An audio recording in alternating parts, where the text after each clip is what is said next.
What is up, dudes? Can you guys hear me all right?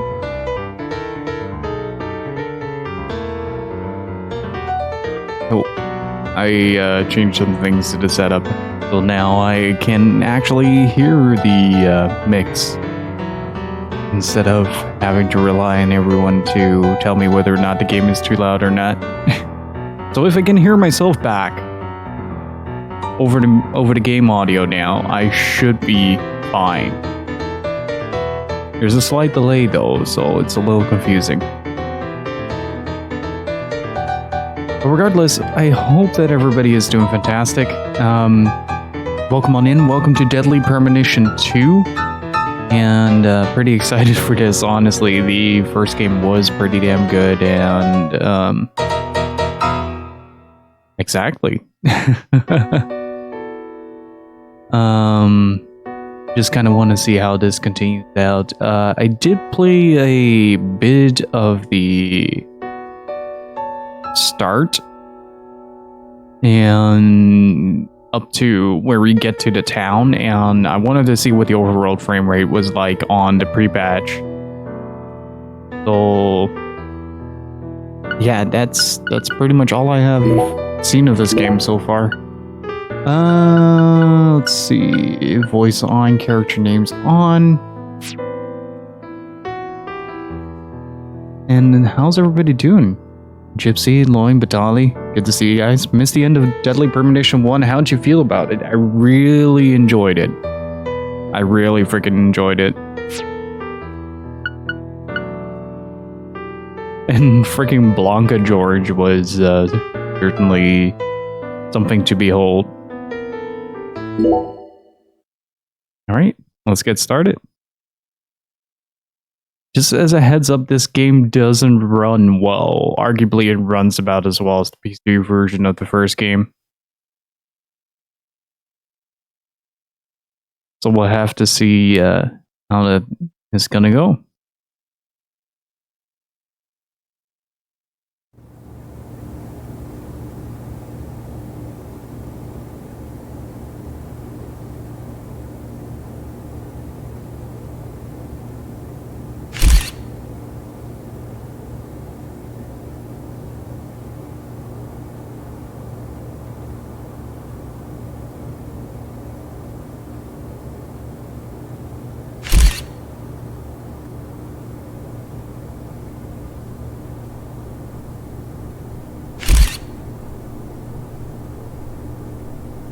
Alright, somehow they made the murder actually more bizarre. I don't know how they managed that, but they did.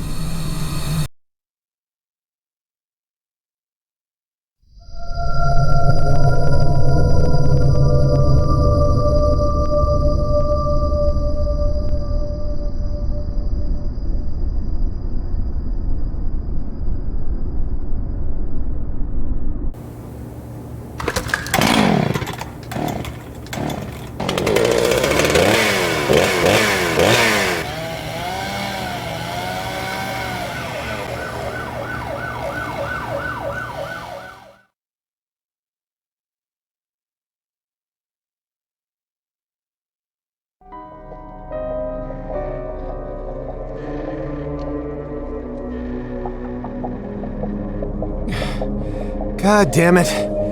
What a way to start the new year. At this rate, I'll be dead by Easter. Quiet down, Agent Jones. You're on the clock. I'm turning the game down a little bit. You have any idea what you've done? I'd be half naked in Havana right now if you hadn't shown up. Soaking up some rays, surrounded by a harem of bikini queens, a mojito in one hand, and a seafood-slathered Havana-style pizza in the other. What did I do to deserve this? Does God hate me? No. The Regional Bureau Chief merely issued a special order. Oh. Yeah. How could I forget? A special order to rob me of my well-deserved vacation. You want pizza? I'll buy you some pizza. You can find that junk anywhere. Whoa! Hey! Hold on a minute. What did you just say? Pizza is not junk. Pizza is a sacred food bestowed upon us by God Himself. you need to apologize right now. This Apologize is for pizza? sheer blasphemy. Apologize This to guy's who? kind of Pizza intense. or God? Ha ha! You think you're so clever. Maybe if you'd eaten pizza this morning like a decent person, you wouldn't have cut your finger. I only cut my finger because I couldn't find a left-handed can opener at the hotel. Normally, I would never make such an amateur mistake. Oh, really? Well, if you want me to get into gear, then just feed me some pizza, okay? We must act unfaithfully and abandon our ideals again and again. We cannot advance from one period of life into another without causing these pains of treachery. Nietzsche, again, please spare me, before my ears start to bleed. Ever since the moment you got here, it's been nothing but Nietzsche quotes. Maybe it's because you're The coming worst across as kind of enemy an you can asshole. meet will always be yourself. I said knock it off. I prefer pizza to philosophy. Want me to dial the number for you? Come on, Agent Jones. It's time to get serious. Your 4.5 years of hard work are finally about to pay off, and all you're focused on is this nonsense? Pizza isn't nonsense. Quiet. As you wish, Mother. My lips are sealed. Happy now? Kinda, actually.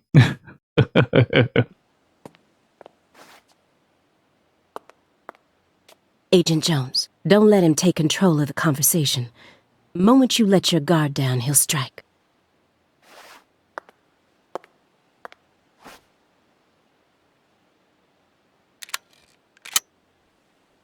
The art style reminds me a little bit of And no D4. rent, remember?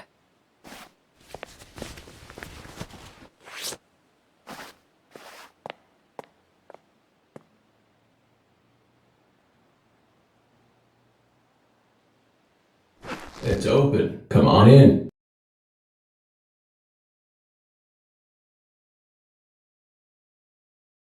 Oh. Oh.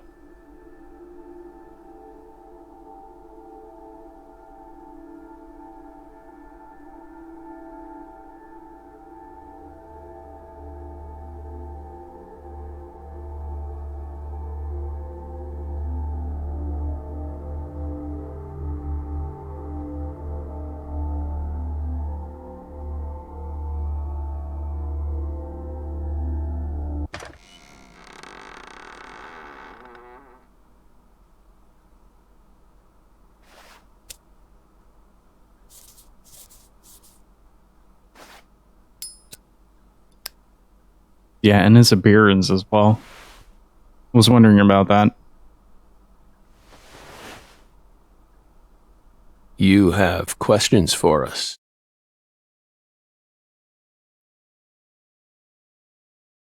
That's why you're here, isn't it? Francis Zach Morgan. Considering that he refers to himself as we, I assume York is still with him?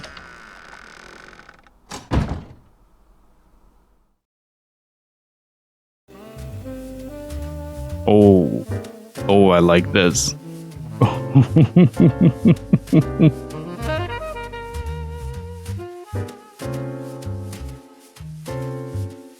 Oh, this music is nice. Look at that man just sitting there menacingly. Major supervillain vibes.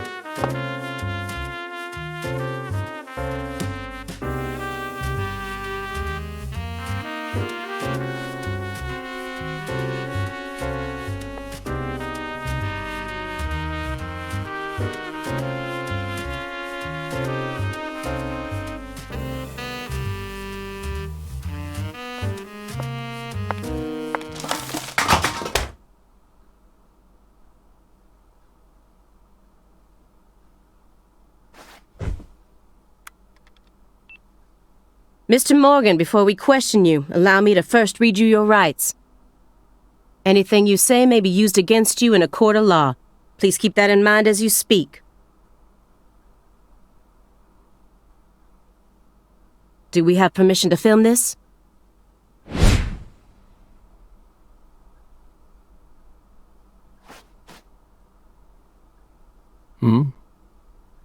Don't worry, my fairy. They're free to do whatever they like. Something wrong, Mr. Morgan? It's not York. I'm FBI Special Agent Aaliyah Davis, and this is... Simon Jones. An analyst from the Boston branch. He's been monitoring us for years now. Oh, hi.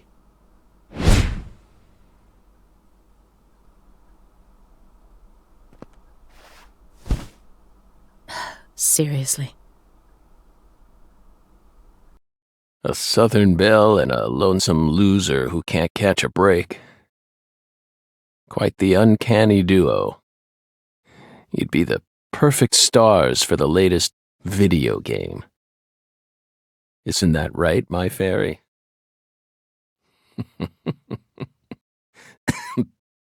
How many years has it been since someone came to chat with us?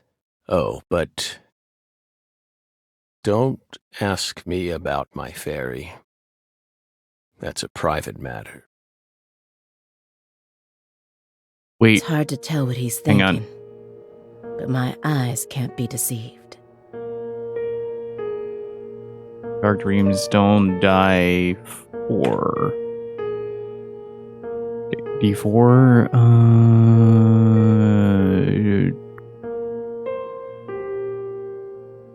Yep.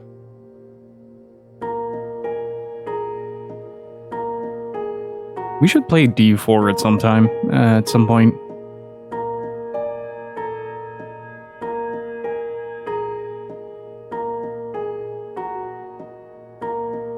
Also, did game sound and audio sound just get lower for you guys?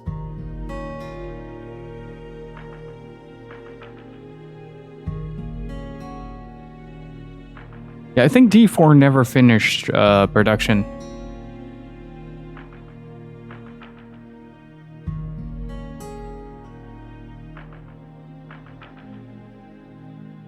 Just a notch? Like the overall sound?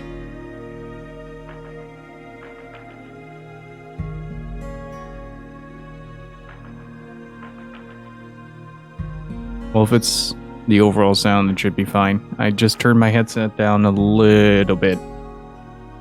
Oh, the game definitely got a lot quieter in the cutscene. That will change in a bit.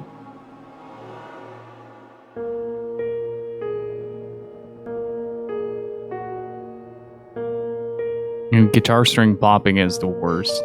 That's that had happened more times than I can count. If he's hiding something, it'll come out in his face. I wonder though, normally he'd refer to something straight by its name, and I don't get that sense here.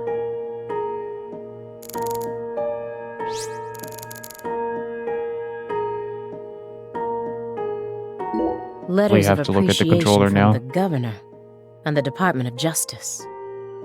They're caked in dust as if he doesn't even care about them. I wouldn't be too surprised if it was the D4 apartment. It kind of looks that way. Zach's poker face. You solved many difficult cases across your career. Utilizing your own unique MO. You've expertly cracked cases that were otherwise thought to be unsolvable. According to our records, after joining the FBI in 2002, you quickly solved 2 drug ring-related kidnapping cases. In 2003, you solved the Inside-Out Flesh Skinner case in the suburbs of Pittsburgh. In 2004, the Jeffrey Dahmer wannabe case in Milwaukee, and also the Stuffed Human Collector case in St. Louis that very same year. I wonder if these are all references to real-life killings. Jeffrey Dahmer certainly is. Then, in 2005, you coincidentally happened to solve the Lise Clarkson murder case while on vacation. You went on to solve many other cases after that, all of them seemingly inexplicable. Did you really solve these cases all on your own? There are no records of you using a wide-scale investigative team or working with anyone else. How did you ever accomplish such monumental feats all by yourself? Sounding a little condescending there, Elia. It was all thanks to our talented partner. Yeah, Harry is someone else. I think he's referring to York here. Yep. There's a Deadly Premonition 2. Came out earlier this year. And only now got around to actually play it. Partner. The FBI files show no record of you ever working with a partner. Given that this is after the case, I think something happens in the case. Do you mean you worked with some sort of unofficial partner or an outside confidant? Our partner is our partner. We've always worked together. Besides, Belle, you're forgetting one important thing. Have you seen the size of my forehead? After the St. Louis case, we stopped by a diner on our way home and caught Thelma and Louise, two highly sought-after fugitives. He became Dutch, Takeda.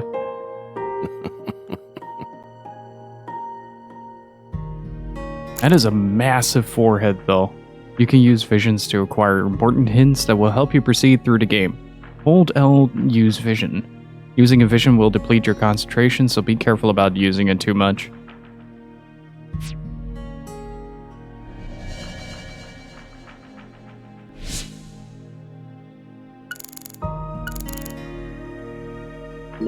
This smell. It doesn't surprise me at this point, but it'll be problematic in court if they decide his testimony is unreliable.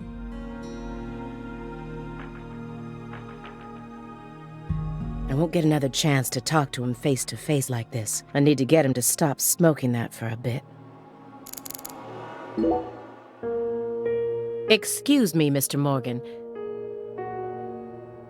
But would you please refrain from consuming that while we speak? I'm talking about... yes, that. Yep. Did you catch the end of Deadly Premonition 1?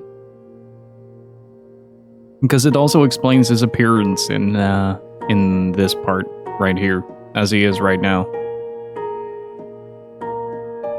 One of the absolute smartest things this game did, by the way, in the first one was with the scar that he has. It's sort of like when he is York, he has like the indentation in the hair, right? But he doesn't have the actual scar. It's such a clever thing. They keep mentioning his scar, but they distract from it with the cat claws that he has on his cheek. And they're kind of referring to it as like, oh my god, those are bad scars, and it's sort of not the case.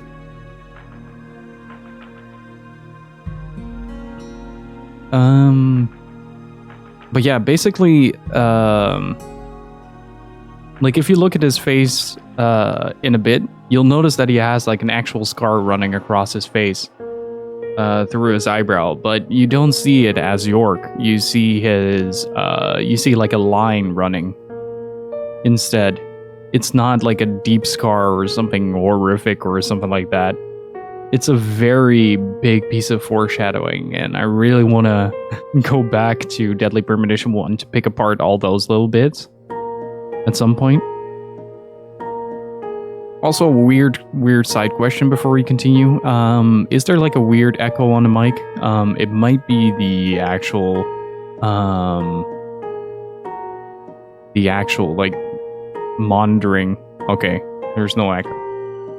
Then it's the monitoring that has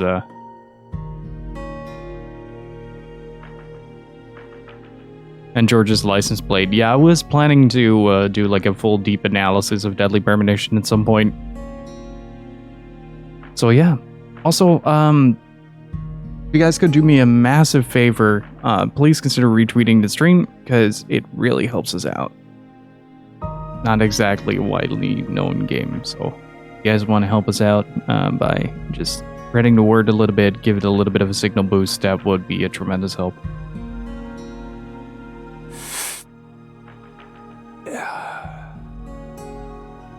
You don't need to worry about us. Don't get in our way, and we won't get in yours. Unfortunately, questioning doesn't work like that. Our data needs to be consistent. Now please put out that stinking indulgence right this minute.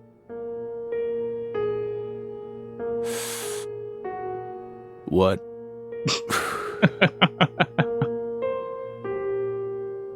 If we say no. Then I'll put it out myself, using force. Whoa, whoa, Aaliyah. This is Morgan's house. Besides, it's legal in Massachusetts for individuals to consume cannabis in the comfort of their own homes. And I mean, come on. It's medicinal. Exactly. Simon's attitude has changed drastically in the last scene as well. Francis Zach Morgan. He was once an FBI special agent, an extremely talented one. At least that's what they tell me. Perhaps he was a little too talented.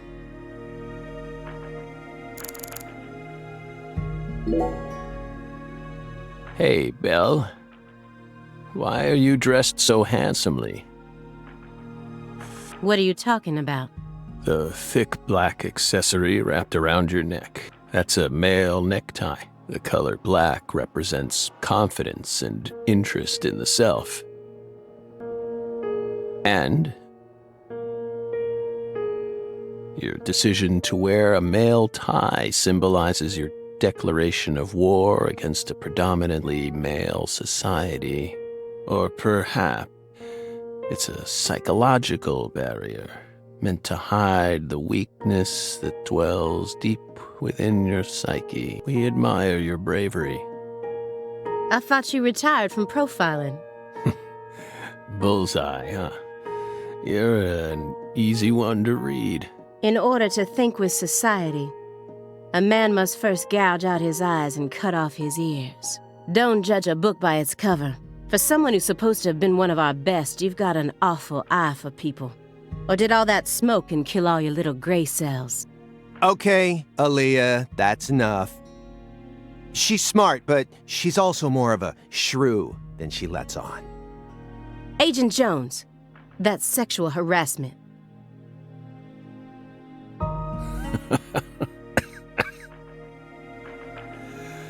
So, Belle, does that barrier of yours also protect you from violent criminals? Dark laughter. He's more dangerous than I thought. I can't read him. I'll just have to assault him head-on with questions then. First, I'll try using the files on the table to shake him up.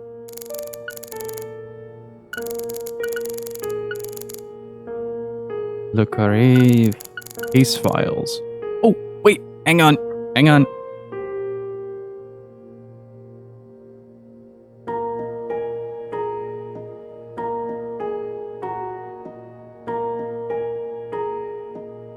Game came with the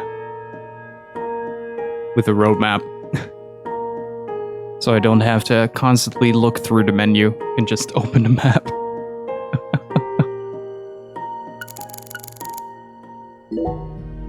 Oh, whoops. Mr. Morgan, may I ask you a question purely out of curiosity?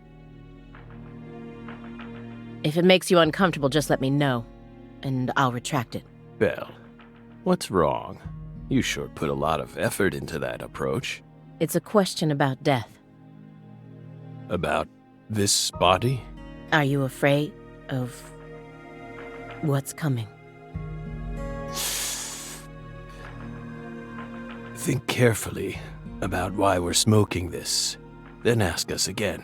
Honestly, we're not afraid. Rather, we find it intriguing. Intriguing. Yes. Belle, have you ever been to the Grand Canyon in winter? No. In the dead of winter, the Grand Canyon is terribly cold. Ratman. I'm gonna keep that in mind. Colder than you could imagine. A cold that no photograph could ever express. The sun. Powerless. And the temperature drops below zero, right in the middle of the day. Meaning?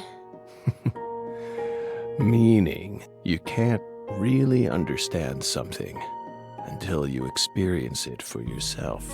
If you want to learn more about us, you need to gain more experience, Belle. I think I fell asleep just after we saved. You mean Emily? Or... Oh, wait. Oh, you mean Thomas. After the Thomas fight. Well, if you fell asleep after that, you missed a couple of pretty huge revelations.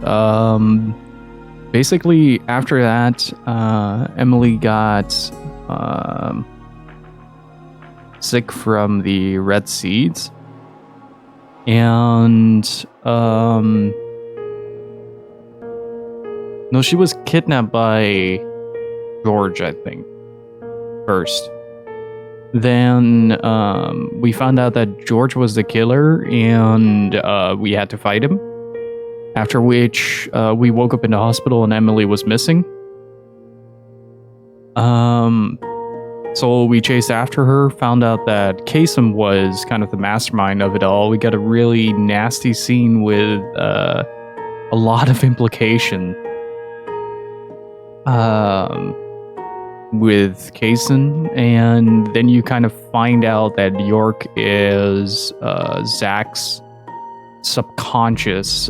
Basically, what York is a sort of mental shield to protect him from the past trauma. Sort of a alternate personality that he made up to hide behind, to not face reality.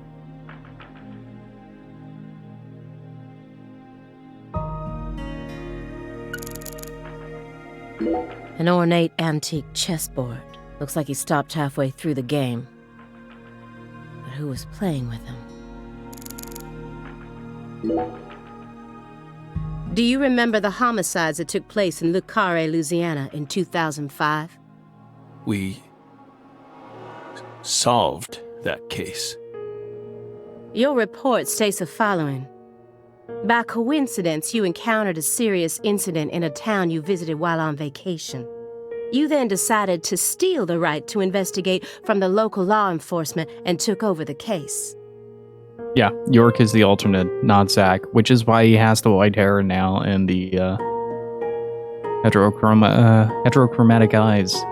After several more homicides, you managed to apprehend the perpetrator. Yes.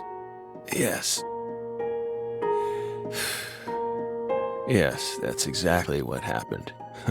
We stole the right to investigate from them, just as you said. It all started when the body of a 16-year-old girl was discovered. You arrived in Le Carré immediately after that, didn't you? We just can't seem to keep ourselves away from dead girls. Did you really visit that town just to take a vacation? We don't know. If you already have the report, then we suggest you read it, Belle. Either way, that case is closed. Closed? You sure about that? Don't you think this puzzle is still missing some crucial pieces? Come on. No need to beat around the bush with us, Belle. They found Lise Clarkson's body. It was hidden deep within the Clarkson Food Delivery Services cold storage warehouse. After 14 years, we finally discovered the body of the very first victim. I'm craving pizza. Silverwing, how are you doing? Do you know what this means? That's why we're here. The first victim in the case he solved, Lise Clarkson. And this is a photograph of what she looks like now. How will he react when he sees it?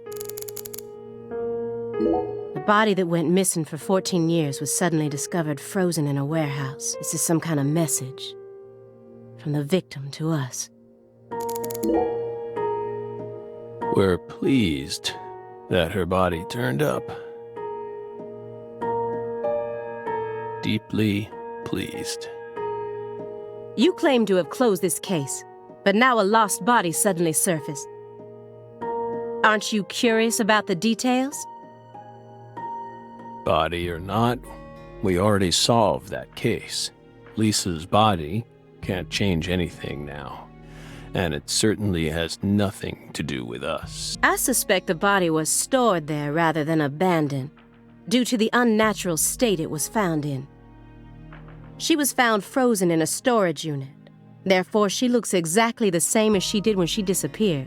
In fact, she's in such good condition that we can even determine the murder weapon and cause of death. Well, good for you.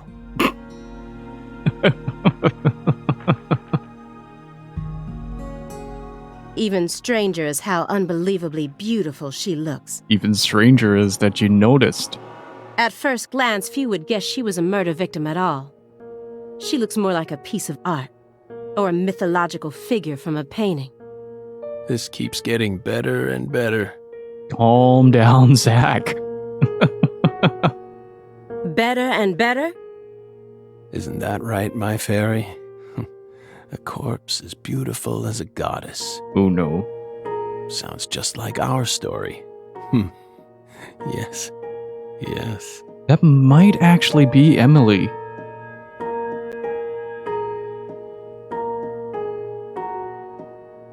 That went okay. Now I'm sure that Morgan's hiding something. I may be able to get what I want if we go deeper into the documents.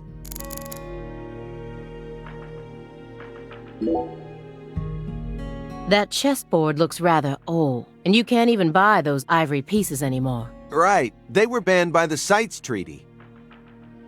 That was made in France in the 1900s. We know it's in bad taste, but the weight of the ivory just feels so good in our hands. You play chess alone? Is that a crime? No. But it's a hard game to enjoy when you're all by yourself. He's probably just replicating famous games, or trying to solve problems from a chess workbook. Right, Morgan? I may not look it, but I'm actually a bit of a chess nut myself. When I was in school, I used to pore over every issue of Chess Life, the magazine published by the U.S. Chess Federation. Well, unfortunately, your guess is completely wrong, Agent Jones. He isn't replicating a famous game, nor is he solving workbook problems. There isn't a single chess book to be found in this apartment.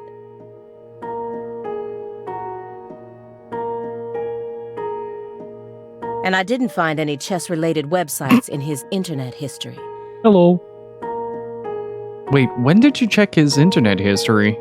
The computer is turned off and... Well, he still has the letter. The bottom right. He was simply playing chess. All alone. So, what's wrong with that, Belle? I don't understand it. How could a single human being seriously play as both sides? You just publicly confessed to stealing personal data. That's right. Seems like that's a much bigger problem. Oh no. Everything was done in a perfectly legal manner. We simply happened to intercept a handful of data being sent out from an unknown origin. Ooh, now she's really trying to scare us. Did you hear that, my fairy? Serious nightmare fuel.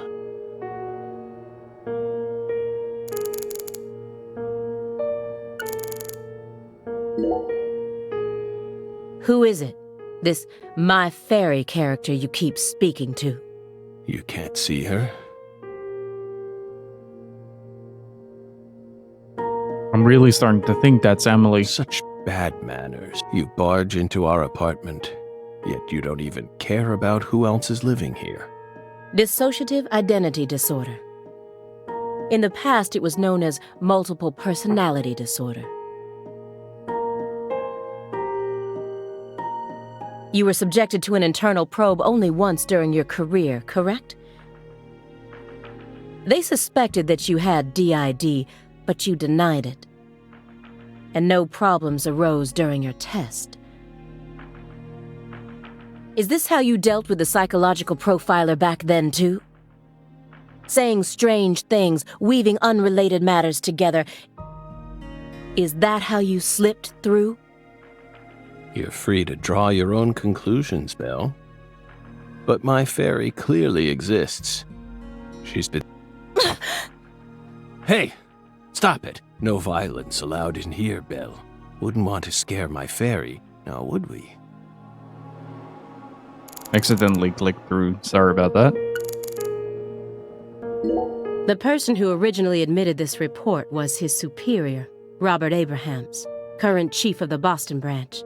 According to Chief Abrahams, Morgan's got his own modus operandi. It's not something that others should interfere with. Well, Chief, look what that's gotten us into now. He didn't so much as twitch when he saw the picture of the body. He's even tougher than the rumors made him out to be. But I was prepared for that. And if my hunch is right, he's deeply intertwined with this case. Far deeper than what my superiors think. That's actually getting me You curious. may be wondering why we decided to unearth all these old files. Well, if the body turned up, it made sense to follow up with the old case files, right? Everything happens for a reason. Or that.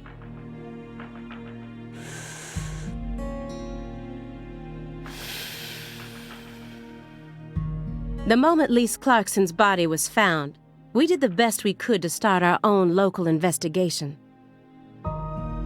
But there wasn't much we could actually investigate due to the damage caused by the hurricane. Then we assume you also questioned everyone who worked in the warehouse. I'm assuming York is still there. Of course, we questioned all the Clarkson Food Delivery Services employees who staffed the warehouse and its owner, but we still have yet to obtain any key testimonies. Par for the course with a 14-year-old case, if you ask me. Not to mention how bad the timing was. Most of the employees were on vacation. Timing, you say?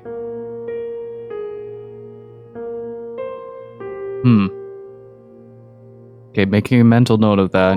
So, you gave up on the investigation and came to see us instead.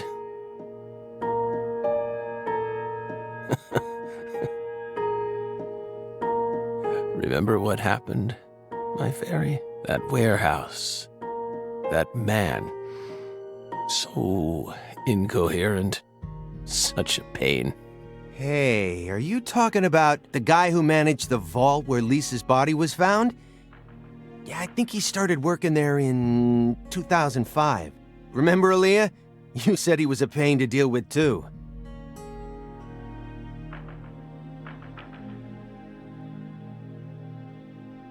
The large man, yes?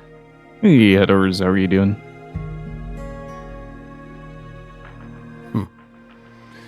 No need to answer. If you don't want to, I'm sure you've already put him under surveillance. Textbook FBI protocol. The person who originally admitted this current... According to Morgan Scott... Well, Chief, look what that's gotten us in. Let's see. Isn't there someone else you should have talked to? Before coming to us. Such as... We were unable to reach Patricia Clarkson. You look surprised. I thought you already knew. After all, you visited Louisiana last week. We assumed you met with her during your time there. We haven't been to Louisiana. Not in 14 years. Is that so? We've been right here in our apartment this entire time. That man is our witness, aren't you, Simon? He's right. He didn't even take a single step outside on Christmas Eve, which means that I didn't get to either. Are you positive about that? I took the liberty of checking some airline records. Last Friday, the name Billy Bishop was listed on a morning flight out of Boston. This is the fake name you used to use as an agent, isn't it? A mere coincidence. Yet that's not all. That evening on the same day, a man with a large scar on his forehead allegedly purchased an '89 Cadillac from a small used car lot in Le Carré. He reportedly said he wanted something old, big, and strong. The owner of the car lot felt it was a strange order, so it stuck in his mind. Our world is filled with mysteries, and they always have the most bizarre timing. Now, ever since the first game, whenever the word timing comes up, I get really, my ears perk up like a dog.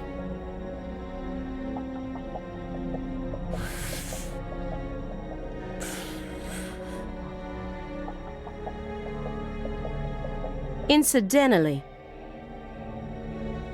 on the following day, an identical Cadillac was taken to a scrapyard in Trenton, New Jersey.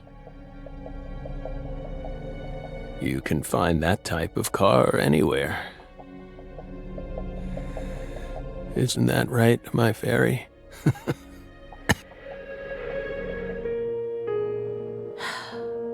Morgan's right. Everything happens for a reason. Remember what Harry said about timing? Yeah, part of that is why I'm constantly really focused on certain words or phrasings in this game.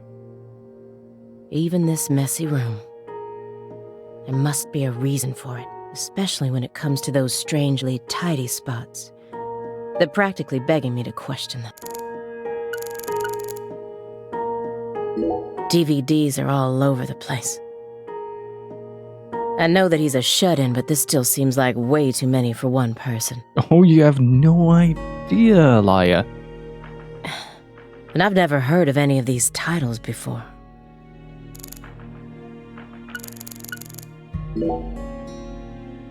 A stinking indulgence.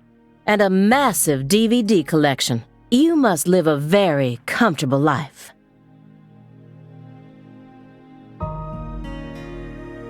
We're retired, remember?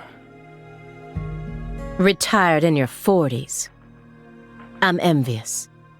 But who doesn't love movies, Belle? I'm not a fan. Oh, that won't do. You should dedicate all the free time you have to watching movies. It's practically an unwritten law. Films guide us. Films are filled with every important life lesson there is. Is that so? For example, They Live, 1988, directed by John Carpenter. That's a really good one. That film taught us a valuable lesson. Always put on your sunglasses before a fight. And chew bubblegum. You know, you've got a point. What is the point, Simon? Movies teach us about everything we need to know. I learned about the right way to eat frozen pizza from Cobra. It's one of Stallone's best films. Before that, I wouldn't be caught dead trying to eat frozen pizza. I thought it wasn't fit for human consumption, but that film changed my life. Simon, that has nothing to do with the film. You're just talking about pizza.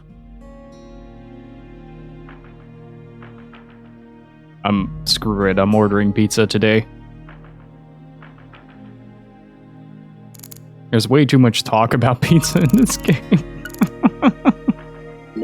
Poly MVA supplements. And a home IV kit.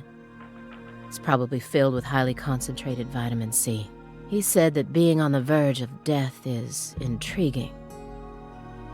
But then why does he have such an elaborate home medical care setup? How does he truly feel? Oh, I am. I'm very appreciative of my food. But they're talking about pizza, and now I want pizza. Do you like fresh vegetable juice? Why would you think that? There's a juicer in your sink that hasn't been washed yet. And do I smell the faint fragrance of baked beans? You didn't use much salt, did you? What are you implying? You just told me that you find impending death to be intriguing. That confused me. When I look around your room, all I can see are the many ways in which you're resisting death. Poly-MVA treatment, highly concentrated vitamin C IVs, fresh vegetable juice, vegetable protein without salt, gallons of vitamin D milk for fat and calcium. The ambivalence, yes. What? Two contradictory emotions, mixing, coexisting together. An adult, mature mind is never satisfied with only one response. It's common sense. Isn't that right, my fairy?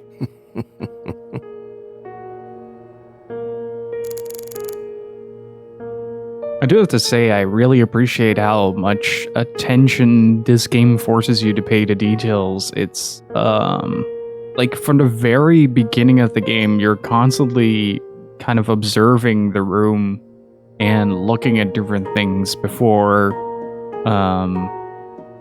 the conversation. That was something that you kind of not have in the first game, where the game outright speaks to you. You're sort of supposed to kind of find it out on yourself, on your own. And this game is more or less like kind of guiding you to look at it a certain way.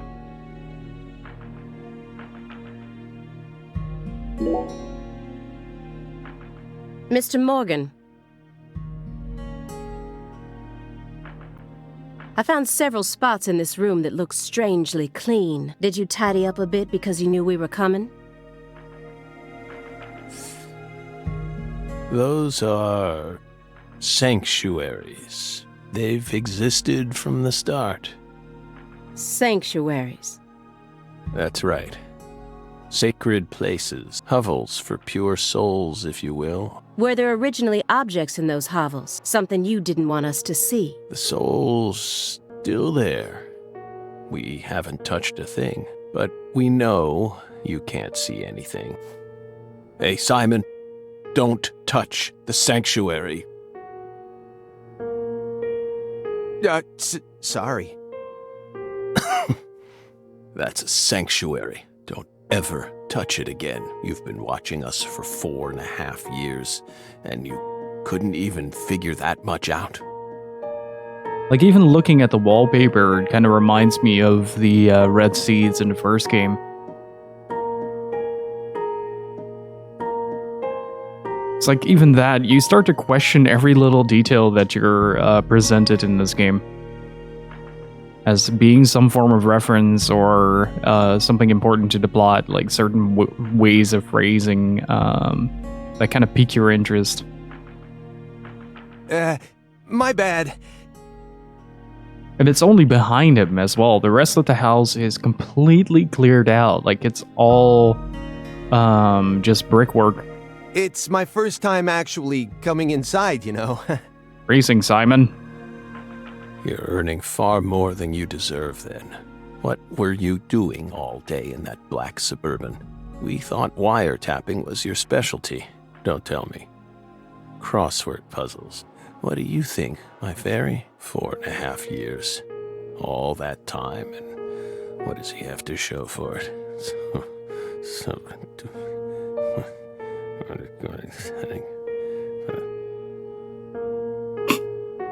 He kind of lost it there. But also small things like the seed-shaped wallpaper in the, behind him, as well as the plant pot being there without a stem in it, or without a plant actually sprouting from it. These are all kind of things that make you kind of second guess yourself on every little detail of this game. It's really fun. Especially if you just come fresh from the first game and you have everything in the back of your mind. Still, like, whether or not it's a reference, whether it's important to the greater overview of the plot. Crossword puzzles? No way. Come on, I thought you knew. I'm a Sudoku guy. Agent Jones. See? No wallpaper in the rest of the apartment. Oh, right. He's completely taken control of the conversation. At this rate, we'll never get anywhere. I need to press him some more. Agent Jones. The briefcase isn't even that big. How long does he intend to keep that up? Does he have pizza menus stuffed inside there or something? Wouldn't be too surprised. Agent Jones, did you find the files?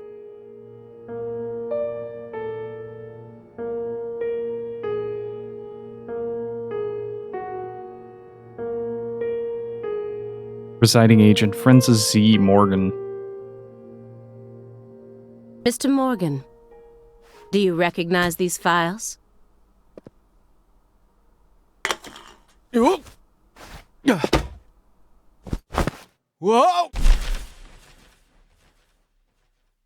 Ow! We told you. That's a sanctuary. Let him go! Assaulting an FBI agent is an obstruction of justice. We told you. Go. Stay back. Stay back. Sanctuary. Down. Surrounded.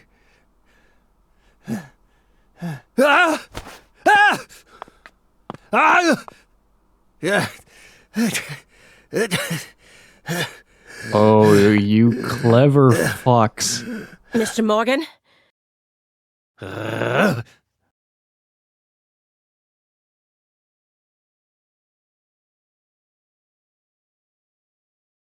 cut my finger with that can opener this morning. I thought I stopped the bleeding, but it seeped through. How could I be so stupid? Not just that, but how did his speak pattern Everything go? should be fine now. Think Twin Peaks. I'm sorry for being so careless. I made sure to read through your file and learn about your condition. Oh yeah.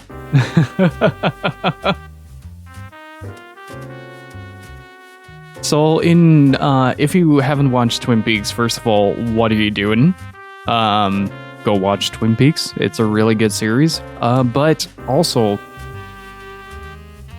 in Twin Peaks, there is something called the Black Lodge, and every character in the Black Lodge that is in the Black Lodge speaks in a corrected reverse. So they have basically phrased it in reverse, and then it was put in the right order. So you get sort of like that warped speech pattern. Like, it sounds correct, but it sounds off because of the way that it's spoken. And Morgan did the same. So I'm wondering... like, I tend to overthink a lot with these kind of games, and I... especially with all the questions that were left open from the first game.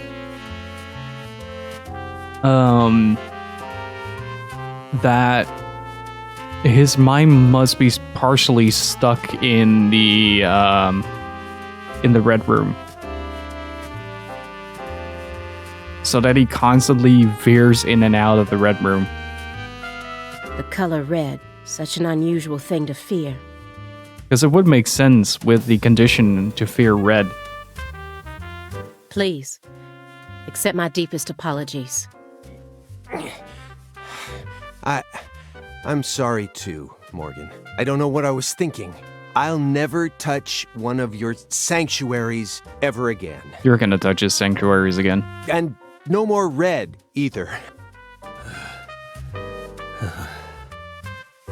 Don't ever touch one again. I told them not to. Now, may we return to our discussion? Don't worry. I won't let them touch you. Strangely enough, this man has a fear of the color red, and I believe that fear is connected to the Greenville case. Yep.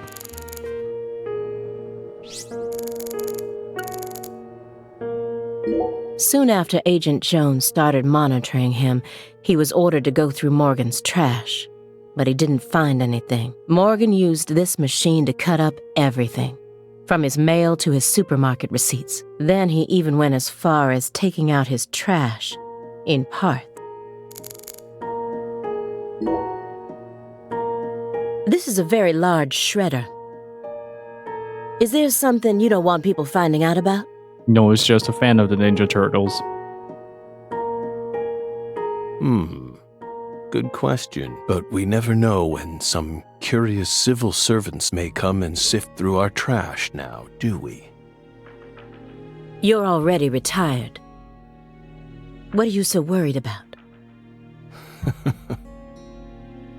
It's just a simple habit. From back when we were still on duty. Didn't they bang that into your head when you were up in Quantico? Some habits are hard to break, no matter how hard you try.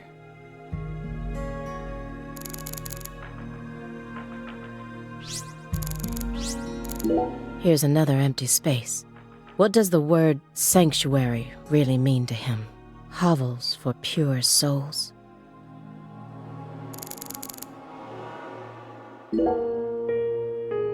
Could you tell me what exactly the word sanctuary means to you?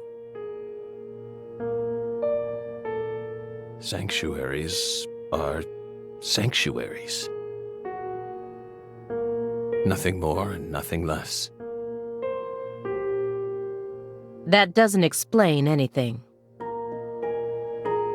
Why do you wish to know? Just curious. Belle. You're a much ruder person than you initially seemed to be. Don't you agree, my fairy? What do our sanctuaries have to do with the investigation? If you're out of questions, then how about just going home? Hey, mind if I jump in here? What is it, Simon? We hope you've got a real question for us. Well, actually, I'm also a little curious myself. No one's supposed to touch any sanctuary, right? That's what we said. What about you, though? You can't even touch them yourself?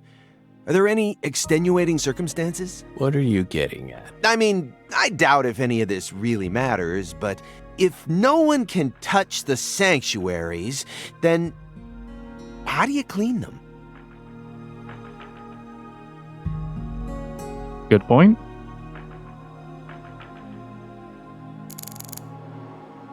He doesn't even answer, he just kind of stares.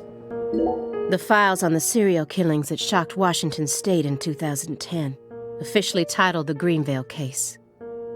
Wait, Greenville is in Washington? Nah, dude. Sweary, you cheeky bastard.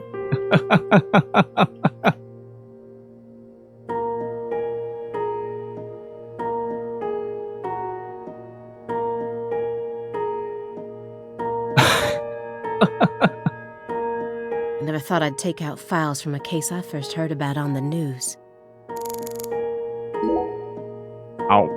Mr. Morgan, I'd like to ask you some questions about this case now. We don't want to remember that town. I'm sorry, but there's no way around this. I remember hearing about this case on the news when I was still a student. A high school girl named Anna Graham was murdered and the FBI stepped in to take over the case. I also remember it becoming a sprawled investigation due to evidence found in the victim's throat. Is that correct? After that case, you went on sick leave for 2 years. And when you returned, you requested to be switched over to desk work. What happened? That's a private matter. None of your business, Bill. Were you traumatized? It's a common problem with prolific agents such as yourself. But there's another possibility that may make more sense. Perhaps you simply finished making preparations.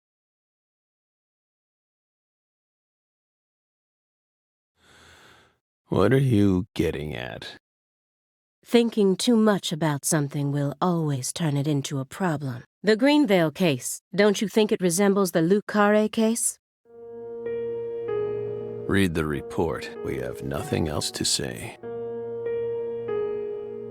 I just need one more push. One more thing that can summon up the path.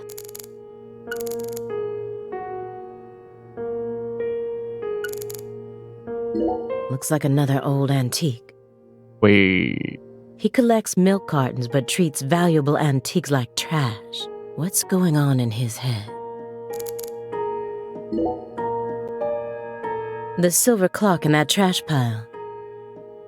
Is that an H5? That's right. John Harrison's 5th chronometer. Completed in 1770. After many years, he completed it and presented it to the Board of Longitude in order to end their feud with him. That's only a replica, of course. You like clocks? Clocks are amazing. Prime fruit of the human race's intellect. We took the invisible idea of time and manifested it in these. Yeah, I love clocks too. Absolutely fascinating. I disagree. Oh? Why? Time is valuable precisely because it can't be seen. Yet nowadays people can't tell what time it is unless it's measured in numbers. Talk about idiocy. I don't mean to side with the Board of Longitude, but remember, humans used to cross oceans with the stars alone. Yeah, a ton of people died on those voyages because they read the stars wrong. We have our eyes to read moon charts and study the sky. We don't need clocks. What if it's cloudy or storming? All you need is courage and a love for adventure. Hear that, my fairy? Courage and a love for adventure? Come on, Belle. Surely you know how many lives have been claimed by your pals' courage and adventure. Hey, hold on a second here. That Board of Longitude thing. What the heck is that? I mean, I've heard of it before. I'm an FBI analyst, remember? I just sort of can't remember it right now. I know what it is, really. I'm telling the truth. Come on, Aaliyah, back me up here. Nope, ain't happening. Reginald, how are you doing? A jar of honey with honeycomb inside it. There's nothing strange about it, but it still gives me a weird feeling. That's something we have to keep in mind. That's royal jelly. Huh? You were staring at the jar, weren't you? Do you find it strange that there's honeycomb inside? We wanted to harvest royal jelly in its most natural state. The queen's main food source, created from the worker bee's secretions. It's a perfect food, filled with power, meant to fuel the birth of the next queen. By absorbing it into our own bodies, we too can acquire that power. Incidentally, did you know that all the worker bees are female? No. Guess they didn't teach you that at Quantico. Male bees are only born to inseminate, and they're born from unfertilized eggs to boot. They have short lives and don't even get stingers. Sort of feels like a glimpse into the future of our society, wouldn't you agree? Women are gifted with the power to conceive, give birth, and nourish their children. But men are consumed with the job of providing women with the chance to do so. If women no longer had to rely on men for the seeds of life, they would soon cease to desire them, we believe. Be careful, Simon. Huh? Of what? Your Belle's already stolen the reins from you.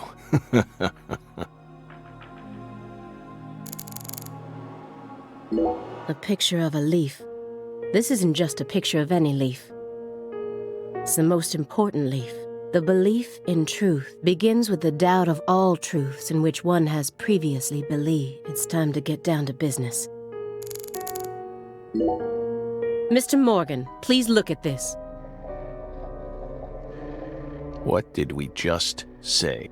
We don't want to remember Greenvale. This isn't a photo from Greenvale. Look closely at it. Former Special Agent Francis Zach Morgan.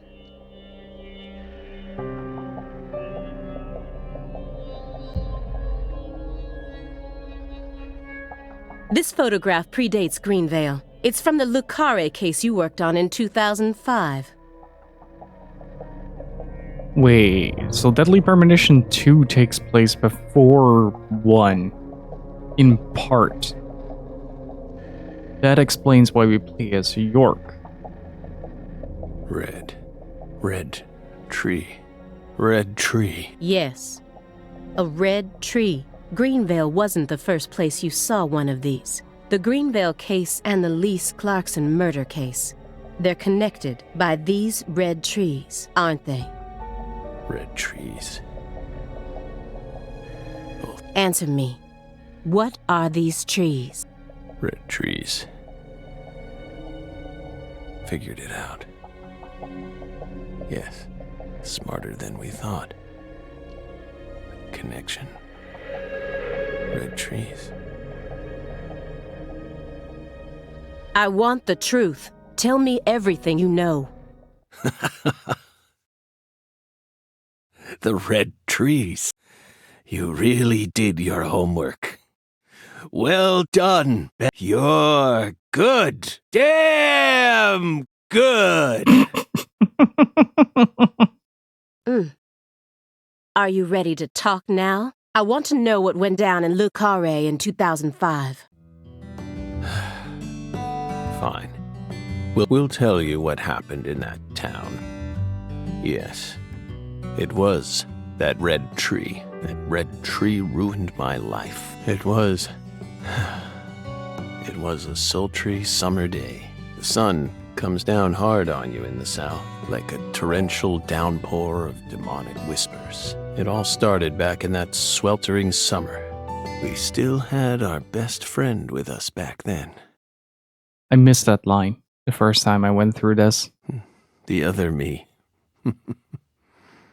My better half. And so far, this game is pretty interesting. I like that they're just taking a more laid-back approach to really let the characters speak. Only to start.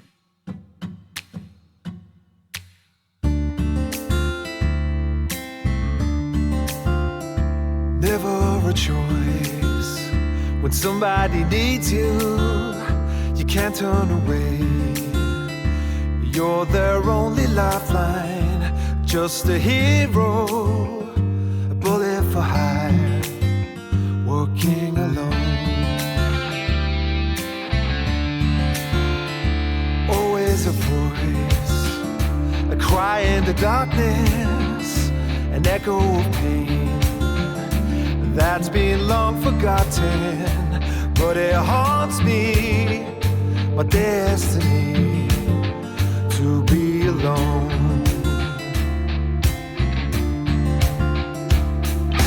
There's a time when you see life for what it's gotta be. You should know they'll destroy you. Call to me to keep searching, walk alone.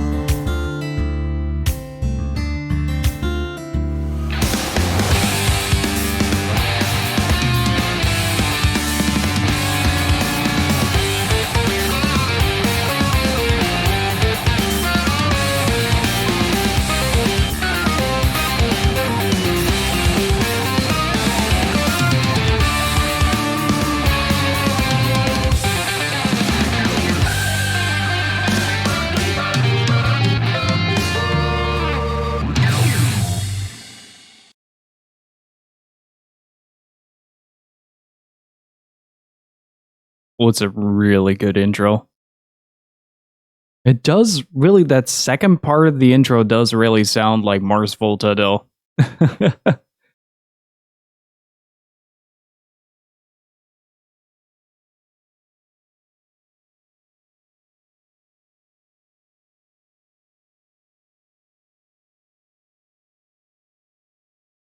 Zach.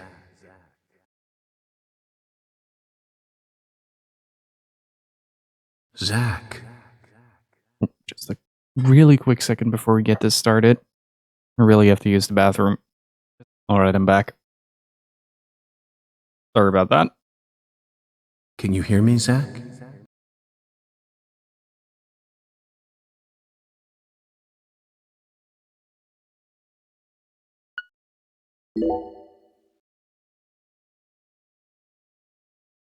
There you are, Zach.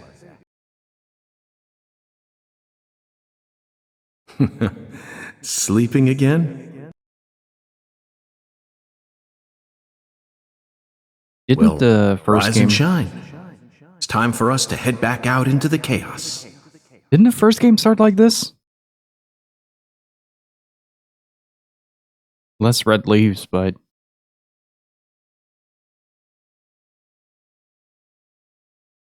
Isn't that right, Zach?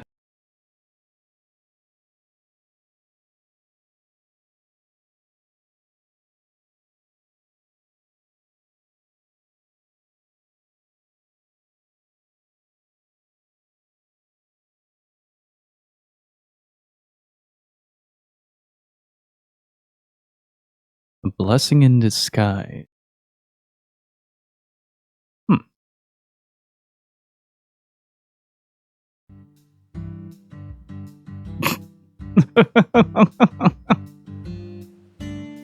I don't know why, but this just really makes me happy.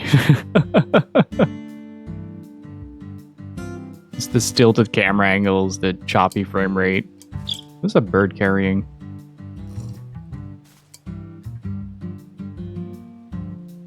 Zach, it looks like she wants us to join her for breakfast. Perhaps this town's finally starting to warm up to us. Oh, it's a worm. That's a worm?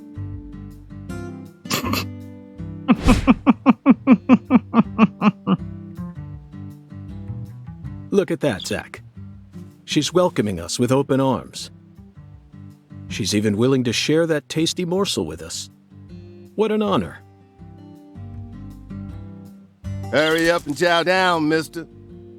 Unless you like your breakfast stale. What an amazing place. I've been on top of the moon since the moment I got here. And the name of this wonderful town, Carré, sounds like French to me. But what does it mean? I'm the chef, David. That doesn't answer my question, If David. you want to know about the town, you'd better ask the concierge. Only amateur chefs flap their gums about stuff that ain't food related.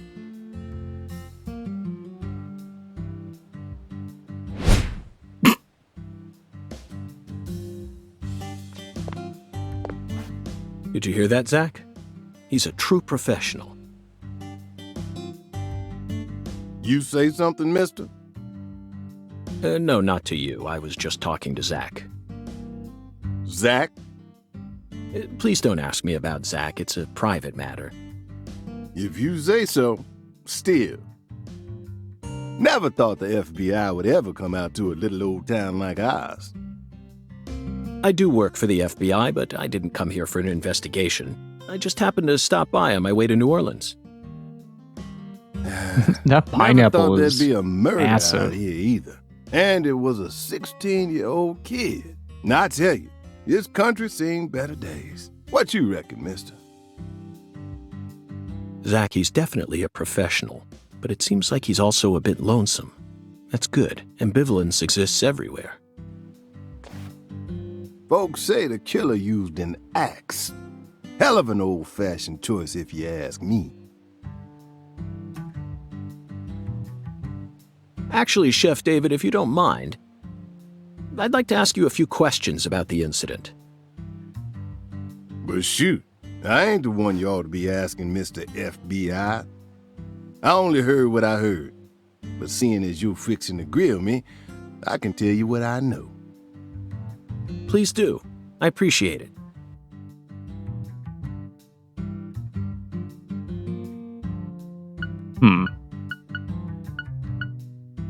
I like that his glasses have like a little trumpet on them. You said the victim was a 16-year-old. Did you know her? Well, sure. I reckon the whole town did. Meaning? She's Lise Clarkson, the little grandbaby of the Clarkson family. The Clarkson family? That's right. You ain't seen they sign on your way in? The one above that huge cold storage complex. Should have had a dragonfly on it. Anyway, that's the Clarkson family seal. We've seen the dragonfly in his apartment. They own most of the land round here, from the sugar plantations right down to the food processing plant. Yeah, I reckon they got a stake in just about everything. They even own the water tower on the edge of town, you know. They're the ones who built up this town, and they still support it. What do you know about the Clarksons' house? Now, I ain't got nothing bad to say, but I'm gonna talk straight to you. You best steer clear of that place. That family ain't just some gang. They're a whole different kind of beast. They folks with real power. Remnants of the good old boys who shaped America in the early days. Especially the head of the family, P.J. Clarkson. He's the kind of monster who goes around eating other monsters. And I'm sure he's on edge now with his granddaughter getting murdered and all. So don't go barging in with that shiny FBI badge of yours and think you'll be safe for nothing. Things are different down here. So if you plan on sticking around, you best remember that. Hey, Smash, how are you doing? Good to see you. I see. I'll keep that in mind. Is the local law enforcement investigating the case?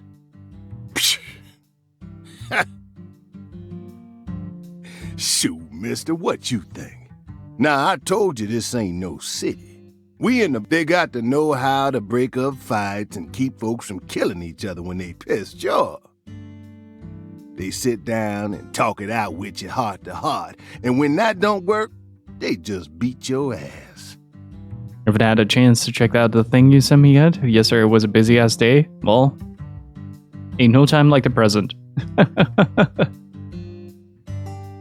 It's a podcast I recorded with some friends, and yeah,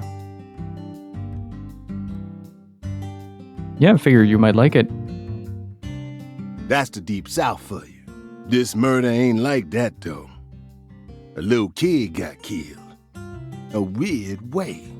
Like something on a TV show. The sheriff's department ain't never seen nothing like this. Okay, so Lise already is dead at this point, and wait, if the body was never recovered, how did they find out? Live and Let Die, Angel Heart, and The Pelican Brief, right? 9 out of 10 people will name those titles when you ask them to think of a film set in New Orleans. They're all excellent movies, but to me they lack realism. Due to my line of work, I have a tendency to think deeply about what feels real and what doesn't. What's your point? Cat people. Oh no.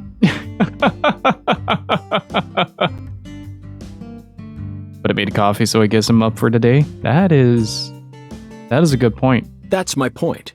Cat People, 1982. Directed by Paul Schrader, the crowning achievement of Nastasia Kinski, the ultimate muse of the 80s.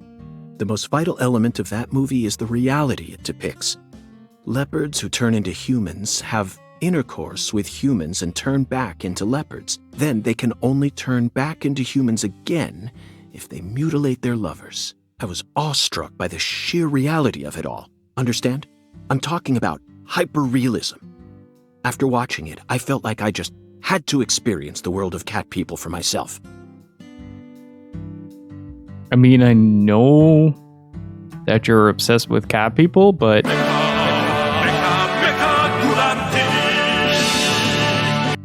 Hark McNugget, thank you so much for 28 months of those moves. Can I get some Harks hypes and Kevin's and Chad? Please. What a movie. This game does love its strange movies. It definitely does. Thank you so much for the continued support, dude.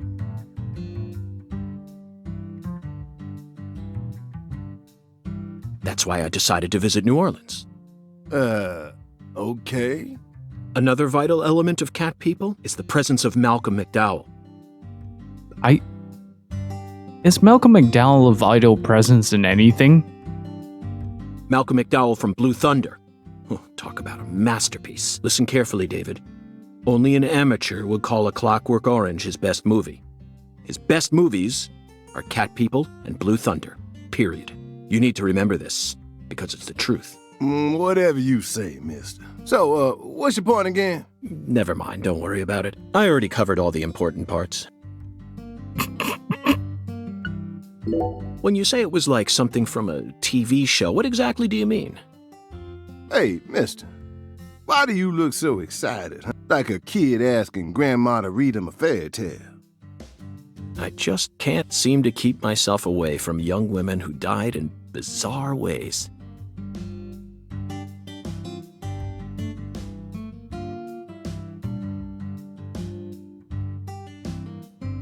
I'm processing that sentence real quick.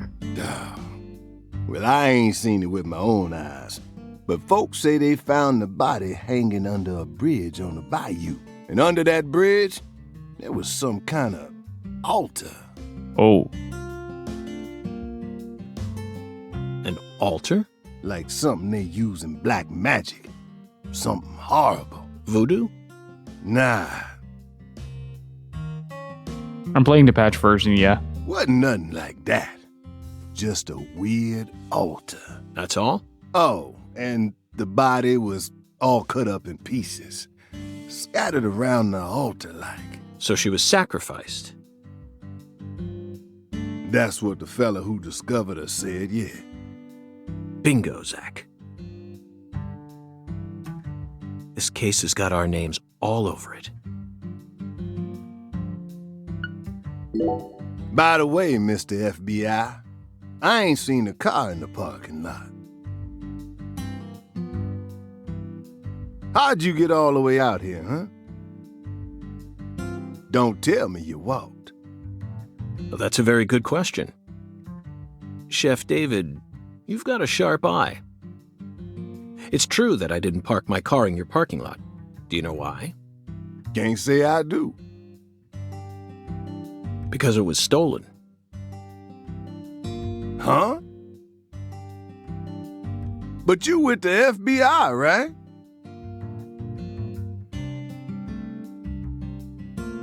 Even FBI cars can be stolen.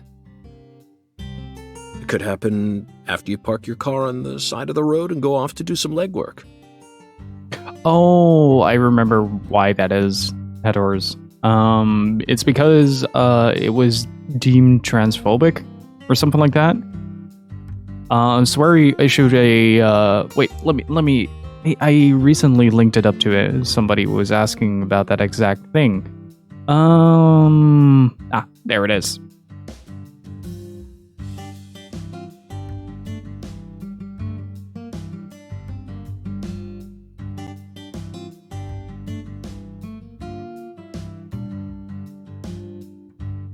And the pizza is on its way. When you're eating lunch, when you're watching a movie, when you're asleep at night, when you're buying cigarettes at the local supermarket, your car can be stolen anywhere. That's precisely what it means to be an FBI agent. In my case, my car was stolen while I was on my way down here. But no need to worry. I already reported it to the local authorities. And I've also already acquired another mode of transportation. Best thing in the entire game. Another mode? Want to hear the details? Not really. But I'll listen if you want me to. Then please do. After I finished my work in Houston, I flew to New Orleans. Then, I rented a car at the airport. Whenever I visit the West Coast, I always rent a convertible, especially in California. But now I'm in hot and sticky Louisiana. So, I decided on a brand new hybrid car with a fully equipped air conditioning system. A hybrid car? Oh yes, they're marvelous. Vehicles that utterly defy everything you think you know about cars. Now, in the year 2005, it feels like we've finally entered the 21st century. Stomp down on the gas all you want. The engine won't make a sound. It's silent? Dude, those things still freak me the fuck out.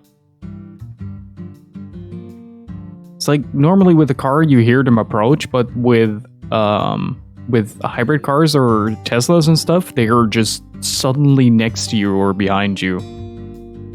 Just freaks me the hell out every time. At first, I felt like the landscape was moving past me on its own.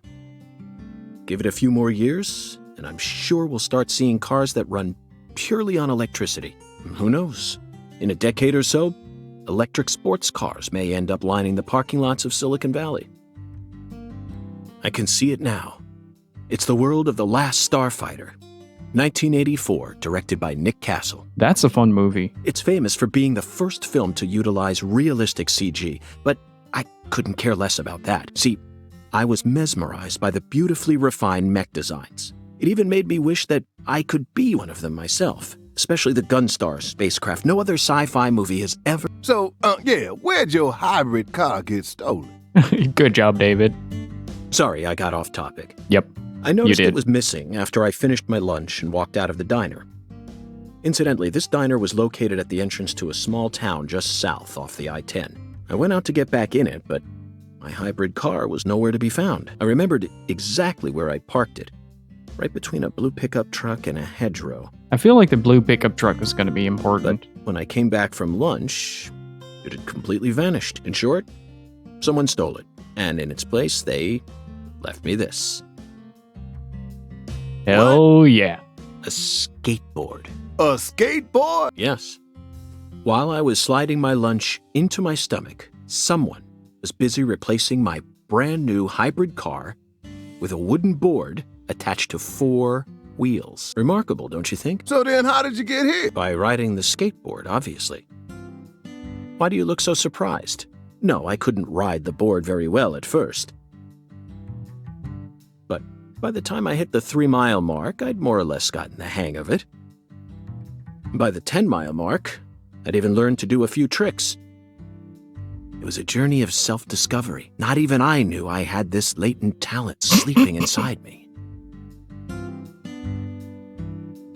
This summer's gonna be another hot one. It's supposed to get over 95 today. Watch out you don't go getting heat stroke. The Lease Clarkson case needs us. Don't you think so, Zach? The cat people are what guided us to New Orleans. We should be thanking Malcolm McDowell.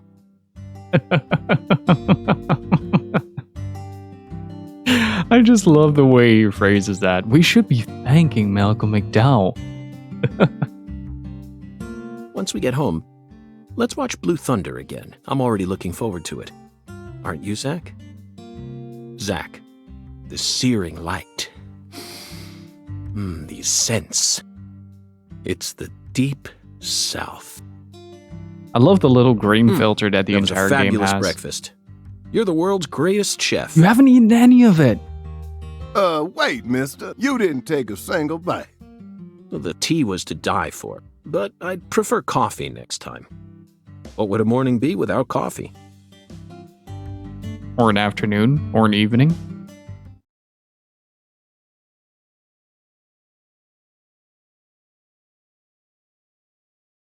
Also, in regards to that, I do think it's really, really good. That's where he came out with that statement and patched it, though. If it was, I didn't experience it for myself, but if they went out of their way for something like that, I do really think it's a good way that he approached that.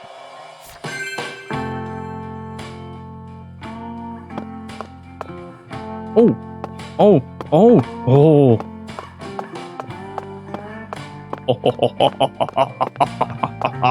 No more tank controls, baby. Let's go. Now we're cooking.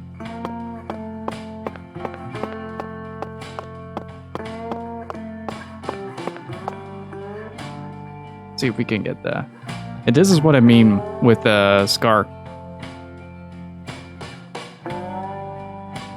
See that the scar isn't actually present, but he has a line drawn on his face instead?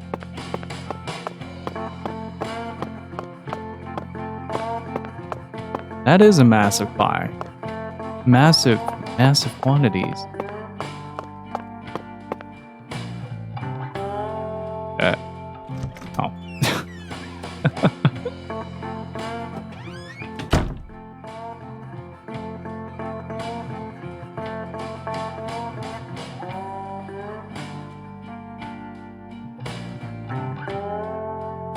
Wait, are we in 203 again?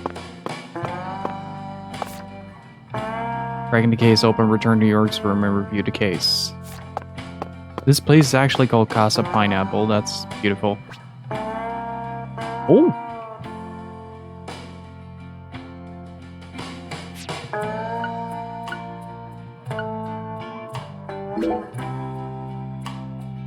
In the inventory menu, you can use and discard items. You can only carry up to 30 different items to start, but your inventory can be expanded with special items. Choose an item and use it either with A or discard it with X. Any item you discard will be lost forever. Ooh. Of course, lollipops. Good to know that those are stored as single items.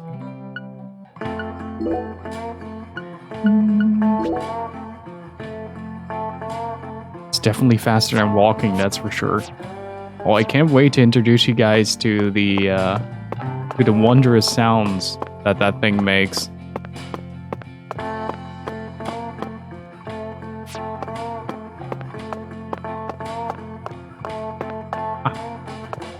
Okay, we still have the extremely powerful walk cycle. He's a gorilla waiting for his prey.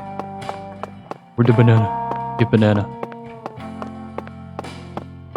Oh, we have stamina as well.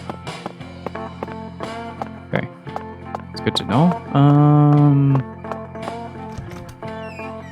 You gotta appreciate a man that just goes out in his pajamas like that.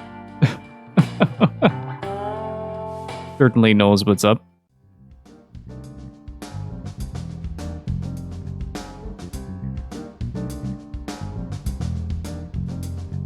Sang Rouge. I've been chasing it all over America.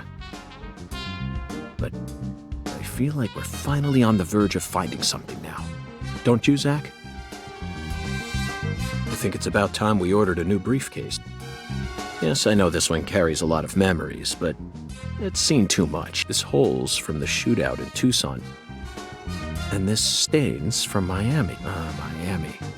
Now, that was a fascinating case. Billy, our perp, cut his own torso right in two, even with the help of the drugs. A feat like that still requires incredible mental fortitude. I was so impressed that I forgot I'd left my briefcase on the floor. Same floor his blood gushed out onto. Ah, good memories. There's a voodoo doll there. I know, Zach, I know. Now isn't the time for a trip down memory lane. Evidence organization, start.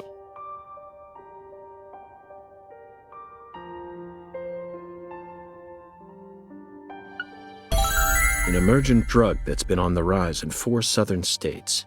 Personally, I think it originated right here in Louisiana, and Lise Clarkson's murder must be connected to it. When did he find that? The 16-year-old girl who was murdered. Her body was found beneath a bridge over the bayou, along with a strange altar. I'm curious to how that altar looks, because depending on what it looks like, it might be a reference to the red tree. The powerful man who essentially controls the town of Carré. And he seems to be more fearsome than your average gangster. I doubt he'll be willing to cooperate with any law enforcement, Zach.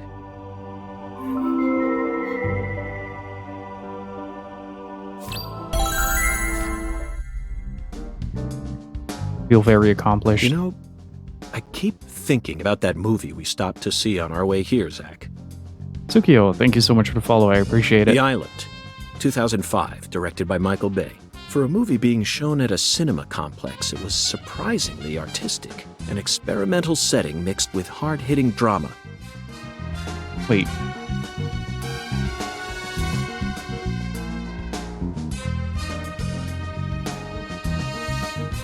I was about to say, that's not the same island that I had in mind. Oh no, that was Shutter Island. Different movie. Never mind. It was art house sci-fi. That director's going to change the history of art house films. Are you following me here? This is another special film that's setting a new standard, just like Star Wars and Blade Runner did. This is a turning point. You may be witnessing the birth of a vital new word that will soon become a part of film history. Yes, this single movie may be responsible for creating a whole new genre several years down the line. A genre known as island movies. I sure like the sound of that. Don't you, Zach? I'm pretty sure Battle Royale started that.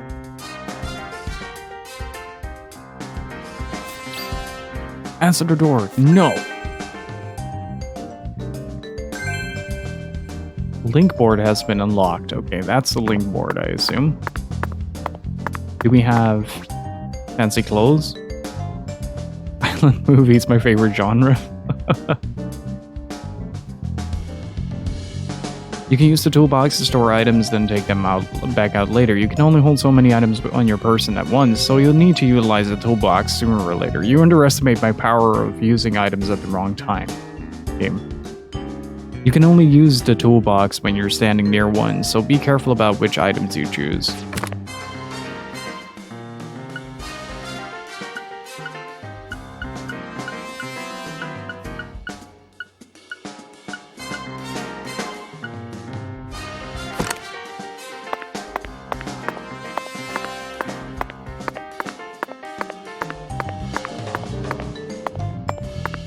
Why is this in a hotel room?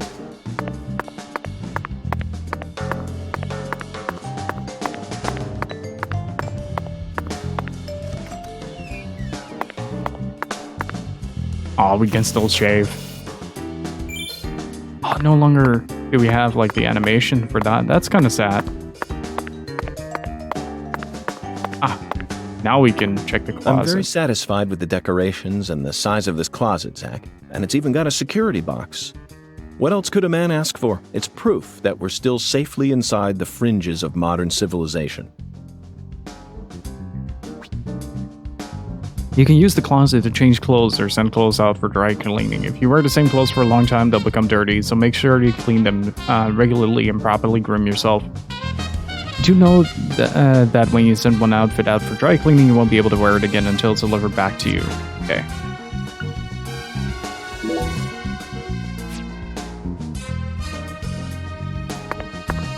Even cutscenes are a lot more stiff.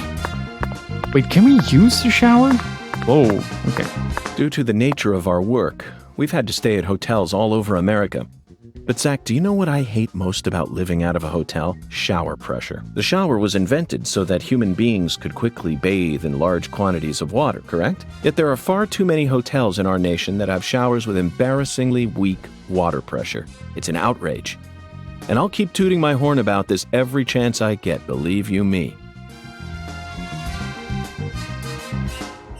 It's either too much or too little. There's no in between.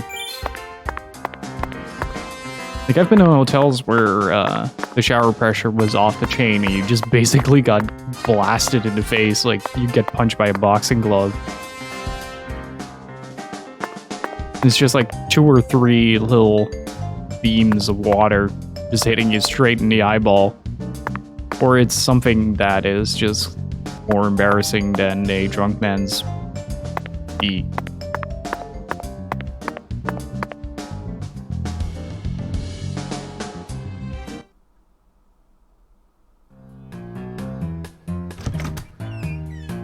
Hey there, Chef. What's cooking? Chef, what are you talking about, sir? I'm the concierge, David. One is called Dave, the other is David. I just heard from our chef that you wish to learn the meaning behind our town's name. Yes, I've gathered that Le Carré is French, but does it have any special meaning? Why, yes, sir, of course it does. A very clear, logical meaning. All names have meanings. Would you like to know what this one means? Yes, I would. We're getting on the Jolly level good, of sir. Then allow me to explain. the architect's speech from Carré Matrix Reloaded. means square in French. Ah. And That's it. that's it? Yes, that's it, sir. Well, the entire town is an Do actual take square. a gander at the town map in the lobby if it fancies you. It's beautiful, valuable, and old. I'm gonna I'm immerse sure myself a you'll little bit and understand open the once actual you map. see it. Now, please excuse me, sir. If you ever need anything, please don't hesitate to ask.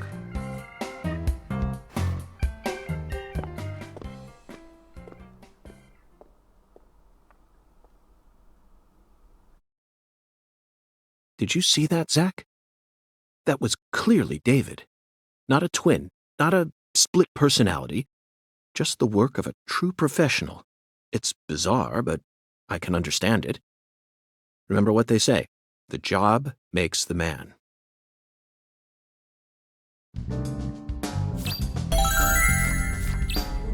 I feel very accomplished. But yeah, I found the saxophone guy. Nice timing.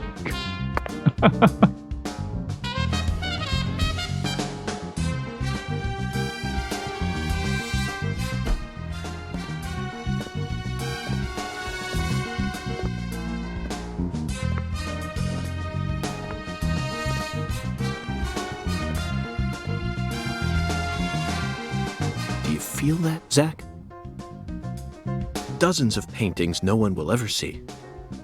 The faint scent of tobacco baked into these walls for over a century. Now that's what I call a hotel.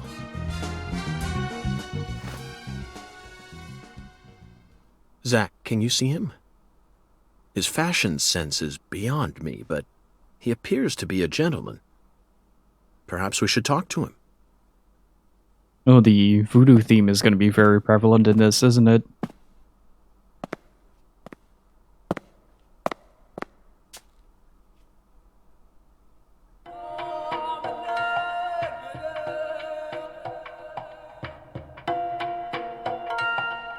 Nice tie. Did you buy it here? It's been a long time since someone spoke to me. No one these days ever tries to see me. They can see what's far in the distance, but are blind to what's in front of them. No. Maybe they're only pretending not to see. That's what civilized society does to people. Exactly. Ever since mankind got their hands on civilization, they zoomed away at a frightening speed. Zoomed away from what?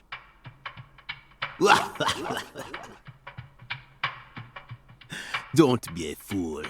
You know the answer. They zoomed As for away from the me, boomers. Just call me Hoongan. Hoongan.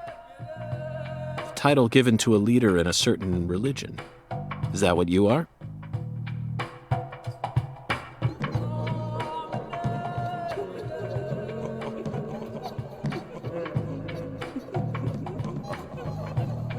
Do you comprehend the Oracle? The Oracle. Put on your religion hat, Zach. Here we go. Fell 10 maidens in the shrine of hunger. Find the flying serpent in the ambiguous zero. Dance with the flying serpent, and you will glimpse the other world. 10 maidens and an ambiguous zero. Got it. But what do you mean by otherworld? Follow the Oracle.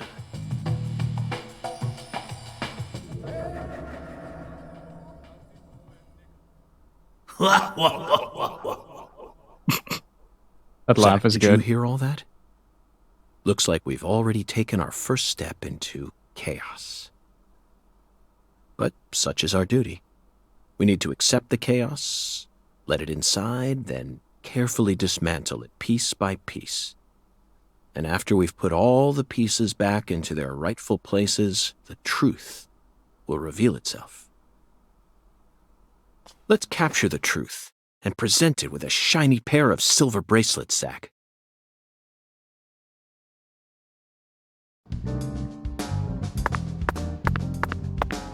Oh, do we still save like this? Yeah, cool. In this game, you can use phones to save your progress. Phones are located inside certain facilities around the town and can be used whenever you wish. Saving often will help your investigation go more smoothly. Frankenstein became Dracula.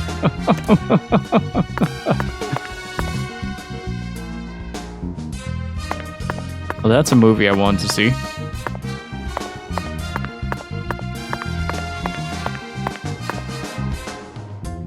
Zach, here's another perfect symbol of the human condition. Hunting trophies. Ooh, we might get a reason for the deer head. And it's a buffalo hunting trophy. Now that's a surprise. I've seen several trophies made out of human skin, but never a buffalo's. Looking at him brings out this strange feeling from within me. Yes, the very same feeling I got when watching a certain film from 1984, directed by Peter Hyams, 2010. The last scene in that film filled me with such a sublime, majestic feeling. It was filled with everything that was missing from the finale of 2001: A Space Odyssey. I'm starting to think that he's purposely taking jabs at a lot of really good movies. Just talking about it makes me want to watch it again. Let's watch it once we get home. Promise, Zach.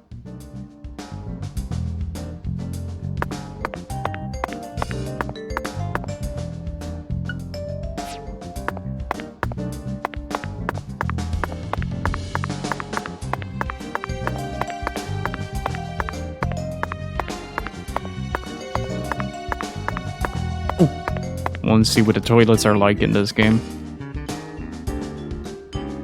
Whether it's a restaurant or a hotel, the key to charming your customers is how you present your bathroom. I'm sure you feel the same way, don't you, Zach? Now this is the kind of bathroom a person can really get excited about. It might even trump the one we saw in that drug dealer's house in Austin.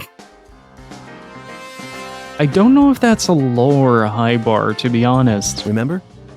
The art piece on display in there utilized the natural curves of human ribs in such a novel way. It was truly brilliant.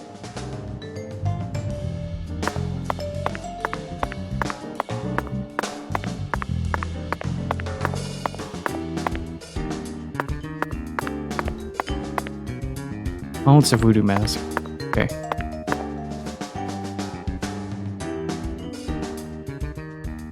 It keeps caring that I crash the game whenever I interact with something.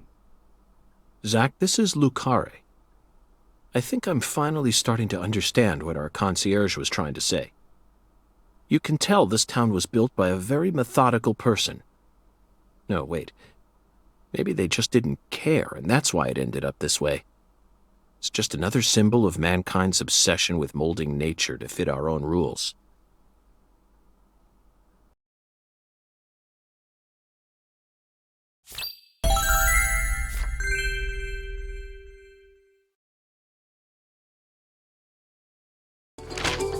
Zach, what did you think of Hungun's oracle? Despite all the dramatic build-up, it's little more than a childish riddle. Heartwarming, really. Exactly the kind of feeling one gets from the good old-fashioned countryside. He does talk a lot more Now in... let's start by tracking down those 10 maidens. The oracle gave us a place and an act. We need to go to the Shrine of Hunger and fell 10 maidens. Now, where in this town can one satiate their hunger? The hotel and where? And the 10 things that need to be knocked down. Alexis's Diner and Lane. This is it, Zach. There are even pins and a bowling ball on the sign. I bet we'll be able to eat some Cajun cuisine and bowl there. Nice job, Zach. I knew you'd be able to find it. He does talk a lot more in this game. Now for the other oracle. There's no flying serpent on this map. Could it be a contrail or perhaps a dragon? I'm sure we'll find out. But first, let's just figure out where we need to go. Do you know what the ambiguous 0 represents? 0 is usually treated as a base number, but under what conditions would a base number be ambiguous? The answer is temperature, Zach. Yes, 0 degrees Fahrenheit is minus 17.7 degrees Celsius, and 0 degrees Celsius is 32 degrees Fahrenheit. You'd be hard-pressed to find a more ambiguous 0 than that. The Clarkson Food Delivery Services Cold Storage Warehouse. That's got to be it. Even with this blazing sun in the sky, they can easily keep the temperature below freezing. Be honest now, Zach. You knew the answer from the very start, didn't you? I feel strange being complimented while being backseated.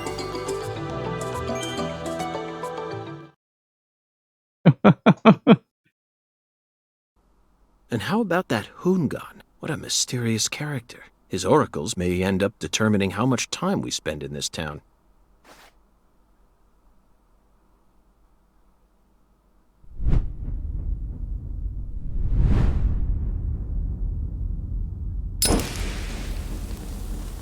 Sorry, boss, but this is a smoke-free hotel. If you're dying to smoke, head out the entrance and you'll find a smoking area in the rear parking lot. Don't tell me. You're the At bellboy. your service, boss. Are you good friends with the concierge and the chef? We work at the same place, yeah. But, I can't really say whether we're good friends with each other. We're all professionals, though. Nothing more, nothing less. I believe we've struck gold here, Zach. It just screams Deep South. Actually, no, it doesn't. This is all his charm. So, if I want to smoke, I should go out the entrance and around to the rear parking lot? Bada bing, bada boom. I really like all these characters so far. Okay. I'll play by your rules.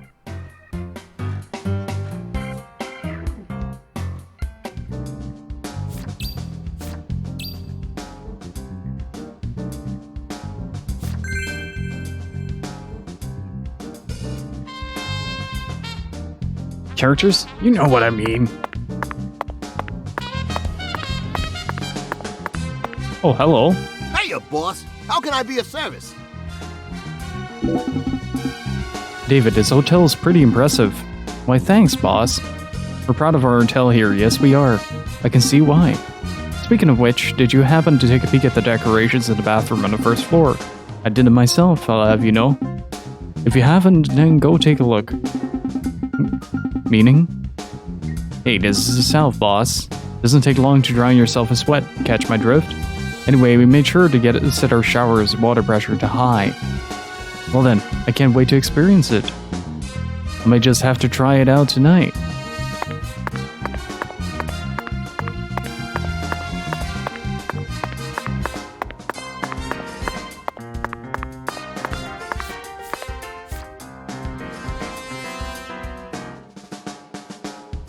Ooh, we actually have to get a strike?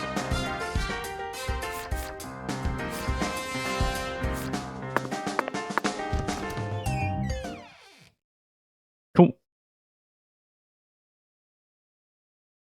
Alright, get ready for frame rate.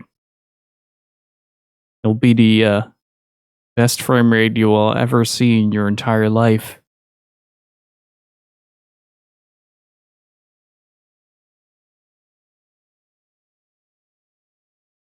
They did actually improve it quite a bit. I've heard that it does have a memory leak issue though, so it might get worse over time or better depending on your point of view. But I'm pretty excited.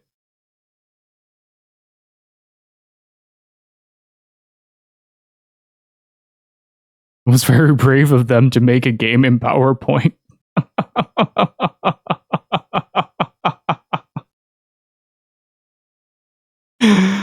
Oh, that would be something. Can you actually make games in PowerPoint? I think you can. To a certain degree. How are you doing, Hope? Oh, pizza's here. Just a second.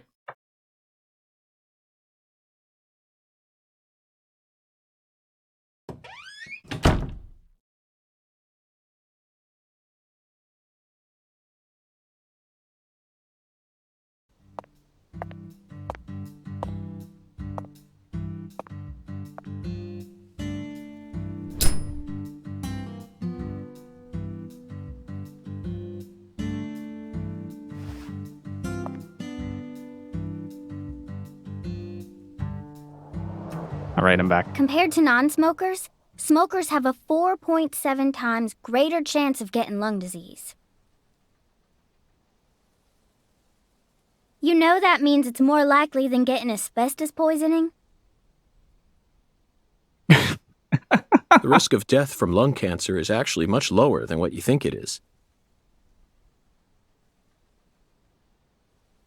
In fact, It's tiny when compared to heart disease, strokes, and pneumonia. We're always surrounded by easy ways to die, you know. Some people even get randomly struck by lightning and die right there on the spot. Then I reckon you also know that secondhand smokers have 1.3 times greater the risk compared to smokers? I like this course. kid. So you won't mind paying the damages when I die of lung disease? How about writing that in a contract for me? Wait. got a pen, right? Hold up. What's with that necklace?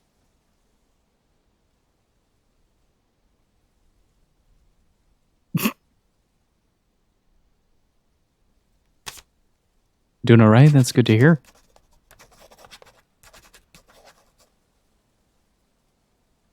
I promise to protect you from all the evil in our world. Well, that's stupid. By the way, what's your name? FBI Special Agent Francis York Morgan. Please, just call me York. That's what everyone calls me. Is something wrong with you? Adults ain't supposed to act like that. I only asked for your name so I can write it on the contract. You should have been able to figure that out if you're a real FBI agent like you said. Come on, sign here. Right here on the paper. Just as I thought, Zach. This contract paper. It's a San Rouge wrapper. San Rouge is here, too. This must mean that San Rouge is connected to the Lees Clarkson murder case somehow. This is a sprawling case that spread across the entire South. It's within our jurisdiction, Zach. We'll need to steal the right to investigate from the local authorities at once. By the way, miss, what's your name? Patricia Woods. But I gotta write my name myself, or else it won't be a real signature. I love how extremely stylistic these introductions are. Tell me, Patricia, does this town have a sheriff? Okay, it wasn't what I thought is it under was, the jurisdiction but... of the nearest city police? Wait, it might be. Perfect timing. Well, go on and steal it if you want it. I was just thinking about how this is way out of my daddy's league. Thank you for the information, Patricia. Okay, Zach, it's time to get to work. How should we seize control from the sheriff this time? Shooting him in the head seemed to work last time. Or next time.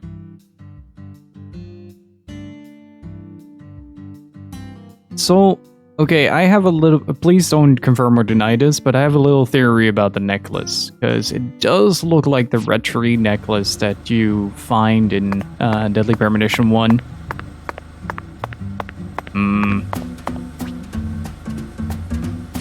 You guys ready?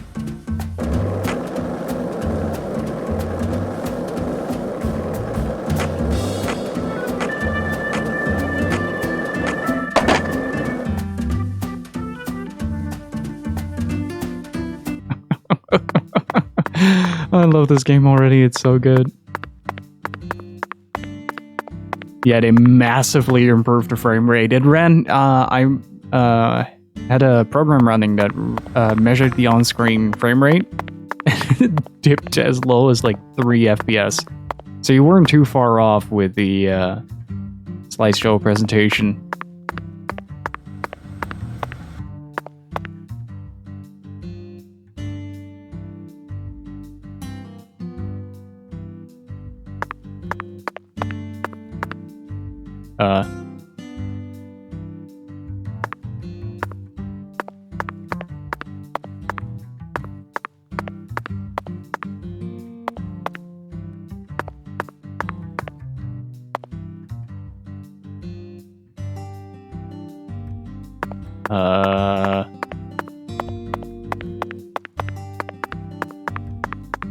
Let's see.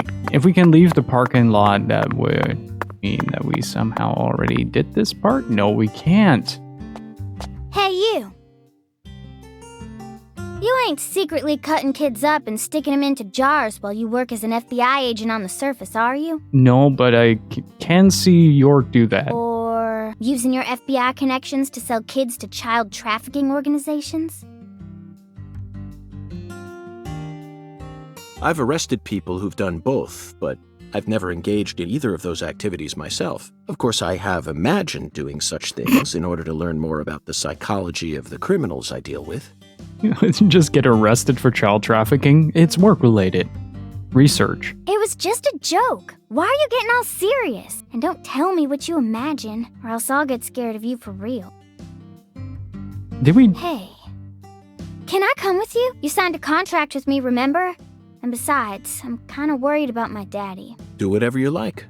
This is America, land of the free. But I have one condition. What condition? Don't ask me about Zach. It's a private matter. Zach, it feels like she's carrying something with her. Kind of reminds me of you back when we first met. I can't leave her alone like this. You feel the same way, don't you? I'm feeling very confused right now. Yeah, I understand that. Did we just skip that part?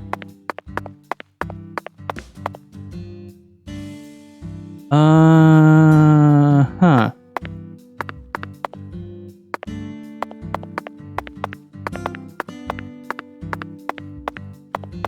Tony Orchid out of existence. Yeah, kinda.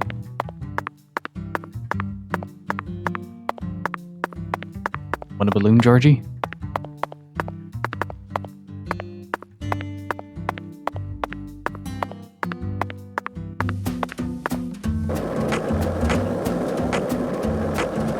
Melvin called you a strange name. CLG, I think. What exactly does that mean? Clever little girl. That's what it stands for, at least. It's nice that he made up his own nickname. Oh no.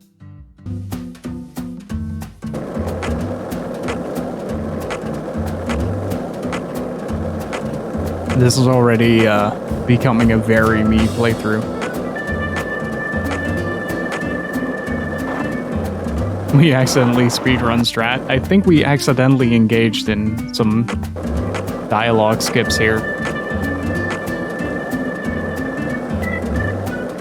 Hey, Zach, it looks like we were right on the money. Tracing the San Rouge distribution route led us right to Louisiana. You know what that means. We've got a hot hand, and Lady Luck's given us far more favor than she ever has before. We just happened to hear news about Lisa's murder while sitting in a bar during our vacation in New Orleans. That certainly wouldn't have happened if we had stayed in D.C. They would have given the case to another special agent, or maybe even to the state, and then we never would have found it. In the end, it would have been shut up in that vast, desolate evidence vault along with all the other cases, marked by nothing but a first-degree murder tag, buried in a soggy grave at the bottom of a sea of data. That would have been its fate. Instead, it traveled from person to person until it finally fell right into our lap. Things always work out that way for us. We've traveled all over the United States trying to track down San Rouge. We can't let this chance pass us by, can we, Zach? We need to find some sort of clue before this southern sun melts it all away. The skateboard is impeccable. Okay, so we did actually skip the sheriff introduction. That's kind of a bummer. I guess we'll see what he's like after this. Let's go bowling.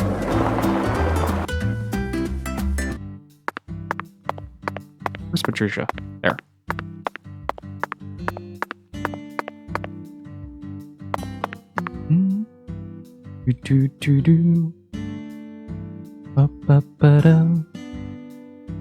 Patty, is something wrong? I got something to say.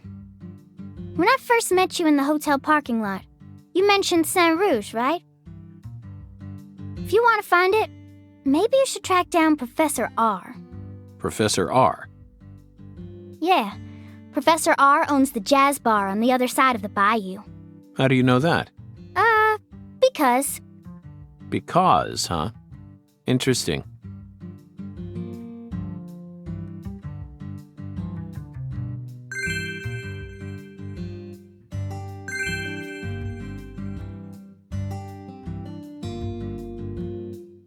Wait, what are all these?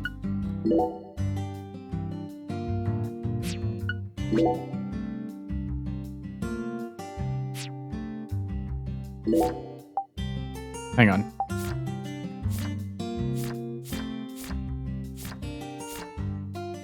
Oh, okay. Let's go to the diner and light.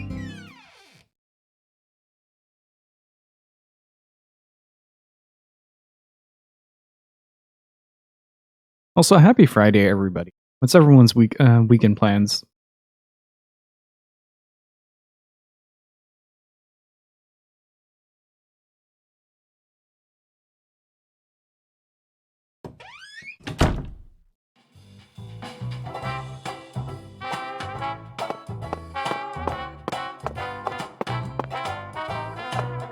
Ooh, might start Resident Evil 1. You're finally starting that horror stuff that you were talking about?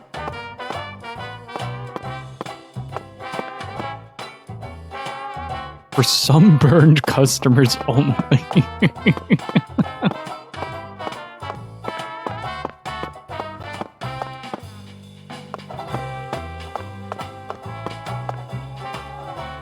This game might be rough, but I'm really digging the vibe of it.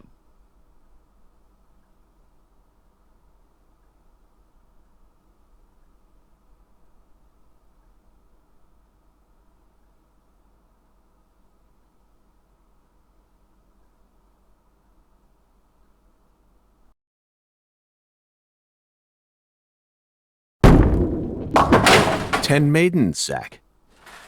Let's topple their hourglass figures and complete this oracle once and for all. Oh, my Lord. I don't believe I've seen you around here before. Sorry, honey, but you can't smoke in here. Since you're with Patricia, I'm guessing you're some friend of Melvin's. He's Agent York from the FBI.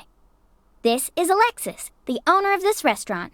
I'm helping out Agent York in his investigation. We signed a contract. Oh, my Lord. Well, ain't that something?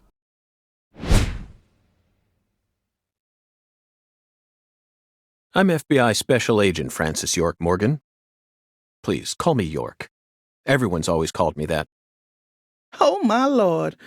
Well, that's got to be the strangest introduction I've ever heard. No wonder everyone in town's been talking about you.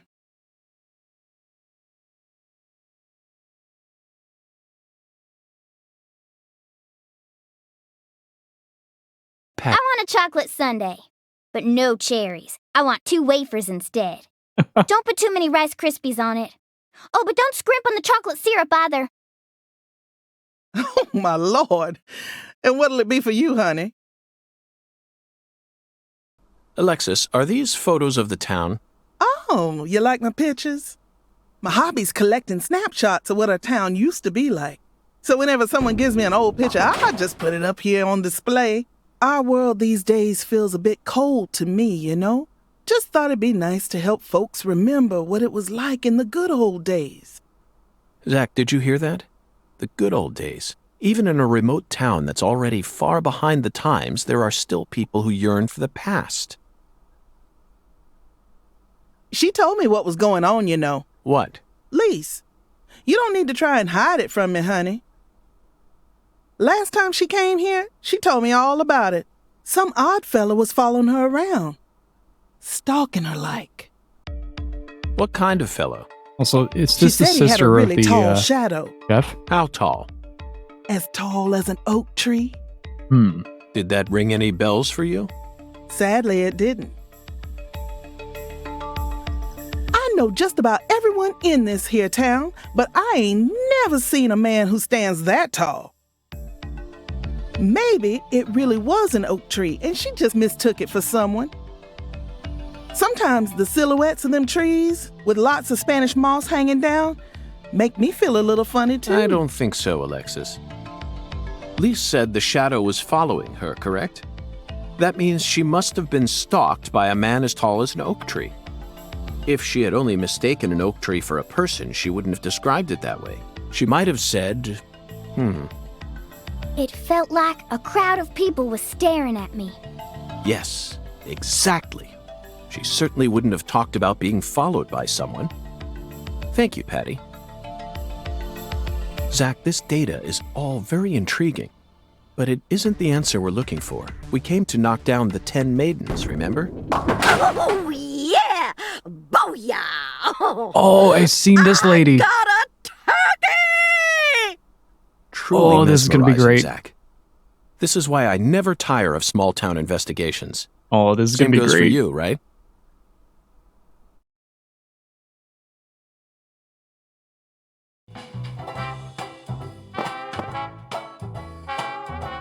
Oh. Agent York, if you're fixing to bowl, you're gonna be disappointed. Mrs. Carpenter never lets anyone else use the lane while she's here.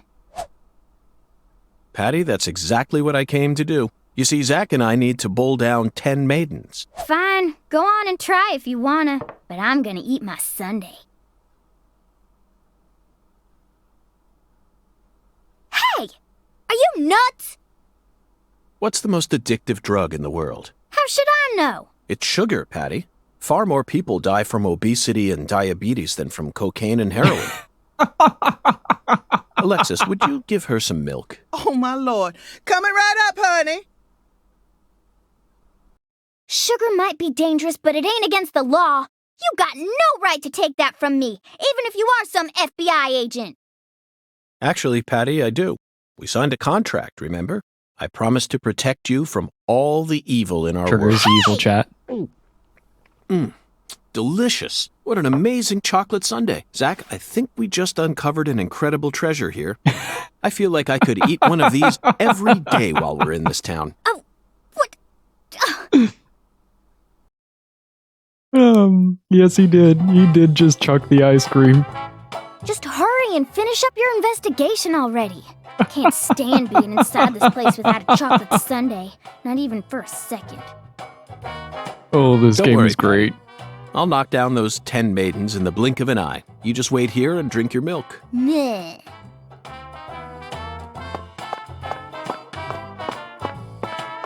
How do I get onto the... Oh, there.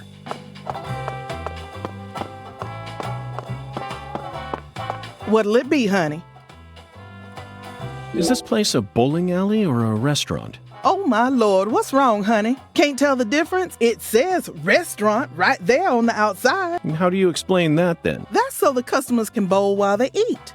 Convenient, eh? If you want to bowl, honey, you'll have to ask Mrs. Carpenter to open up the lane for you. But if you just want to eat, then all you need to do is call my name.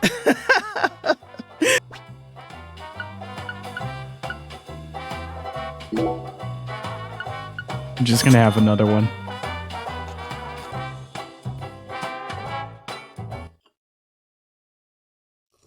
It's not what I ordered.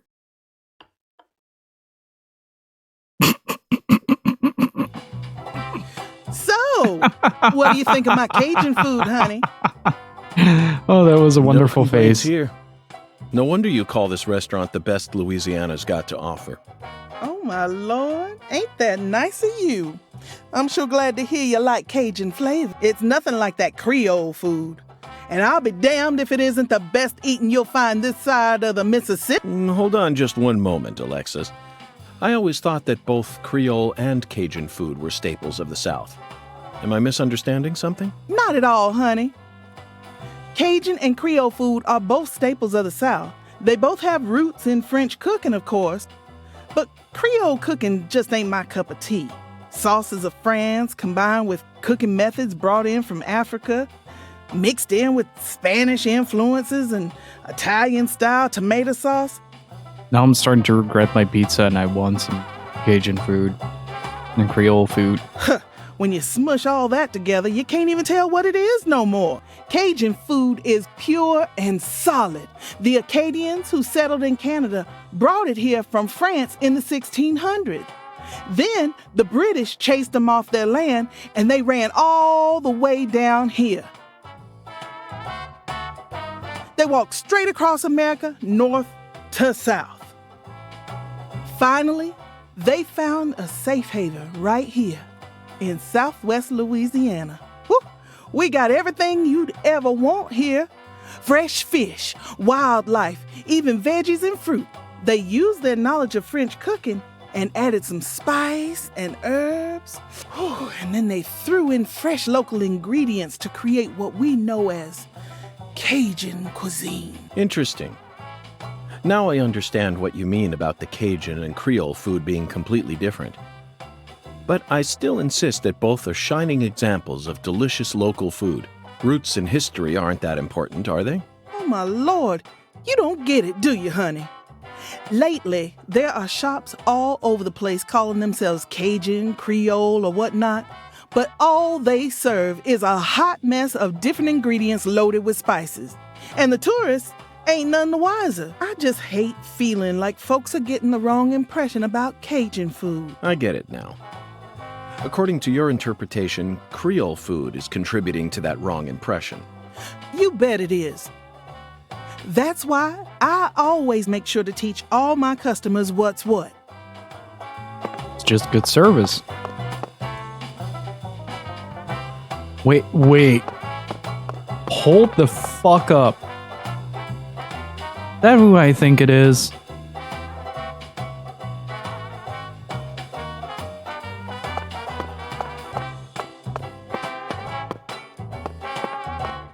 Alright, let's talk to the bowling lady.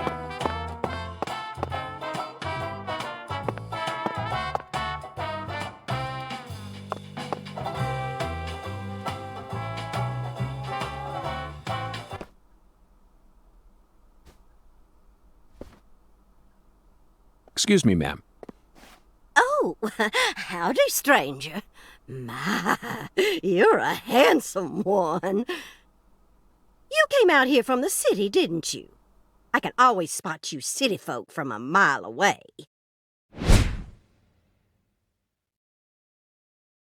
I'm FBI Special Agent Francis York Morgan. Would you mind calling me York, ma'am? Oh, so you are from the FBI. I thought as much. So sophisticated.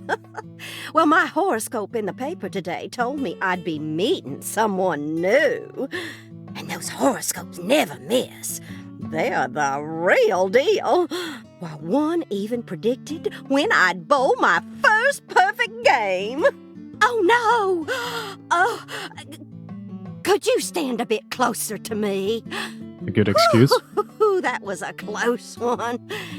If you move any further that way, you'll cast a shadow over the lane. Well, the sheriff did that once, and something horrible happened. The next time I bowled, I got a gutter ball. First time in 12 years. I was mortified. And I am going to make sure nothing like that ever happens again. In our world, some routines lead to good things, while others only lead to the bad. So, you mustn't ever cast a shadow over the lane. Is that understood? It's her routine, Zach. Understand? Just like us and coffee. Incidentally, ma'am, would you mind letting me use this lane too? I'm investigating the Lise Clarkson murder case. And I need to topple 10 maidens, no matter what it takes. No, absolutely not. Not even the FBI can take my lane from me. I haven't given it up once ever since my husband passed away over a decade ago. I'll never break my promise to him. But... Now, if you'll excuse me. Nana says no.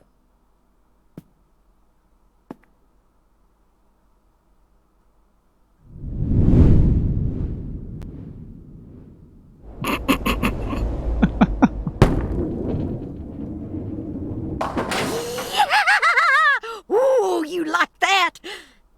That's what I'm talking about. Who's your mama? Zach, it looks like negotiations have failed. Now I'm afraid we have no choice but to force her to let us use her bowling lane. Yes, I know. I won't do anything illegal. Yet. That creepy smile, though. So far, this game has a lot of the charm of the original. But somehow even goofier because of the fact that I feel like he... how do I say this? I feel like Swery was more on his own terms with this one. So he could really go out of his way to make some things feel a little bit workier, I guess. The right word? Stop! Not now! Can't you see I'm already in my bowling stance? What, are you blind?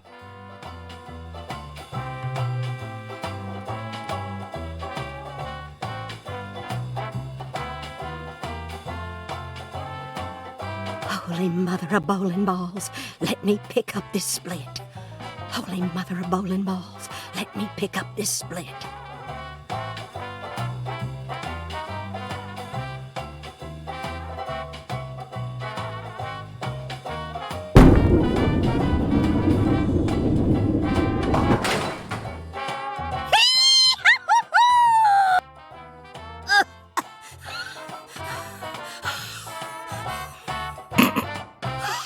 That stance, always works on a split.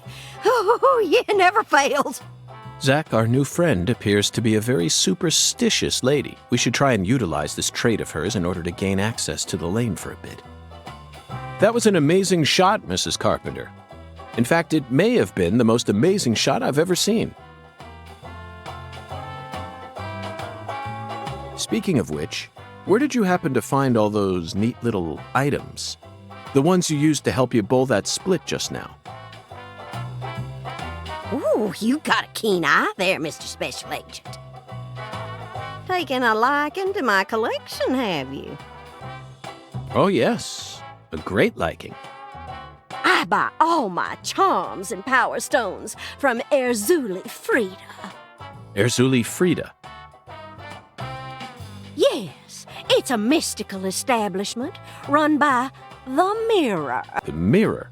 If you're interested, I can mark it on your map for you.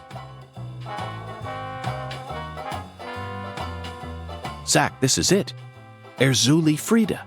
There must be a treasure trove of dubious trinkets on sale there. We may even be able to find something capable of changing her mind. It really feels like we're in the deep south now, doesn't it?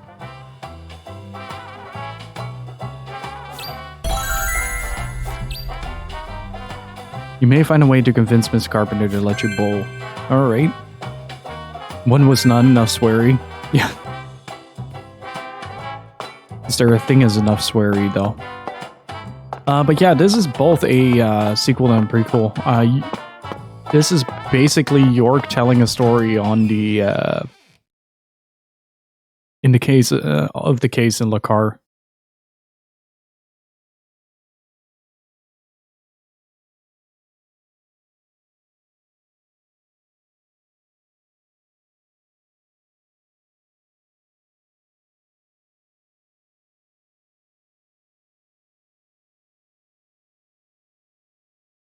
I feel like I should play D4 at some point in the future as well. If it ties into this. Wouldn't be too surprised if if he actually manages to make these games tie together.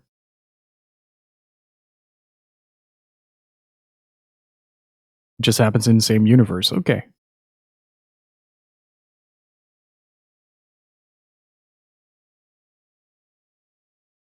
I constantly have the feeling like the game crashed every time it freezes on a loading screen.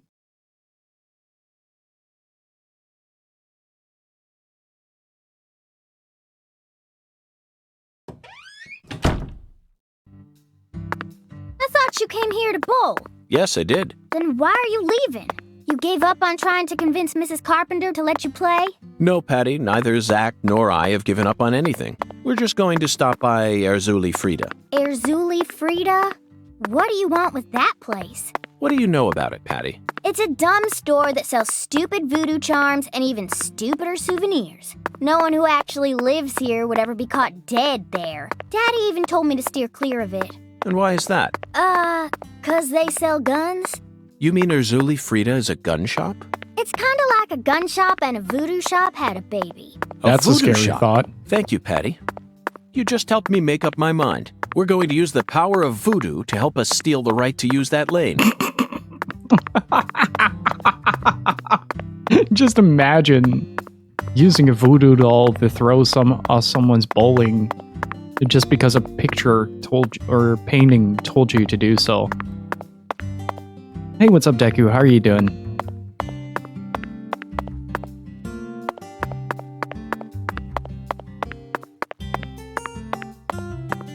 I really like the town theme and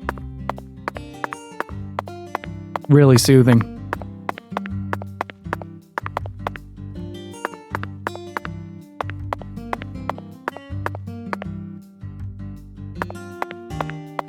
what's this? Tight spaces. Sometimes you'll come across hidden passages and areas that cannot be entered through normal means. Whenever you find a suspicious area, you should try to look at it from a different perspective. In other words, press the left analog stick and crouch to keep moving.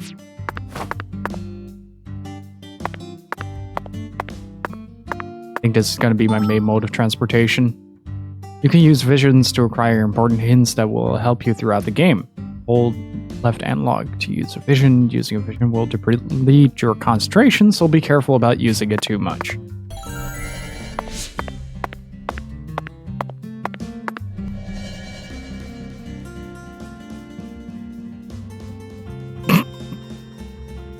It's a really good freeze frame right there.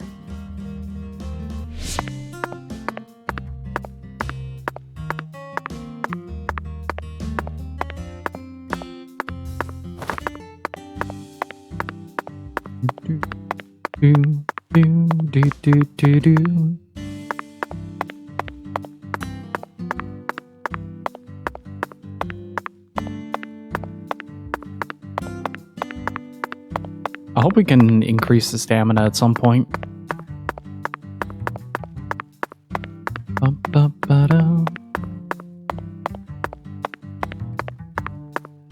Oh, I hope it doesn't have the same wiggles that the first game has. I don't think my Joy-Cons will survive that.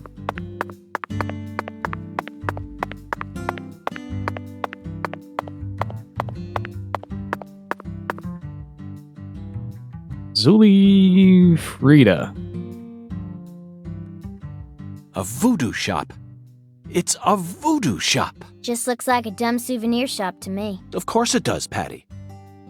You're much too young to understand the true value of such a place. Is she really, though?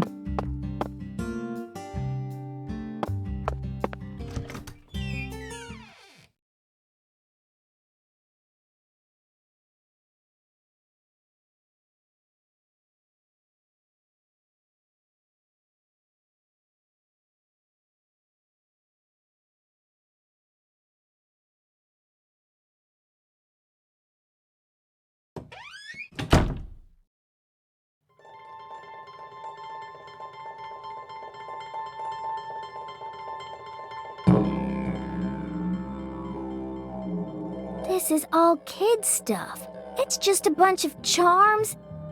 I'm allowed to watch TV and go on the internet, but I ain't allowed in here? My daddy makes no sense sometimes. You agree, right, Agent York?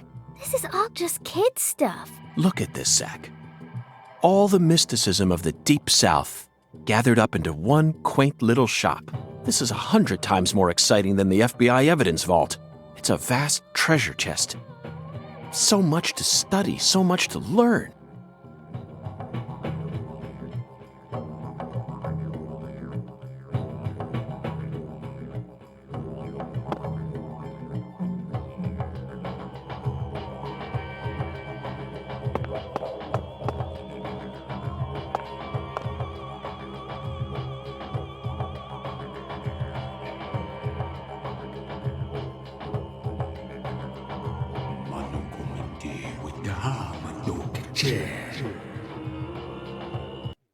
Thou art a seeker, and I see the object of thy desire.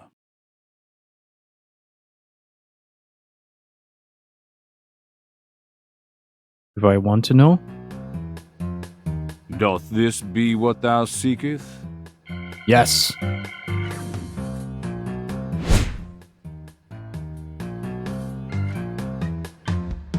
This is exactly what I've been looking for. Now. And only now. Surely fortune shall not bless thee with another chance.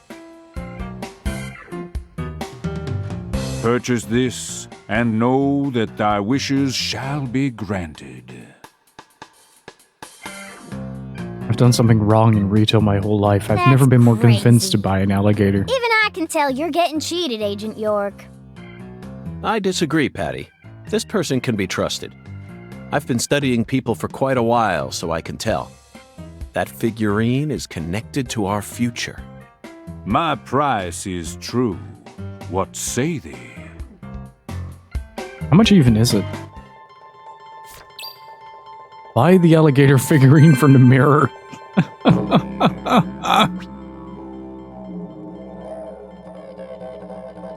Oh, it's only $30.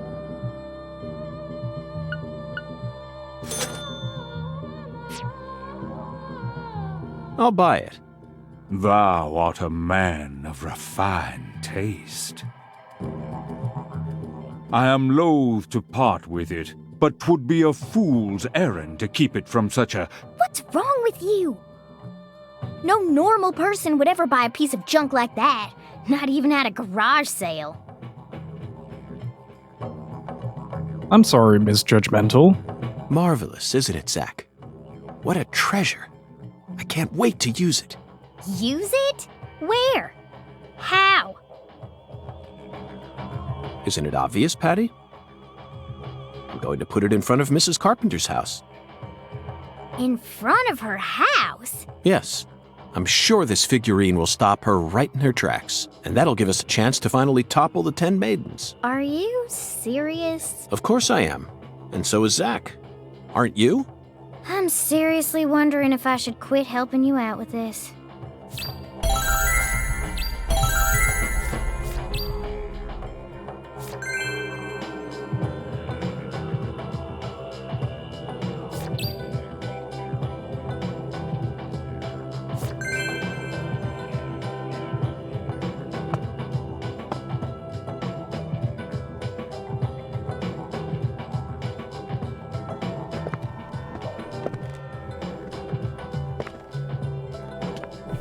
Whoa. That was close. Well, look at you, all standing there like you're expecting me to apologize. Huh, it's your fault for not paying attention. What? Got a moment? Can't say I do. I'm in a hurry here. I won't take up too much of your time. I'd just like to ask you a few questions. I said I'm in a hurry, Peckerwood. Now get out of my way. Patty, who was that? Kalina Clarkson. PJ Clarkson's second daughter, and Lisa's mother. Zach, we've found ourselves a Clarkson. Oh no, she's not here. My dolly. Oh, she's not here. My dolly isn't here. One of the key persons in this case just came out of the woodwork to meet us. Now things are really getting interesting. Isn't that right, Zach?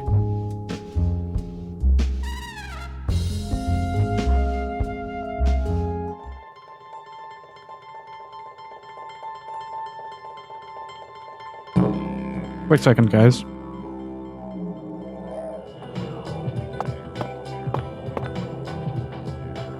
What's interesting is that the skull has the same pattern as Hungan, or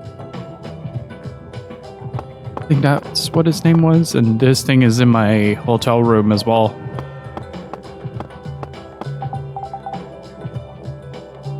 My dolly's missing. My sweet little dolly. Don't think we can do that just yet.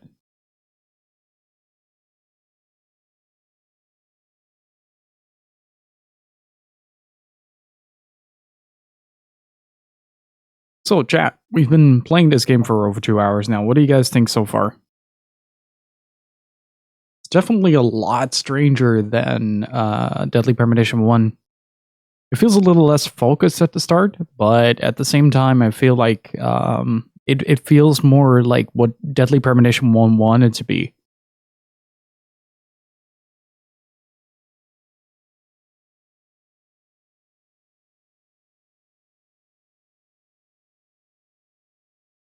Both wonderful and strange, in the words of Dill Cooper.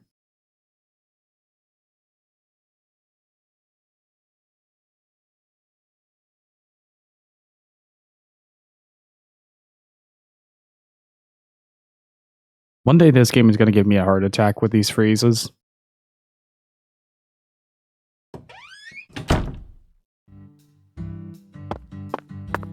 Do, do, do, do, do, do.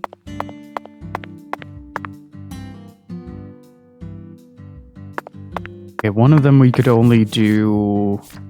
Let's see. Okay, we can do below 0 now. That's between 10:30 and 6. That is what follows up. All right.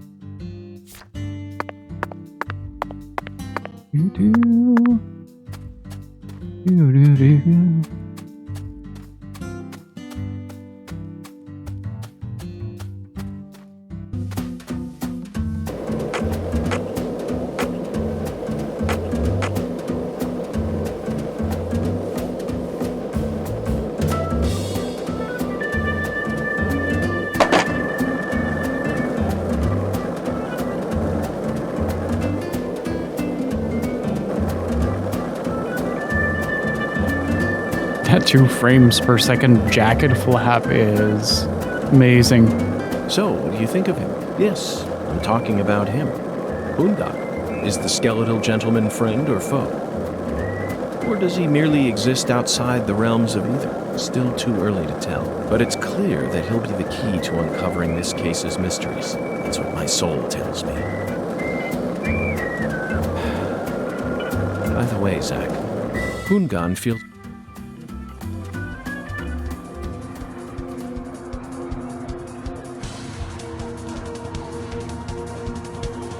Are we seriously engaged in combat with squirrels? Can I punch the squirrels?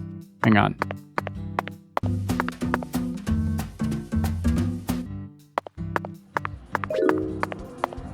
Oh!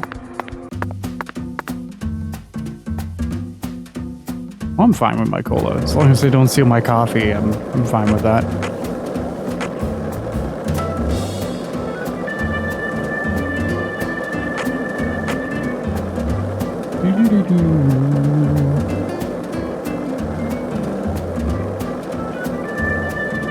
Oh, did you play this as well?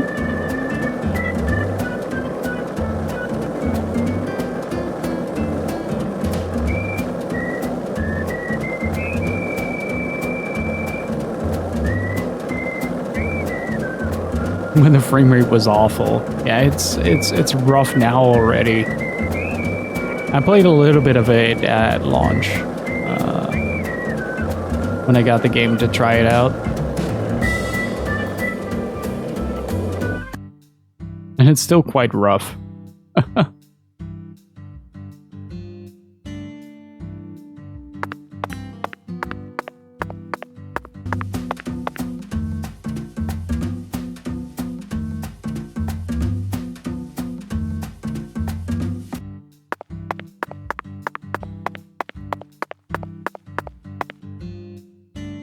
Mr. York, that was mighty quick. The special agent does it again. You sure don't waste any time. This is the guy we missed out on meeting. I bet my CLG's got a lot to learn from you. By the way, Mr. York, looks to me like you aren't packing anything. I was on vacation in New Orleans before I happened to stop by here. Well, shoot, that won't do. Here, I got something I think you'll like. It's a tranquilizer gun for the gators. A non-lethal gun made for self-defense. It can only fire rubber bullets. Okay. And here's a radio. Walkie-talkie as With well. this, you won't have to worry about any expensive roaming fees. Might take you a while to get used to them, but you'll get it.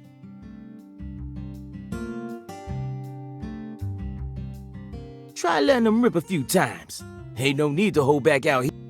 In front of a crime scene. In front of a potential crime scene. This is something else.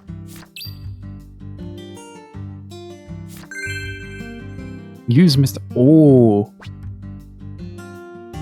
Mr. Alligator is a gun that fires non-lethal rubber bullets. You can purchase more rubber bullets at shops, so keep an eye on your stock. Okay.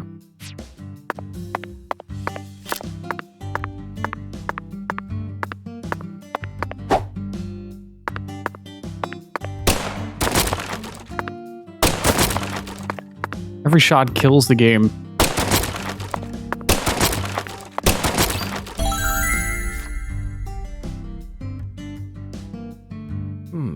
Now this is an intriguing weapon. For a tranquilizer gun, it really packs a punch. But I'm afraid I'll decline. After all, this town is peaceful, isn't it? Well, sure it's peaceful. At least the humans are. But the animals are a different story. Remember what I named it? There are some real mean-ass gators out there in the swamps. And every now and then, they wander into town. One of them even went and ate a kid once. It happened a long time ago, but still, one chomp's all it takes. They swallow down every last bit of you. Poor kid's parents didn't even know what to put in his coffin. The worst part is, that taught the gators just how tasty we humans are. So now, those suckers just attack on sight. Man-eating crocodiles will feast tonight. In Blood Swamp! You know he's fibbing, right? Gators don't attack folks. I never heard about no kid getting swallowed by a gator. Actually, Patricia, you're wrong. I'm what? Alligators do attack people, and it could happen in any town. Just while you're sleeping in your house, suddenly a gator breaks in, and just eats you. Huh? And a Alligator, dog. 1980. Directed by Louis Teague. It takes place in the Midwest, I believe. A teenage girl's pet alligator gets flushed down the toilet. Then, in the sewer, it feeds on the corpses of dogs that were used as test subjects for an experimental growth formula. After growing over 30 feet, it finally starts to go after humans. It's an extremely edifying movie. Back when I first saw it, I had a pet hamster. Hey, Agent York, what's your first order of business? You're in charge now, remember? Well said, Patricia. I nearly lost sight of my true goal. Melvin, I couldn't help but notice the name on the side of that truck. This facility is connected to the victim, isn't it?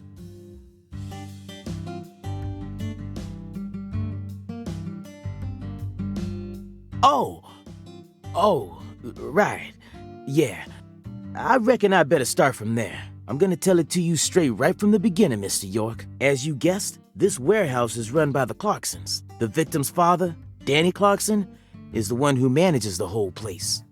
Okay, but why did he choose to store her body in his own warehouse, right? Well, that's 'cause there ain't no other place to store it. Our town has a clinic inside a church, but no morgue. Whenever someone kicks the bucket, we just bury him in the graveyard right outside of town. But not this time. We got a murder on our hands this time. We need to give Lisa's body an autopsy and keep it stored, right? So we had no choice but to rent out a corner of this warehouse. I see.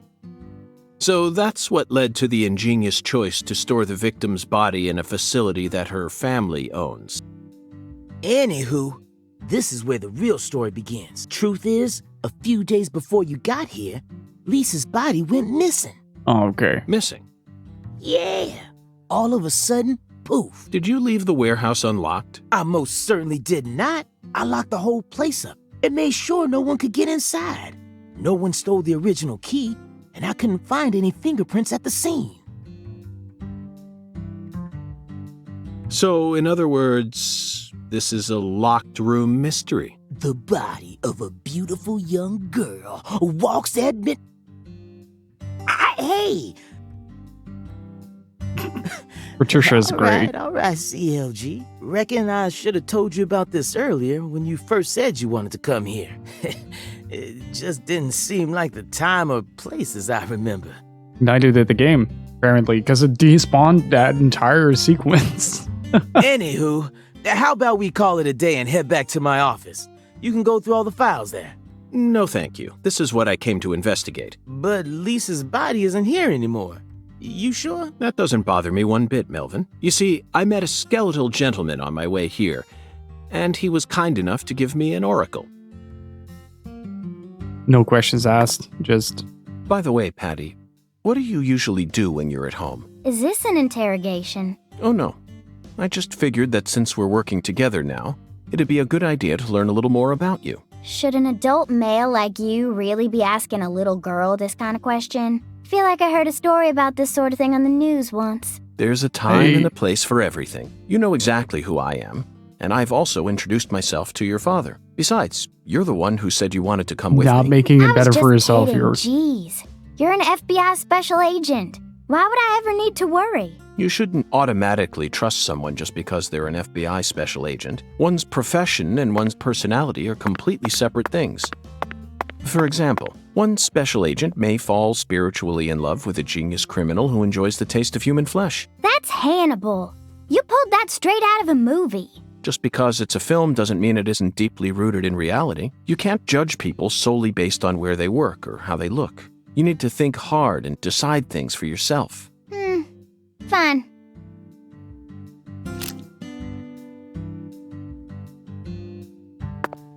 So tempting.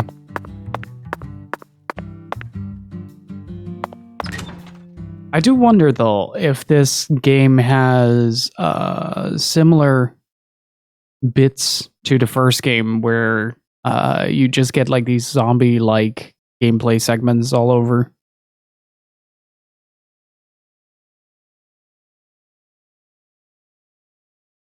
I don't think it is the case in this one.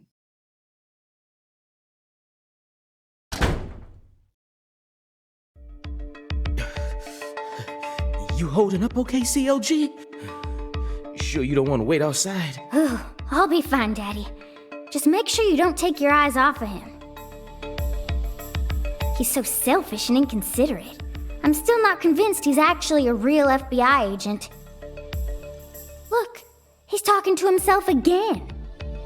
Zach, this is the ambiguous zero. The deep freeze. Let's hurry up and find that flying serpent, shall we? I spot a forklift.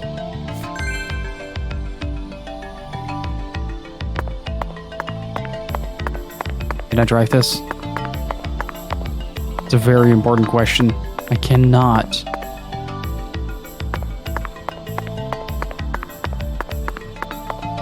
What's this? Oh, toolbox.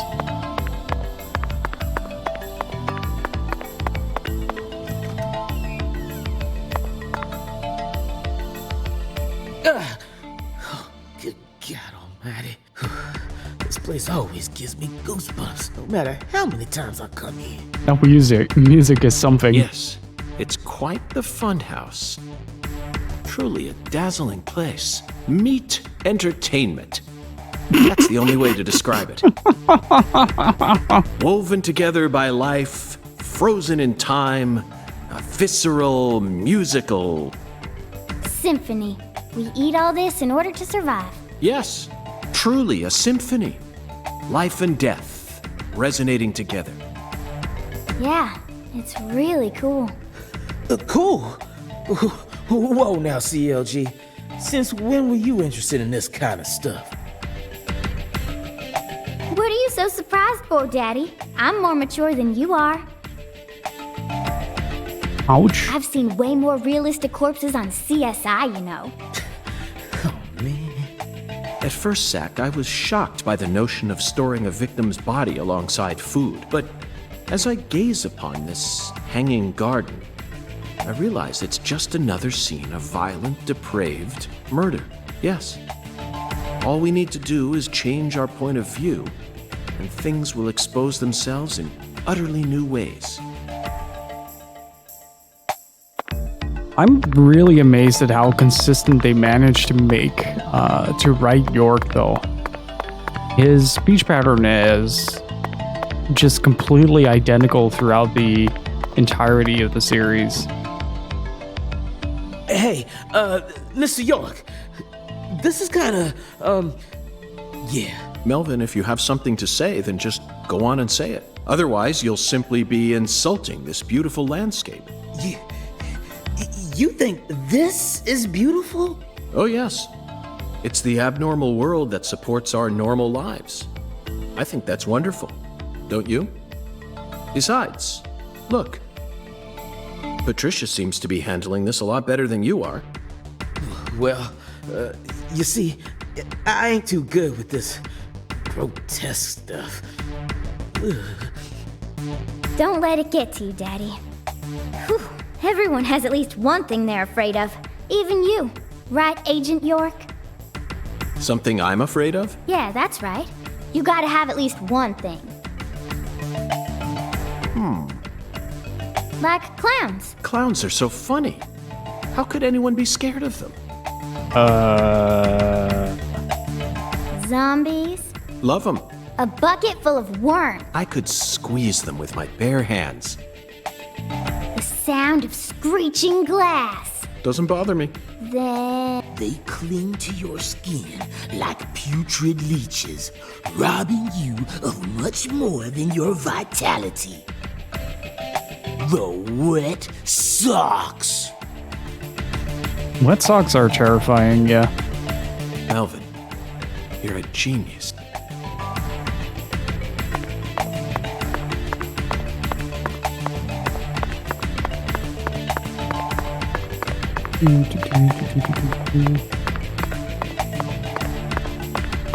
This music is so oddly out of place.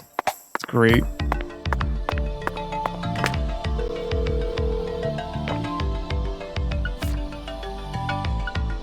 Wait, just how many save files did it make?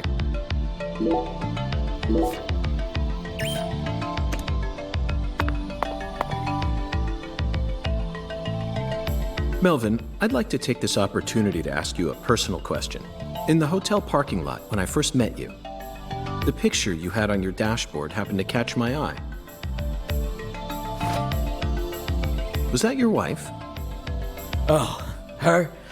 Yeah, that's my lady, all right. Candy. Her name's Candy. The prettiest girl in town, which makes me the happiest boy. A shooting star landed in a rural town, right on top of a man who now has a meteor-struck heart. You always keep her photo with you? You bet I do. The truth is, Candy's a little sick right now. She can't even leave the house no more. So I always keep her photograph with me. Kinda feels like we're always together, you know? I see. You care for your wife a great deal, but this means that... Yeah, that's right. My mama had me before she married Daddy. But it don't matter. He's still my real daddy to me. Aw. Oh, thank you, CLG. And you're my pride and joy. Well, Zach, isn't this a heartwarming scene? But there's one thing I just can't get out of my mind. Don't you think that photograph looked a bit too old? Perhaps Candy is already... No, let's not think about that. It might be a private matter, just like you, Zach. His speech pattern just is so... And how do I say this? It seems to me like it's a very hard thing to do to get a speech pattern this consistent.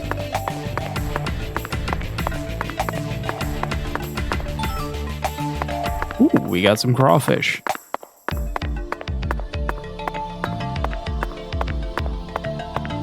I'm not a fan of the stamina bit so far.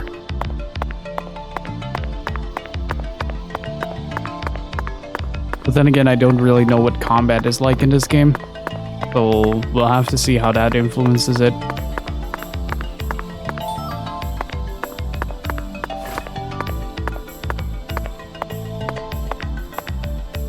It's my house now. No girls allowed.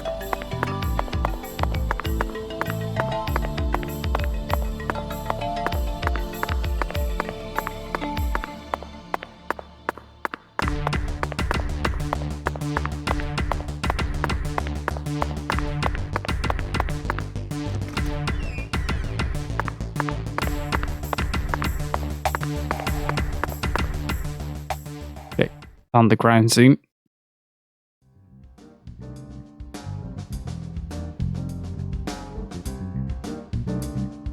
Here we are, Zach. The morgue. They stored the victim's body in a cold storage warehouse operated by her family. I'd love to shake the hand of whoever came up with that one. Hey, Agent York. Did you just come here to laugh at rural officers who are doing the best they can? Yes. We don't have any special facilities like you people. What else did you expect us to do, huh? Don't compare us with city folk. This is Carré. Or maybe you're just disappointed that you didn't get to see the bloated, decomposing corpse of a young girl. Sorry, you're right. I went a bit too far just now. But don't misunderstand. I honestly think it's a fantastic idea. I'd never try and bully your daddy. Better not. Thank you for understanding. Oh, this dynamic is going to be great. If this keeps up throughout the entire game, it's going to be fantastic. Search the morgue for clues to who took Lisa's body.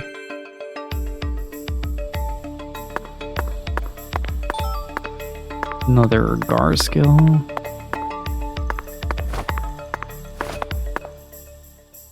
Get some footprints.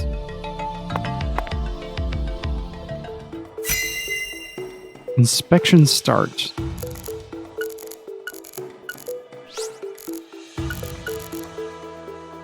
Boxes of the past or presence of the future. Either way, this is a curious time capsule. Forgotten boxes. Looks like shelled headless shrimp. When were these boxes brought here? And when will they be taken away?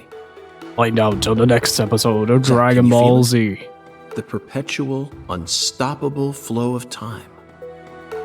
Some shrimp philosophy right there. An icicle. Never thought I'd see one of these down in the south. Boxes that got left behind. I can't tell what's inside. What do you think, Zach? I'm gonna go with okra. Yeah, okra. What's okra? I'm sure it must be okra. That's a staple of the South. These pallets are a mess. Looks like this area isn't used often. Still, the idea to store a body here. It's a novel, sophisticated idea, unlike anything I'd ever come up with. Zach, these are human footprints, and they're extremely large. Yes, Zach, I agree. These footprints must belong to someone who's used to walking around in cold temperatures. They're pretty large, and something Patricia mentioned about a man built like an oak tree. Was it Patricia who mentioned that? Zach, can you see that? Look closely. Whoa. That's right. There are 4 imprints in the frost on the top of this. It's hard to believe, but I think these are fingerprints. Hey, Kenji. Good evening to you. How are you doing? Yes, Zach, that would lead one to believe that the body napper is a giant who's over 10 feet tall. Look at the thermometer, Zach. It's at 10 degrees Fahrenheit, or a minus 12.2 degrees Celsius. This must not be the ambiguous 0. This frost is shaped like something we're very used to seeing. That's right, a body bag. Lisa's body must have been left here. But there are no signs that the bag was dragged away, so our criminal must possess monstrous strength. Okay, gotta keep that in mind. I'm doing great, and the stream's going really well so far. A bit concerned about the performance of the game, though. Seems like our flying serpent freezes. isn't here. Or shriveled zucchini, okay. Okay. Is this everything, Melvin? There aren't any other rooms in this warehouse? No special rooms? Well, there is the luxury foods warehouse. Luxury foods? Just thought you wanted to see where the body... I just thought you were only interested in warehouse number 2. Besides, it's underground, so it's even colder than this. You sure you really want to go down there? You could darn well freeze to death. All life will come to an end in the icebound zone. Never too cold for a movie trailer. You feel me? Let's head there at once. I'm sure that must be where we're meant to go. But what about searching for Lisa's body? All we need to do is find a 10-foot tall man with monstrous strength. Yeah. That giant knows where she is. 10 foot tall? But finding the flying serpent is more important right now. Now please, guide me to the luxury foods warehouse at once. These luxury foods are most likely being used in local Cajun cuisine. I'm so excited to see what we'll find. Aren't you, Zach? Giants are easy to find, of course. They really stand out in a crowd.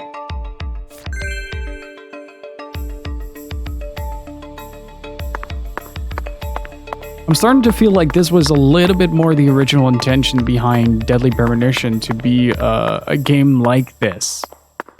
Right? Less of the zombie stuff, less of the action stuff, and more investigating. A 10-foot tall giant? All right. Now that one's gotta be a joke. All right. Now that one's gotta be a joke. Right, Mr. York?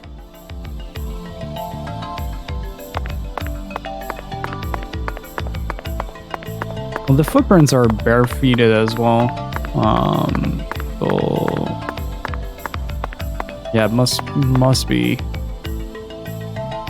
someone who's used to walking old areas. That elevator needs a key, Mr. York. Do you have one? Actually, no. I didn't think you'd ever want to go down there.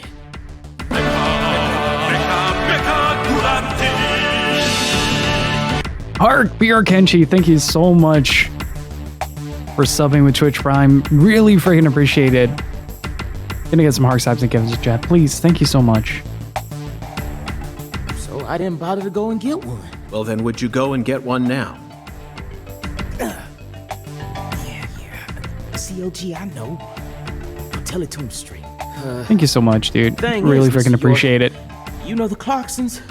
The folks who own this place? Well, they don't too much like the police. And they sure as hell don't like them when they're my color. Ooh. It was, real hard for me to get permission to open up this place for you to search through.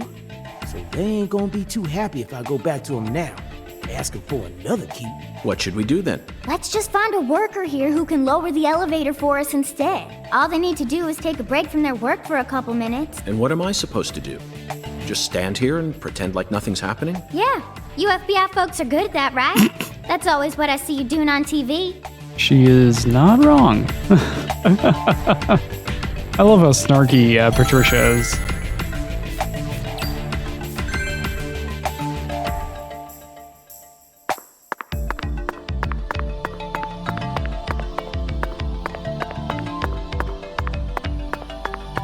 Zach, better check back here as well, just to be on the safe side.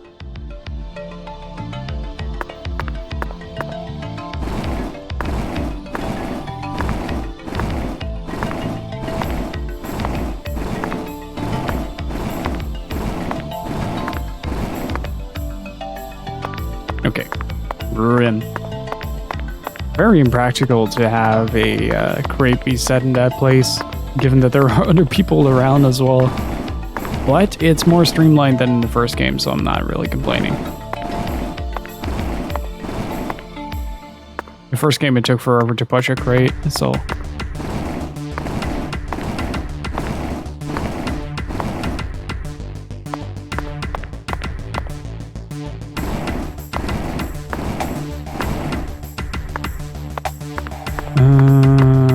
well, we can still push this one, I reckon.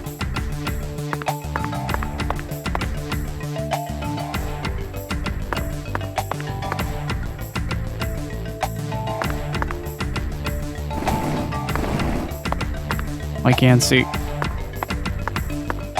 Can I pull it as well? Nice.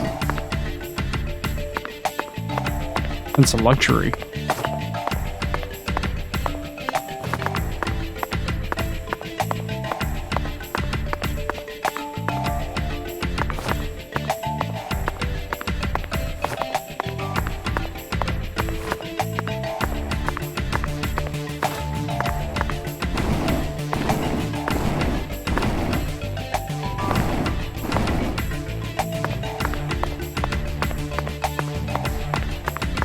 Can we talk to this man? No? Okay.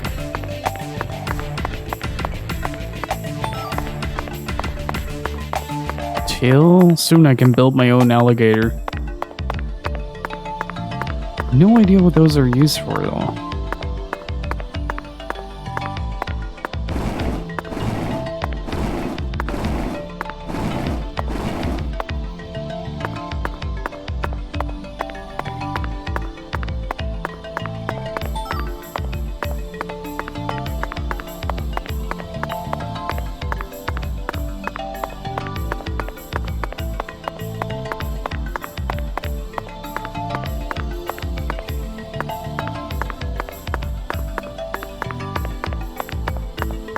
Okay.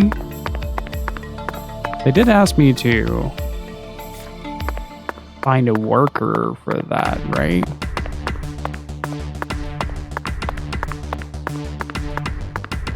Okay, this is a crime scene. Right. Is there even someone around here that I can interact with? What's that? A bullfrog leg.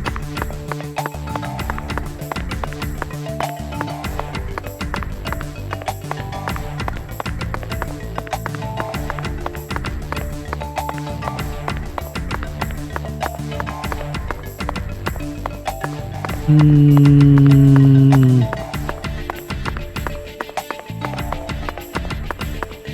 I open a map? Oh.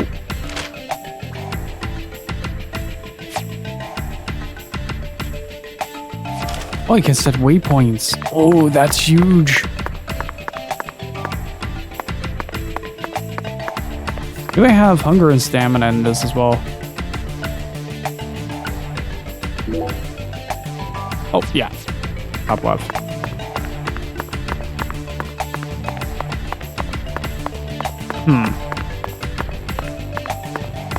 Might have to look in that little maze in the back there.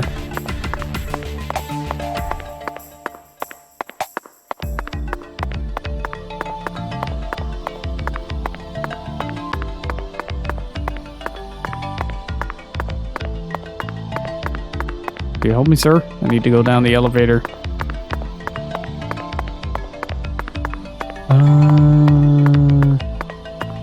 Thank you for all the support, guys. I really freaking appreciate it.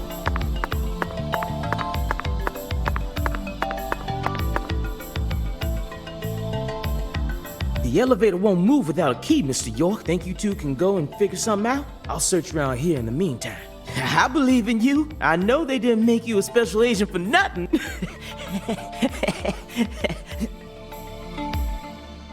Ow.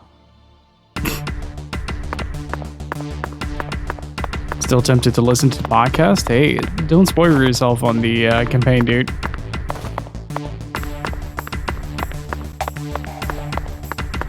I mean, it might be a lot different than what yours might end up being, but still.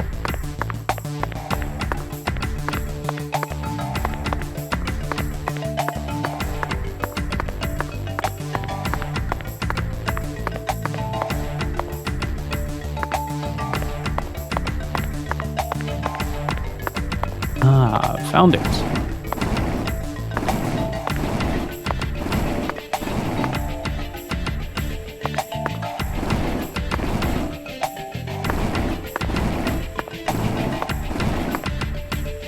Okay. Why would you put an office, like, right here? Super impractical. All for privacy reasons. It's actually pretty smart. The ability to adapt is a frightening thing. Some humans have the power to sleep anywhere as long as they set their minds to it.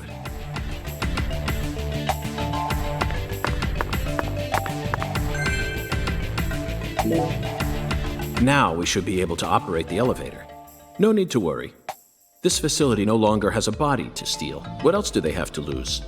A few cans of crawfish? I feel bad for him, but it's for the sake of the investigation. I'll write him a letter of apology later.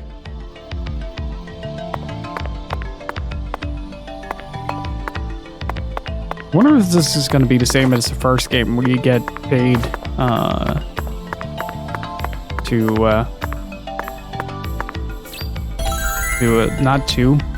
per day. Like you finish a day and you get a payday at the end. Mr. York, did you find a key? Ha! Now that's my special agent. There ain't no stopping you. Want to head straight down? You bet. Let's sally forth, Melvin.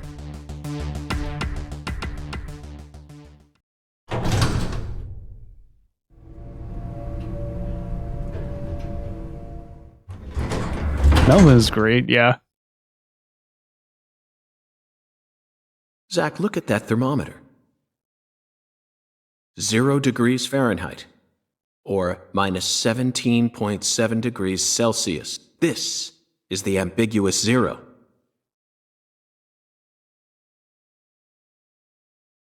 Hey, Avery!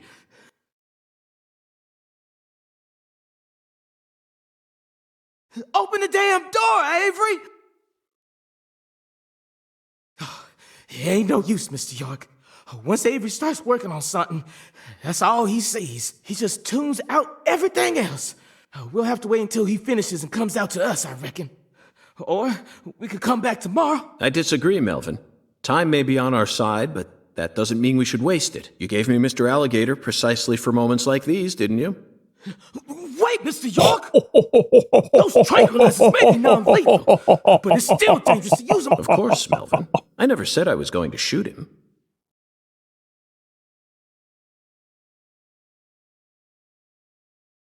You're gonna shoot some meat to get his attention. I'm right, ain't I?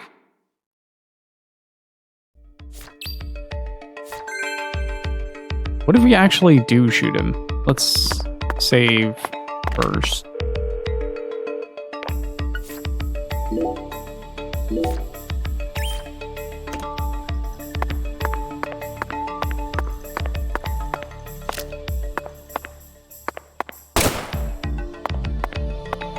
Aw, man. Oh.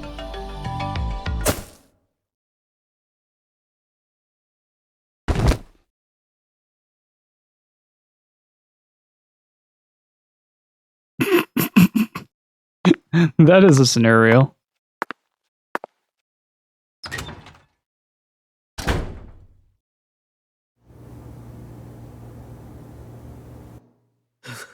This is Mr. York, an agent from the FBI. Oh, that man is massive. Hi, Avery. I'm Special Agent Francis York Morgan. Please, call me York. York, you a smarty pants, huh? I wonder if this is like this first game where the letter marked is all part of the alphabet. So there are like 26 characters that get introduced. Lots of expensive food here. Yup. Mighty precious to the Clarksons, so I gotta guard it. I see. So you're this area's keeper? Oh, I help with the research too. I do like research. Research? What are you talking about, Avery? This doesn't look like a lab to me. Oh, ain't no lab. It's a warehouse. Ain't no lab. Smarty pant scientist does the research. I ain't no smarty pants, you know? He's a bit slow in the mind, but he ain't a bad guy. Oh. Your story about the giant who carried Lisa out. Don't tell me you think it's him. I mean, it's true that he's free to come and go as he pleases in this warehouse, but... Calm down, no, Melvin. As far as I can tell, he's just a bit over 6'5". The one who moved Lisa's body must be at least 10 feet tall. He's clearly too short. That's too short? Too short, huh? He does sound a little bit like Forrest Gump, yeah. If you ever happen to find a man who makes him look small, I'd sure like to meet him.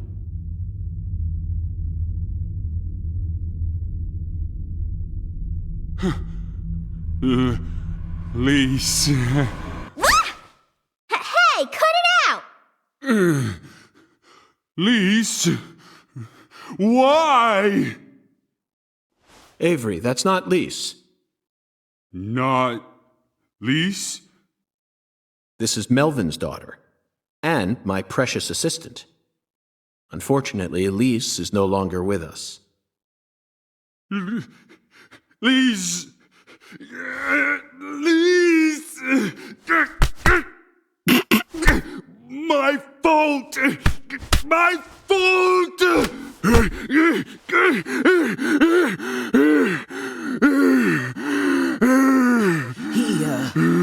I guess he's sort of like Lise, you know? See, the poor fella's got himself a childlike mind. You know how normal kids tease other kids in order to get attention? Well, with this big lug, sometimes folks who don't know him too well see something and end up calling the police. But I know that deep down, he's got a good heart. Hey, Mr. York, I'll keep him busy, but I'd appreciate it if you'd hurry this particular inspection along. Just holler at me if you find anything. I reckon that'll make it easier for you to go do your thing, yeah? Melvin, I think you're finally starting to catch on.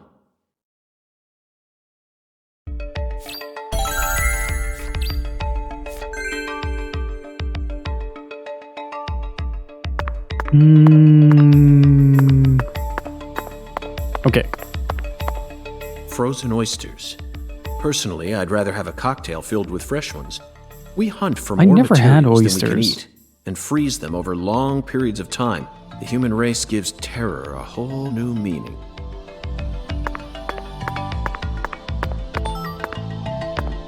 Another crawfish. Cans of Holy Trinity paste, onions, bell peppers, and celery. The absolute basics for any Cajun dish. This product combines them all into some sort of paste. People actually buy this garbage? Even the name sounds idiotic. Zach, I just made an eternal promise with myself. If I ever happen to come across any food prepared with this paste, I vow to never call it Cajun food.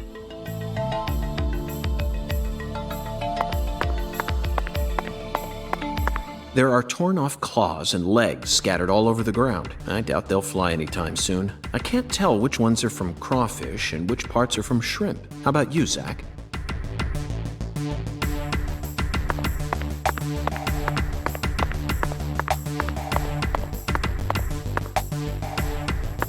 It's a very interesting storage facility, though. Hung alligators. I suppose in a way they sort of look like flying serpents, but that's pushing it. Remember, we're in a dark basement here. They'll never reach the sky. Andouille. Now here's some real Cajun cuisine. The way these sausages are linked up, they almost look like a serpent, but it's hard to imagine them flying. Let's move on, Zach. Okay, so we're still missing something. Maybe back here?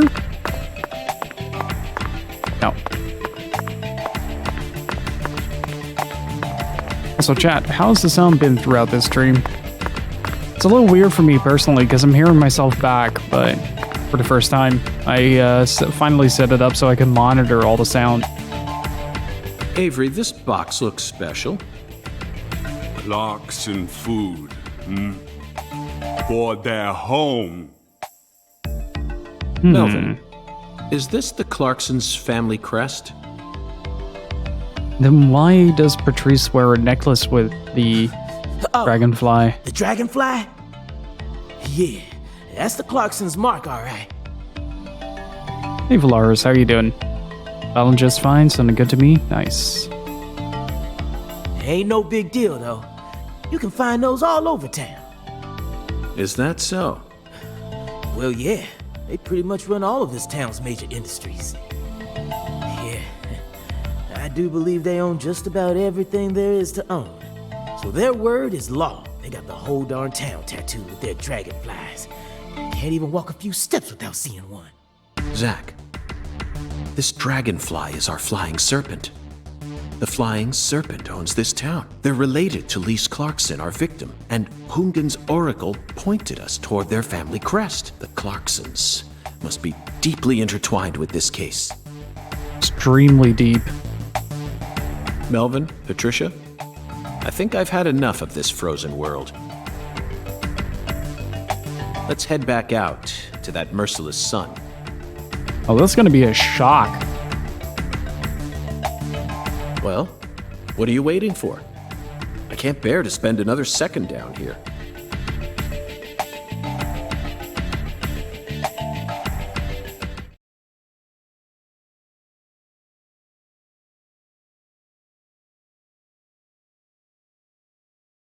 But I wonder if they took this opportunity with Deadly Premonition 2 to focus it more on the narrative design rather than on the horror aspects of the previous game, which felt kind of shoehorned in. Like in the previous game, you had these kind of like I liked them, but they were kind of senseless to the overarching plot. That you had to shoot some zombies to solve a mystery or something like that in this Silent Hill-esque world that you visit every once in a while. Yeah, I like it a lot. It's a bit hard to commentate on because people are basically constantly talking, so that's kind of a downside that I still need to get used to. And it's just really scary to see on loading screens because this happens a lot. Whew. So, what do we do now, Mr. York? Zach and I will take things from here. Then what should I do? Tend to your sick wife? I don't know. You're free to do as you please. I'll stop by the sheriff's office when I need your help again. I suppose that's what I'll do then. It'll sure make Candy happy. But I am the sheriff of this town, so I do intend to get some work done. I know. How about I search for Lisa's body while you're busy? Not a bad idea. Just be careful that you don't get attacked by a barefooted giant. Hey, don't scare me like that. I will invoke the power of Yaoi hands to repel this giant. Why do you keep talking about that giant? You really think some giant was responsible for all this? Melvin, don't be silly. Of course I do. Just when I thought you were starting to catch on. Disappointing, to say the least. But how can you be so sure? I want to see some proof. Proof number 1.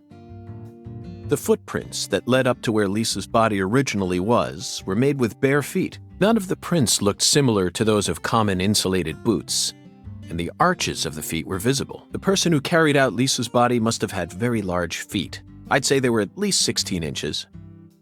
Proof number 2. Those are massive feet. I found fingerprints on the cord of one of the hanging lights in the warehouse. The fingerprints weren't aimed up from below. They were coming directly from the side. Clearly, the giant moved the light because it was in his way. He pinched the cord with his fingers. Proof number 3. There was nothing else found in the vicinity where Lisa's body was stored. This means the giant carried her out without dragging her across the floor. But there's only one set of footprints. The only conclusion I can draw from this evidence is that a barefooted giant, standing over 10 feet tall, carried Lisa's body out. That concludes the entirety of my proof. Any objections, Melvin? But there ain't no way a human could ever be that tall. Hang on. What is the tallest human?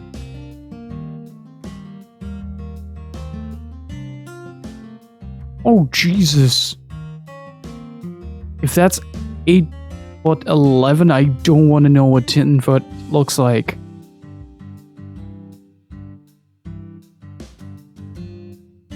Holy crap.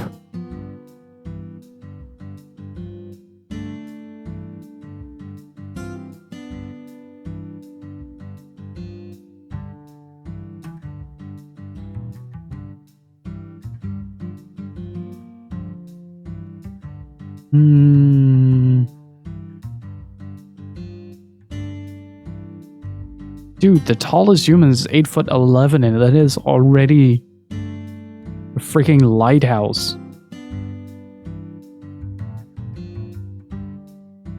Hey, what's up, Zero? Yeah, it all says that... Hang on, what did it say? I clicked it away already.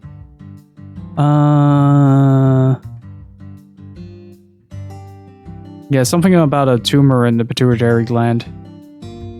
So yeah, there are a lot of health issues when it comes to that.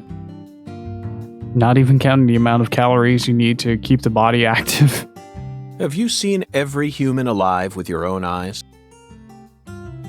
Well then, you need to forget all your preconceived notions when embarking on an investigation. Whether you come face to face with a 10-foot giant or a skeletal gentleman, you always need to accept everything that comes to you with a clear mind. Do that, and eventually the truth will reveal itself to you. It is indeed out there. You're a smart kid, I'm sure you understand. Well, I'll be damned. I'm sorry I ever doubted you. Mr. FBI Special Agent, sir. A sharp eye and flawless observational skills. Uncovering the truth with a heady intuition. I won't ever question you again. Heck, I'll do whatever you say. It took a lot less convincing than George. That's one thing Melvin. that's for sure. I'm glad you finally caught on.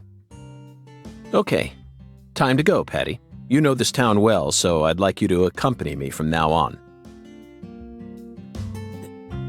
Patty? Well, I wanted to investigate with the Mr. FBI agent. Zach, we found the flying serpent. Now we simply need to locate the 10 maidens. It's time to head on to Alexis's diner and lane. Ah, the story is structured like that. Okay, got it. Okay, so now we have some time until the evening. What time is it? It's 10 past 10. We have a lot of time. Okay. Got it. So, what does the town look like? We are now at the... Oh, the town rotates as well.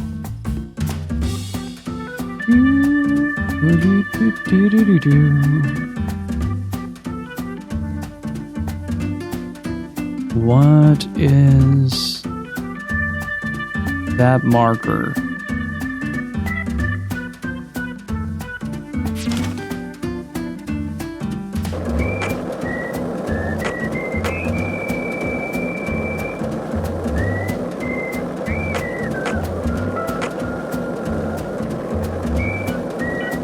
I get the feeling like we did miss something very important when it came to meeting Melvin.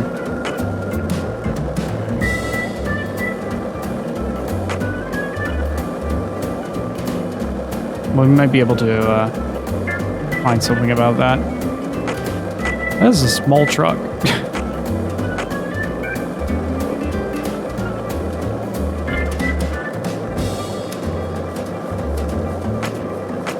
He wasn't lying when he said he was good at skateboarding.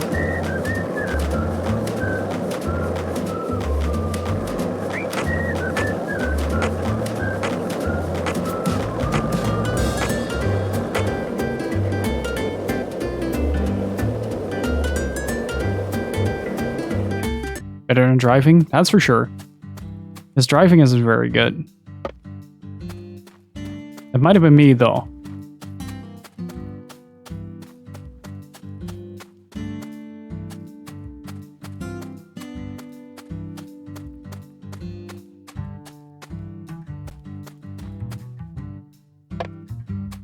Okay, Patty. I'm going to try asking you that question again. What do you do when you're at home? I watch TV and look up stuff on the internet, I guess. Ain't much else to do when you're out in the middle of nowhere. Really? For some reason, I envisioned you working hard to take care of all the chores around the house. Well, of course I do stuff like that too. But doesn't everyone? Why bother talking about it? Other kids your age don't help out their parents. They're too busy talking with their friends on the phone or through emails. That's stupid. I don't get why everyone's so obsessed with taking pictures of themselves. Then they send them to their friends just to get approval. Talk about cringeworthy. How do you prefer to boost your self-esteem then? I don't need to. I have my family. And besides, my daddy's the town sheriff. All I need to be happy is a normal life. That's awfully mature of you. Everyone else is just childish. I'm totally normal. Okay, then. So what do you I feel do extremely after called you out finish as a all your streamer right chores? now. You don't turn on CNN and pour yourself some bourbon, do you? CNN? That's kid stuff. What I watch is way more adult than that. Like what? Live sports? You just don't get it, Agent York. Full House, Friends, Beverly Hills 90210, sitcoms. Sitcoms are an all-in-one package. Dreams, love, life lessons, science fiction. They've got everything you'd ever want. And some cable channels just show reruns all day long. It's the best. Oh, but my favorite TV show is this old one called MacGyver. The main character is cute and smart. I don't know his real name, but I like him. Oh, and I also like Gil Grissom from CSI. I just think it's adorable how he keeps maggots inside his fridge. Thank you, Patty. That was very informative. Well, what do you think, Zach? Her tastes Okay, are... that last bit got me off guard. They're a bit hard to describe. Wait, don't even say it. I know exactly what you're thinking, and I'm in full agreement. Are you, though? Can I visit houses here? These are a lot smaller than...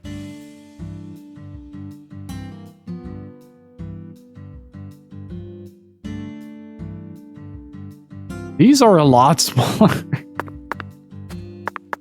Oh.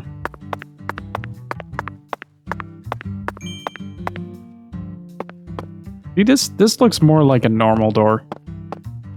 Yeah, this kid is great. So you clearly love TV shows, but what about movies? Movies? We don't even have a movie theater around here, so I can only watch what I manage to catch on TV. Like what? For some reason, the only movie channel we get at home is the sci-fi one, so I just watch a lot of sci-fi. Like what? What's the last one you saw? The one with Schwarzenegger, where there's all these clones. The Sixth Day. Yes. 2000. Directed by Roger Spottiswoode. You must be Best very kid. well versed in sci-fi if you can appreciate an Arnold S. film. I thought it was way too easy for them to make more clones. And you'd never see a clumsy investigation like that on CSI. That's right. It's realistic. Everything about that film is so realistic.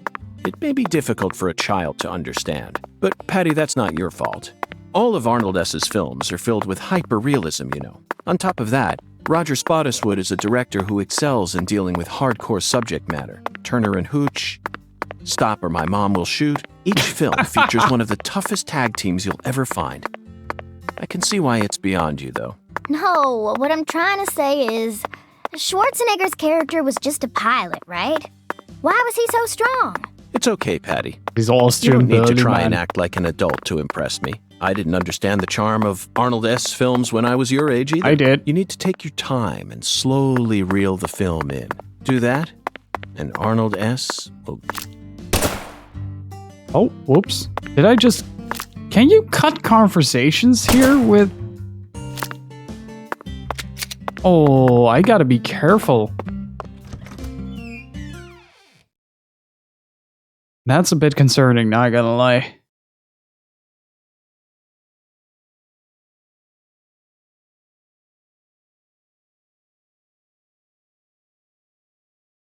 But, yeah, I can always appreciate a game that references one of my favorite actors.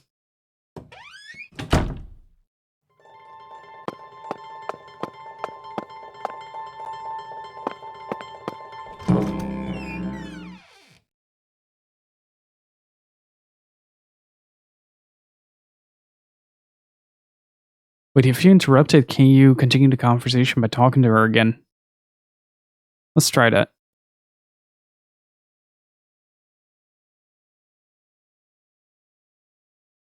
Sixth Day actually is pretty good.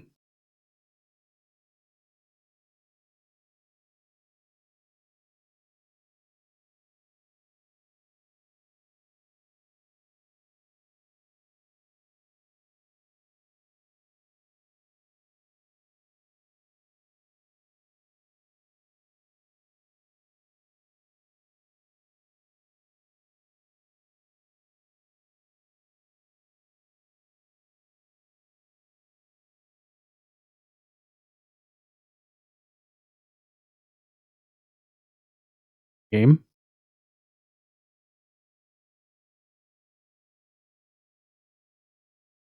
I think the only one we haven't watched yet are Commando and True Lies. True Lies is the only one that I haven't seen yet. It's supposed to be one of his best as well. So, guess it's saving the best for last. Hey, Patty. What, Agent York? Nothing. Just felt like saying that. Fair point.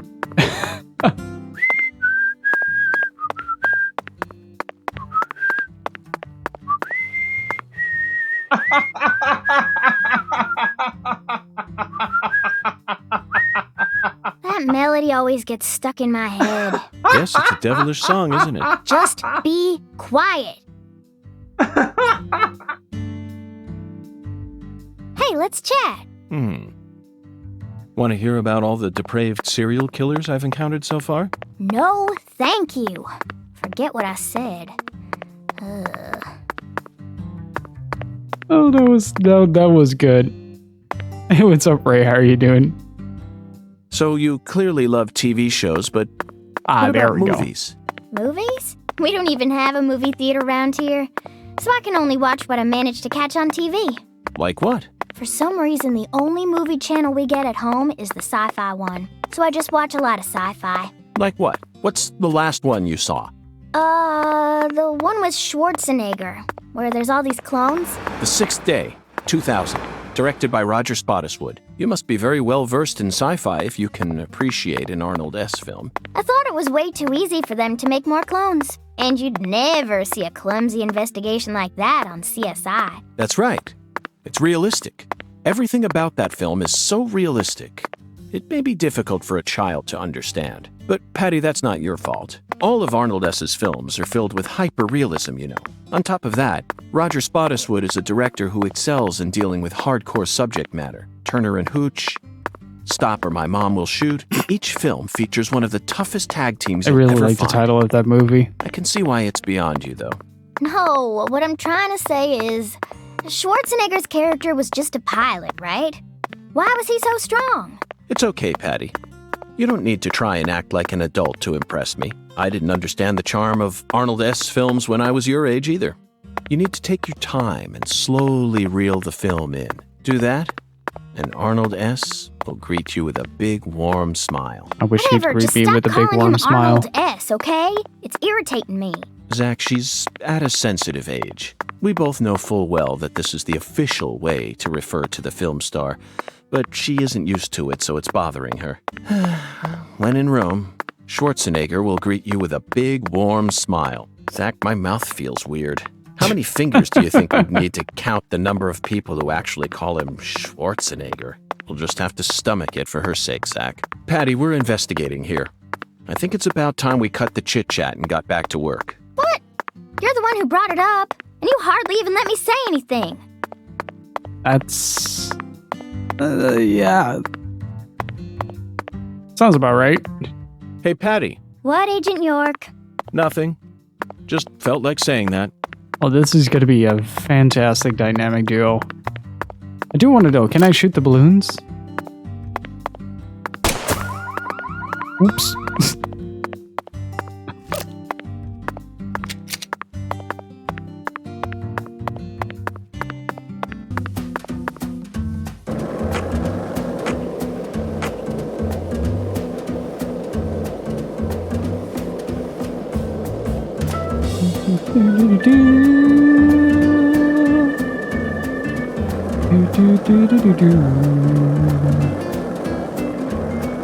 Because our car got stolen.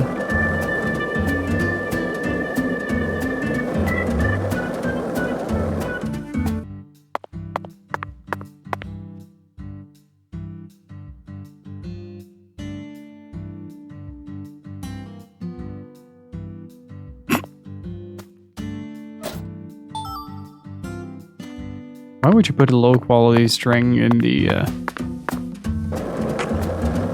mail? Oh, why wouldn't you? That's a better question. Did you notice it yet? The streets in New Orleans were a mess. All busted up and undergoing maintenance. The city was built on a swamp, so the ground is soft. All it takes is some heavy rain to cave it all in. There were also a lot of places where large tree roots were pushing up parts of the asphalt and the sidewalk. Those bumps were dangerous even when we still had our car, remember? But this town is different. The streets are all paved so cleanly that we can skate along them without a care in the world. And there's hardly any trash or graffiti to be found anywhere. The Clarksons truly do control this place, for better or worse. It's a good example of how allowing certain people to rise to power can have positive effects as well. Also, don't you find that Southern people are remarkably friendly, even to total strangers? Both here and in New Orleans, I've been amazed at how cordial everyone is. Is it just the way things are down here?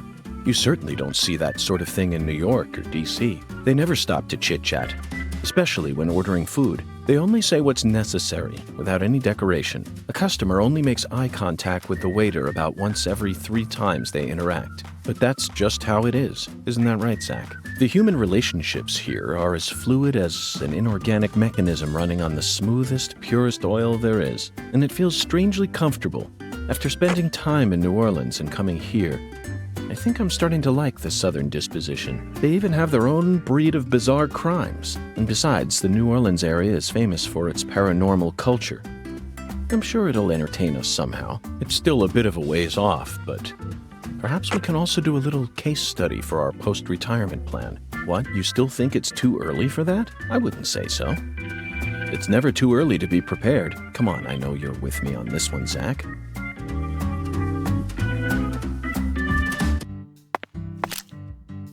Okay, why are there UFOs in...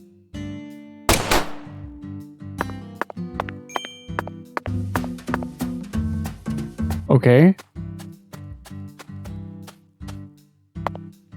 So I just shoot every UFO that I come across? Okay, I'm down with that. Aiming with the Joy-Con is terrible. Please send help. I do like how the gun echoes, though.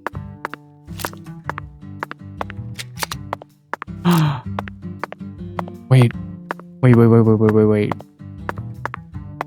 Which one of you assholes stole my can of Coke? One of them is blue.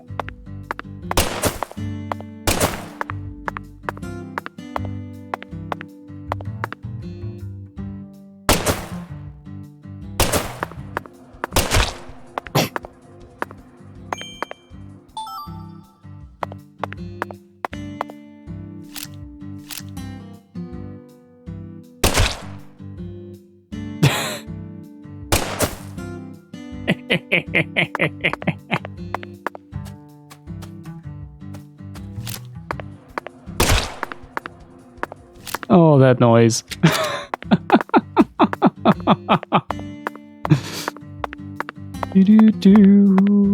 I'm killing time and scrolls. Come here.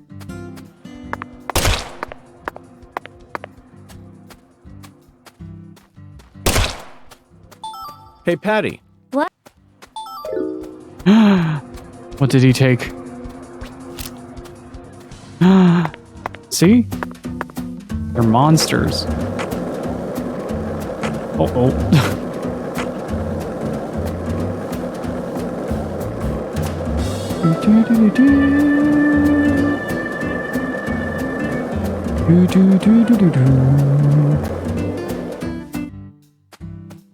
That squirrel had a gun. It was self-defense. Oh, dude. Can we ride that cello? Why did York jump back?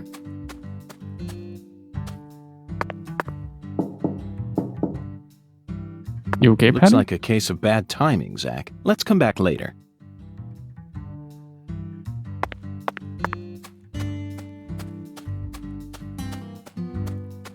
Yeah, that's the true danger of squirrels. They can take you to the promised land. Does she have bowling pin bushes?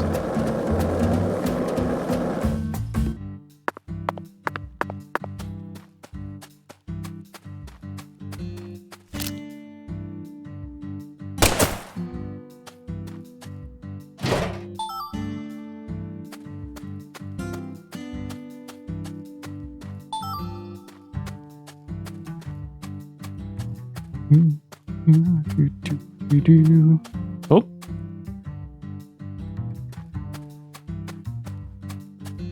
Bad timing, Zach. We need to place the figurine in front of her house when she's home. Otherwise, it'll be useless. Let's come back later. Can I do the same trick here with... What? Oh. We're going places.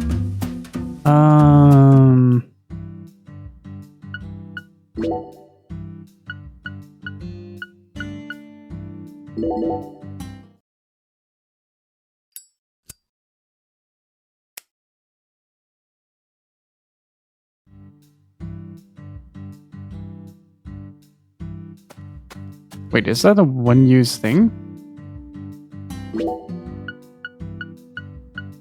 Holy shit. Is there a general store that I can find here?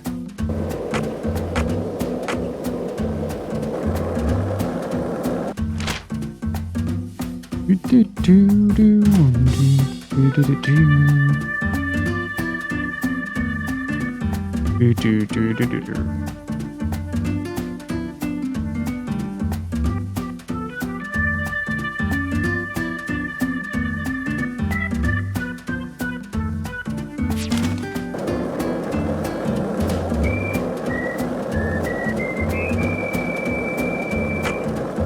Gotta go faster.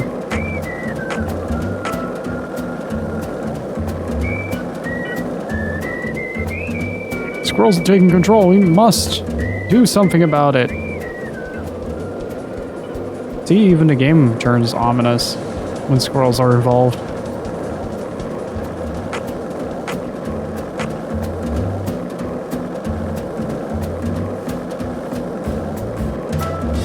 Do do do do do do do do do do.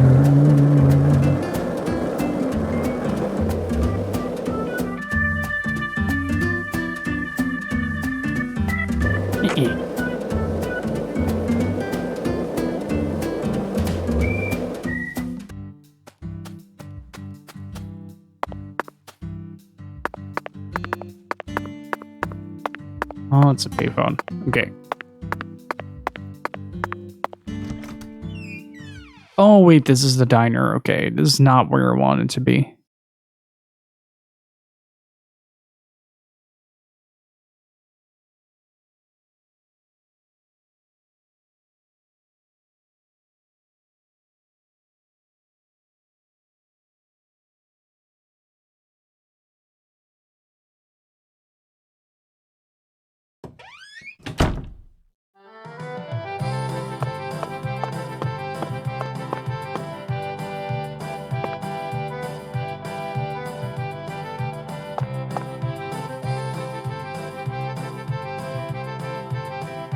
I have concerns.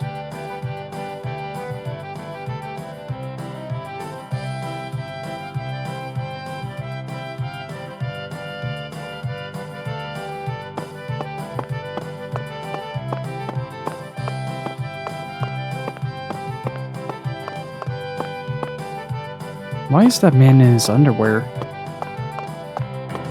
With a cowboy hat and boots.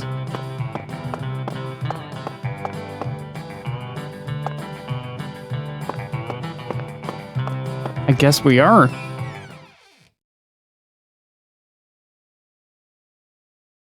Maybe they needed some rescue rangers after we killed all those squirrels.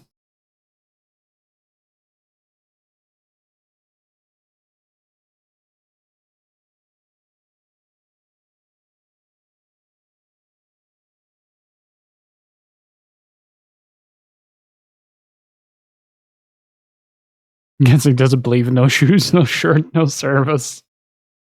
At least he didn't arrive naked. That's the main benefit we got from this.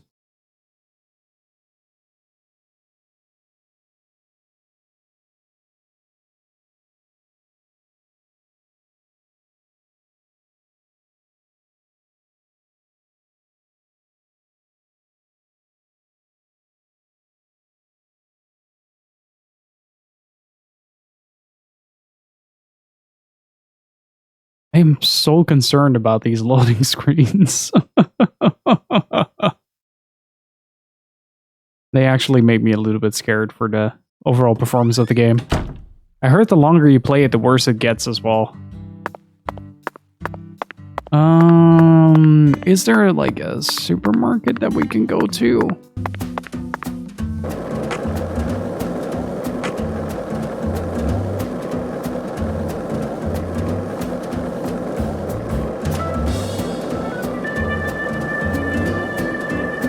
Yeah, this game has some pretty significant problems, primarily with memory leaks and such. Wait, can I get cigarettes from these?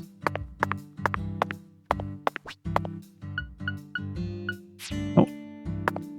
These? No.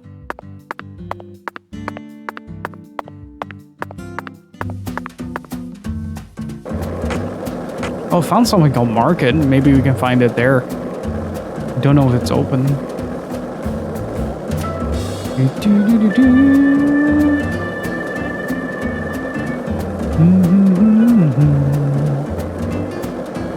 it's the sheriff's department.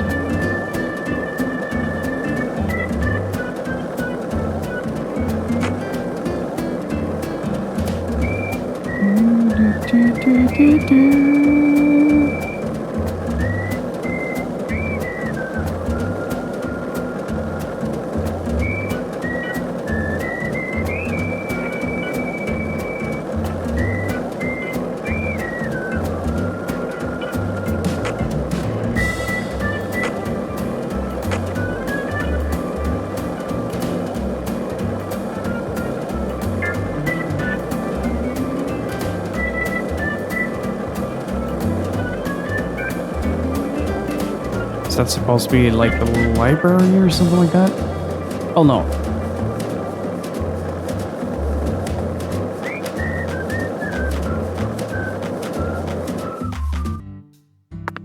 What do you want, Peckerwood?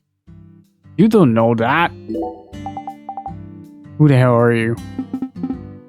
FBI Special Agent from Francis York Morgan. FBI? What the fuck does the FBI want with me? I'm busy, you know, now scram. What are you so busy with? It's gone. What's gone? My dolly.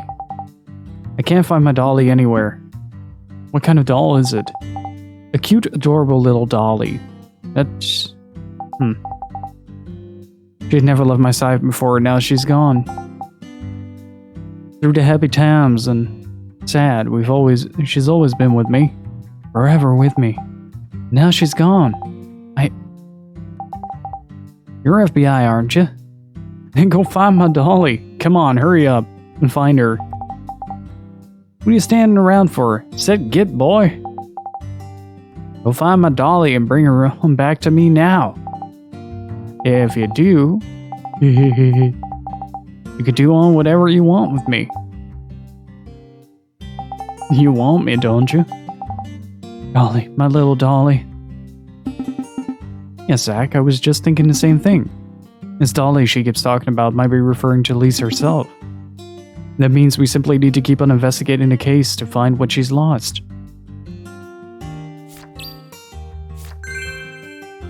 Hey, Alpha, how are you doing, dude?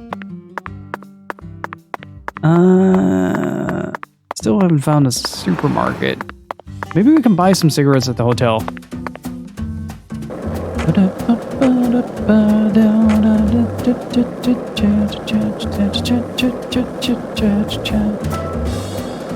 Hey, Zach, it looks like we were right on the money. Tracing the San Rouge distribution route led us right to Louisiana. You know what that means. We've got a hot hand, and Lady Luck's given us far more favor than she ever has before. We just happened to hear news about Lisa's murder while sitting in a bar during our vacation in New Orleans. That certainly wouldn't have happened if we had stayed in D.C. They would have given the case to another special agent, or maybe even to the state, and then we never would have found it. In the end, it would have been shut. Seriously, I bump into something and this game. I really like you, Deadly Premonition 2, but you make it hard to want to interact with certain things.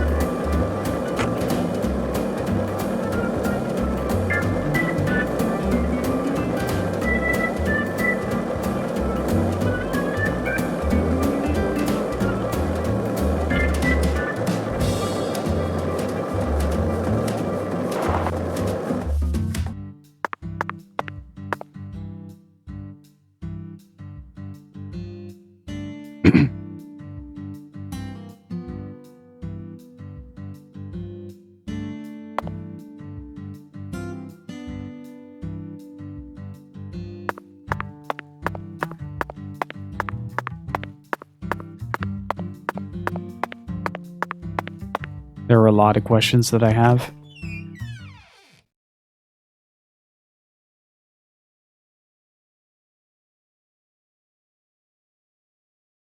He's a sax player too.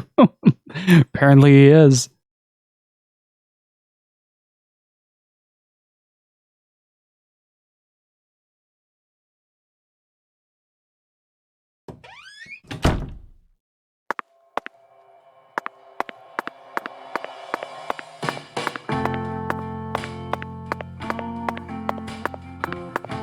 Okay, is there some way to get some freaking cigarettes around here?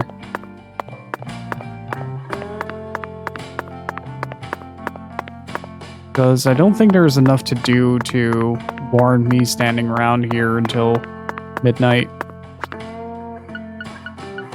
Nope. Nope.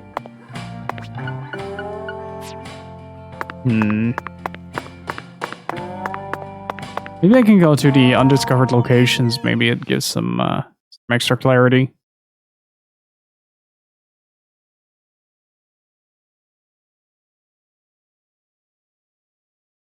Oh, Alpha, this game is a wonderful ball of jank, really.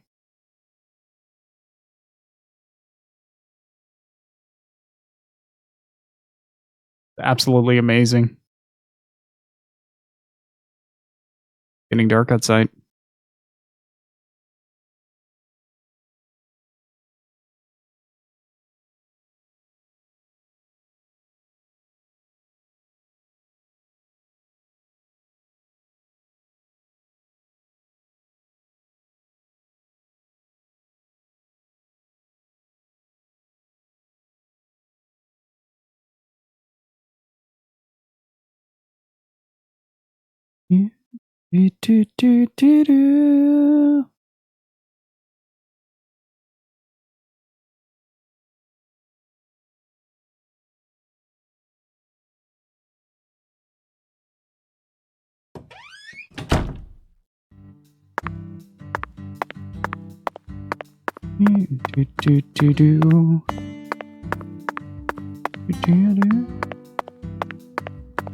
What's the closest one? I think that's the one.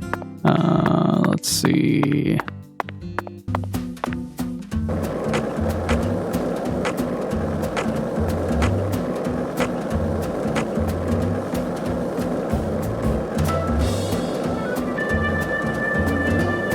There has to be a freaking supermarket in here. Oh, these are the dogs they were talking about.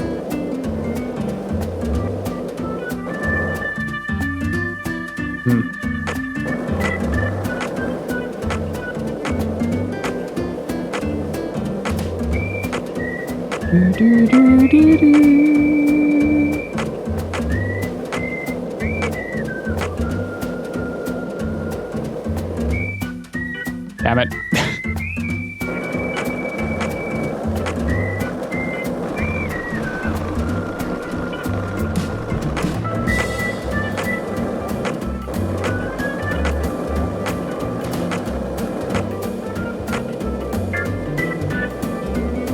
But you don't think I want the answers? I think you do, Alpha. So start asking away.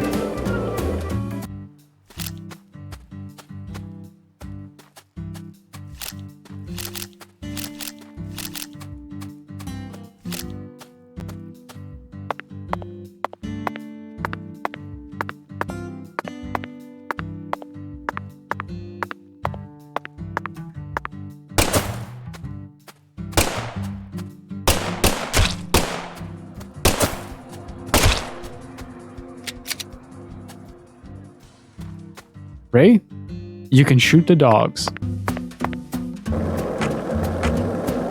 They look more like hyenas, to be honest. First question, what? Answer, yes.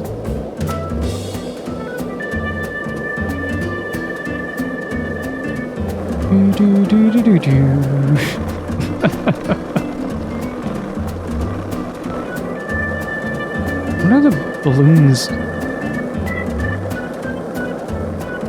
Those were supposed to be dogs, yeah.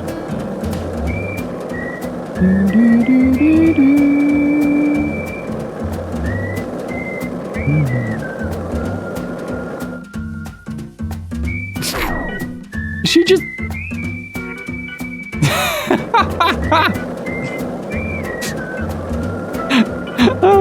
that was delightful.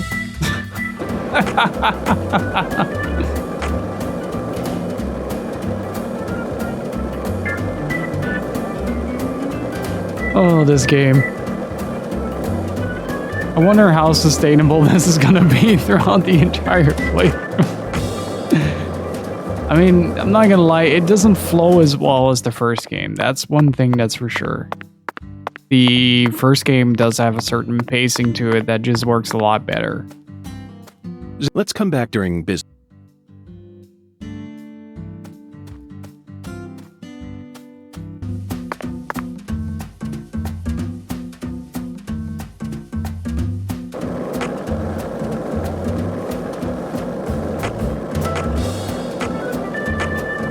Because this just turned into a quest to buy some cigarettes because... I don't know. I need to pass the time and therefore I need to turn into a heavy chain smoker.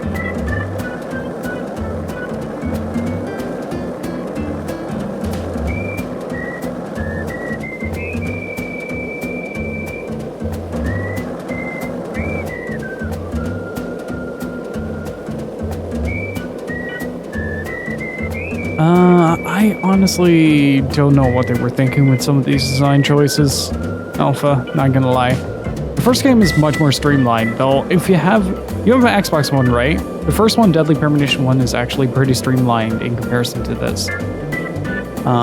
So far this has been quite wild when it comes to pacing and stuff.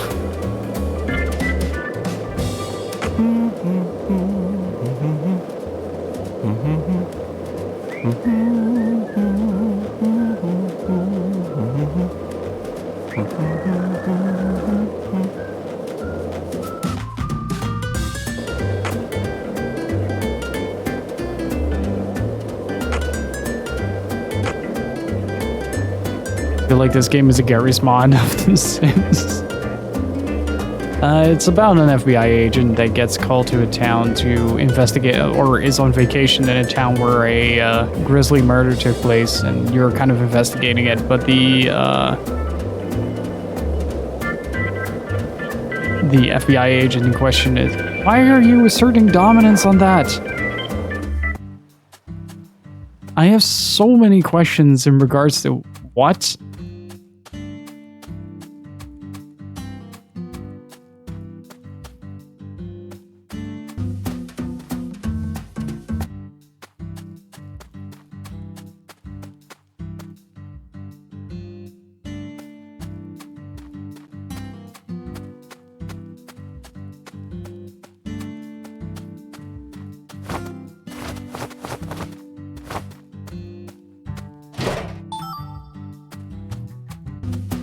At least we got something out of it.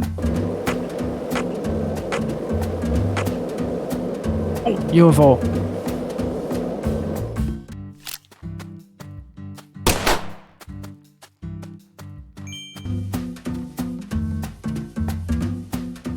Oh no! It's after my cola.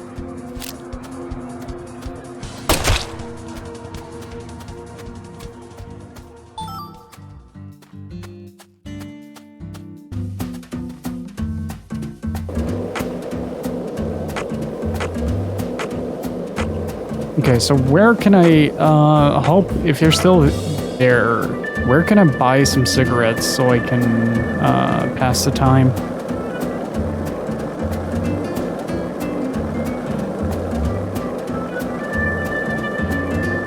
I think at the hotel, okay. 1 lollipop? 2 lollipops? 3 lollipops? Don't mind me, Zach. This is how I wake myself up. The first game is more condensed. This is more open so far.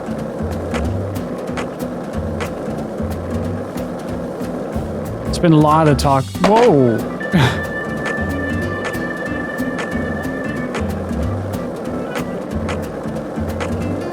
Not even. I have to plant the gator doll at around midnight.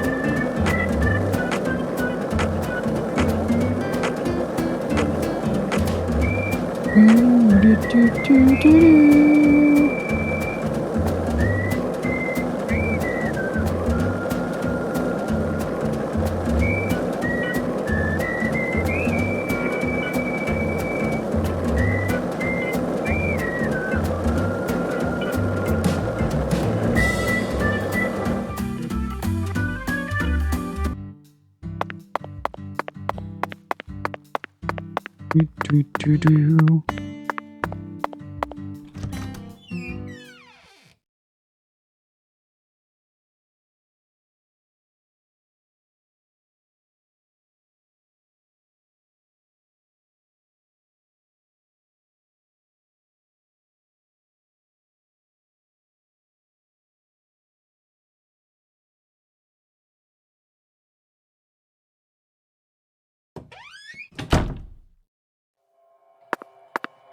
Okay, time to find out where I can buy some cigarettes. Mr. Morgan, sir, how may I be of service? Are you enjoying your stay at our establishment, sir? Quite well, it's refined and elegant. Thank you very much, sir. Incidentally, Mr. Morgan, have you sampled the shower? We boast a very invigorating water pressure here at our hotel, which allows all our customers to fully enjoy the fresh, abundant water that fills our blessed region. That sounds incredible. Some states suffering from water shortages place special values on domestic pipes, you know? So that too much water doesn't spill out. This leads some people to illegally remove those valves in order to enjoy the high water pressure they can't help but crave. With that in mind, promising a high level of water pressure can be quite a boon for a hotel. Indeed, sir. I sincerely hope you get a chance to thoroughly enjoy it during your stay. Okay. Where can I get my portable lung cancer?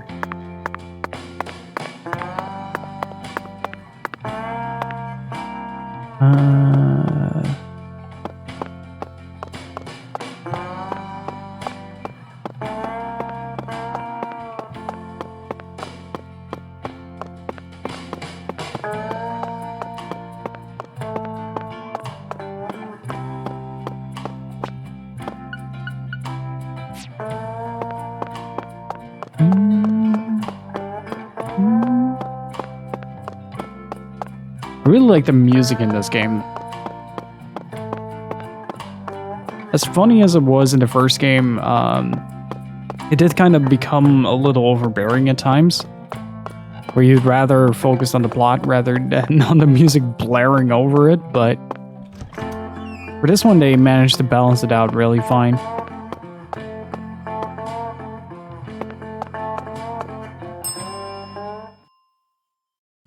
My restaurant serves only the highest quality Creole cuisine. The real deal, which ain't too easy to find in a backwoods town like this. Did I hear wrong then? Set me straight, would you, Chef? I thought that Cajun food was the norm in Acadiana. Why would you go out of your way to serve Creole food here? When I was a youngin', I trained myself at a famous restaurant in New Orleans. A famous restaurant? That's incredible. Was it Arnaud's? No, don't tell me, I got it. Brennan's, right? None of those, actually. But that place taught me how to really cook. Go on and try something, you'll see. Very intriguing. Can I order some cigarettes? Yes.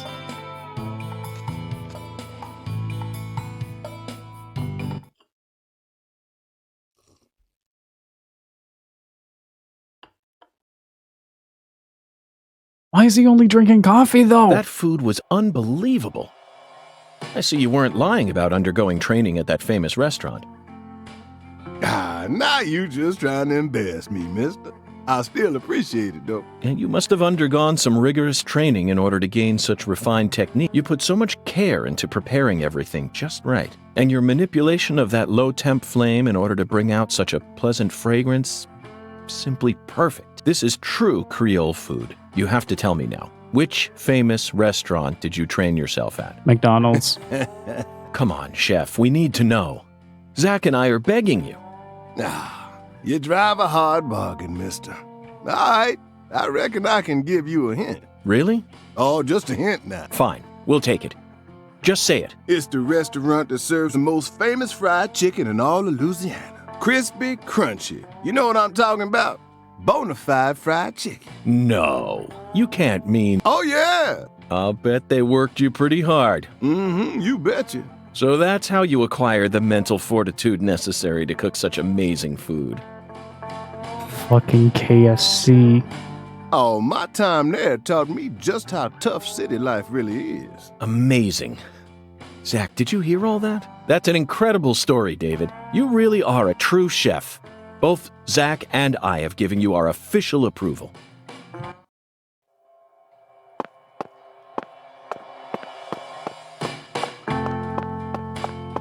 I think I need to talk to the hotel clerk here. Or to David. Mr. Morgan, sir. Mr. Morgan.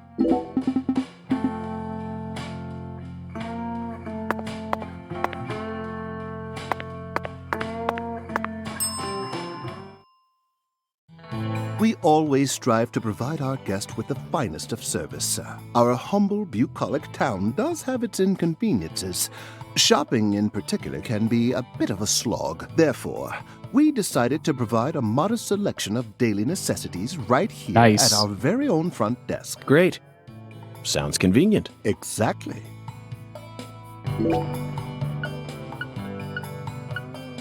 What hotel serves bullets?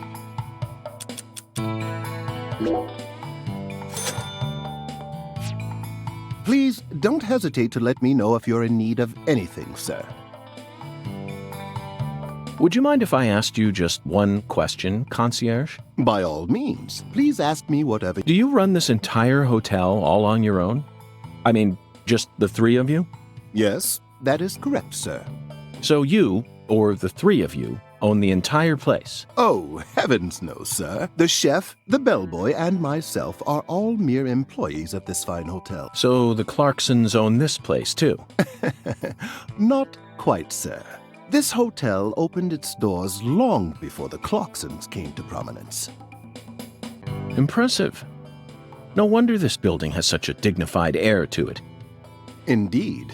This is probably the only building in all of Carré that has managed to retain its original appearance. So, who's the owner? I simply must know the name of the person who had the fortune and sense to come into possession of such a fine building.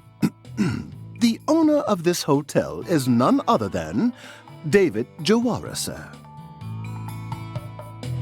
Of course.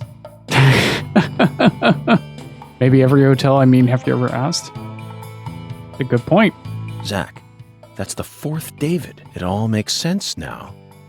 It'd be stranger if only the owner was a completely different person. I sincerely hope I get a chance to meet him during my stay here. If I may, Mr. Morgan, sir, I don't think that's such a good idea. Why not?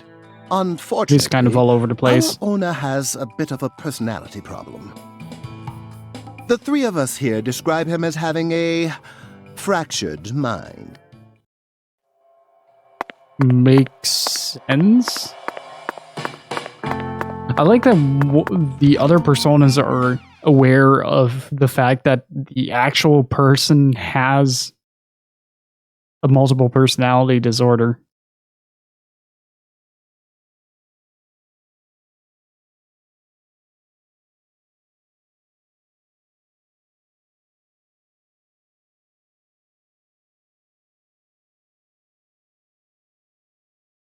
Does that mean he gets 4 paychecks? Obviously. Must be weird to do taxes like that.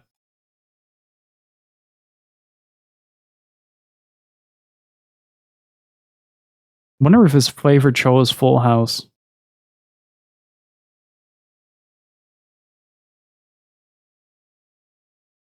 These loading screens. Does anybody know if there are any plans to continue patching this game until it is in full operation?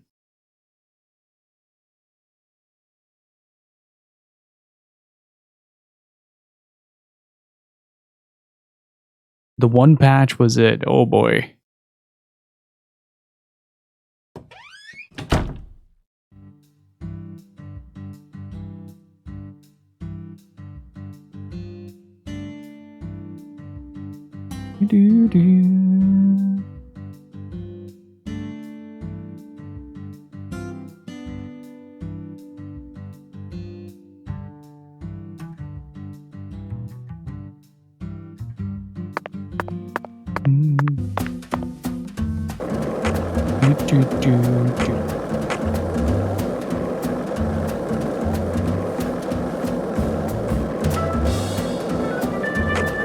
I mean, the jank is certainly part of the charm. It kind of adds to the overall weirdness. But stuff like improved loading times and less pop-ins and fixing the fact that if I talk,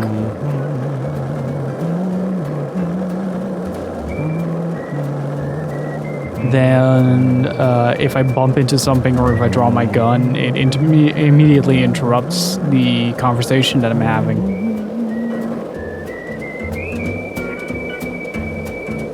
Endless Zone, the homage to Fantasy Zone. They're doing like mini games for all the Sega games, right? This town sure is peaceful, Zach. Yes, I know. I know what you're about to say. But that's why we're here. To protect this peace. Isn't that right, Zach?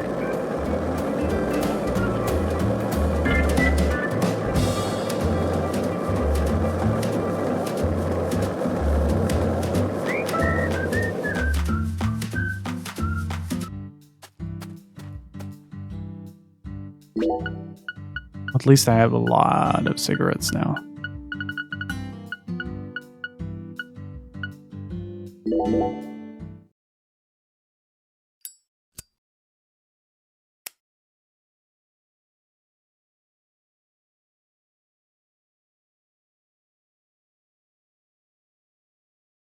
Really looking forward to Streets of Camarocho? Yeah, dude.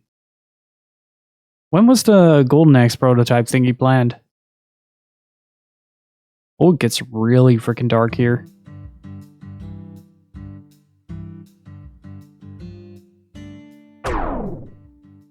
Oh.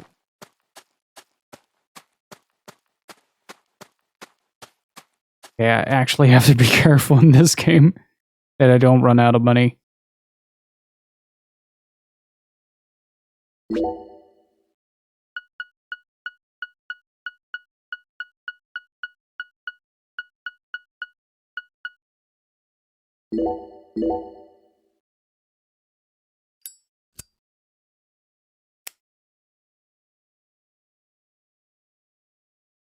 Okay, we need to have it at 22:30.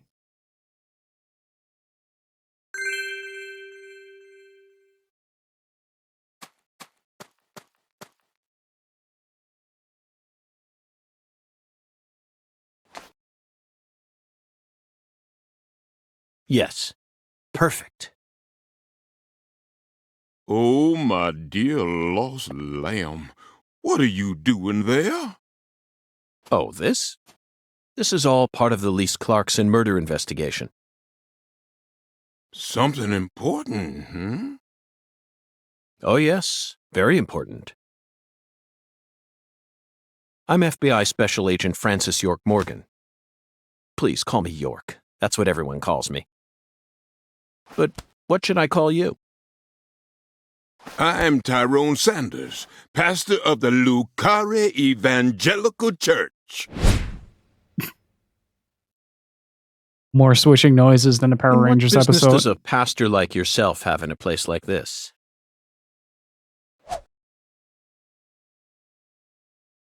Well, I live over across the way there. Do you have an intimate relationship with Mrs. Carpenter? Why in the world would you suggest such a pitiful thing? Lordy, Lordy. How could I ever become intimate with one who is so devoid of faith? After she lost her husband, she stopped coming to church. All she does all day is bowl. She even pruned the shrubbery in that pitiful fashion. Yes, truly pitiful.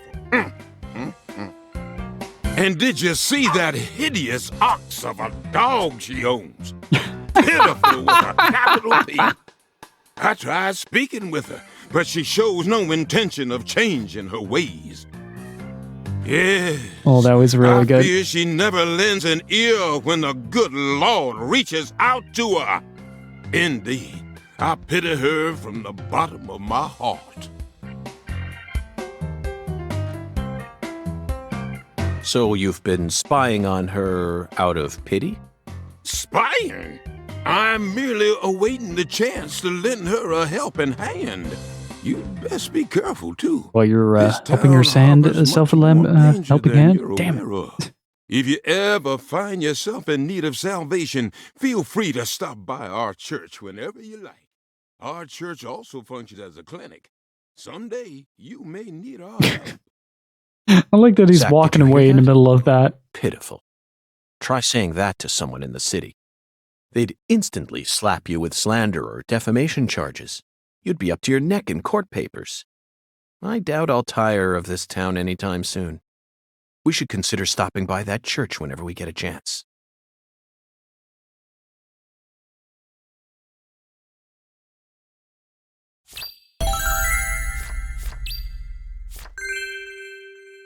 All right, so my guess is that locations unlock.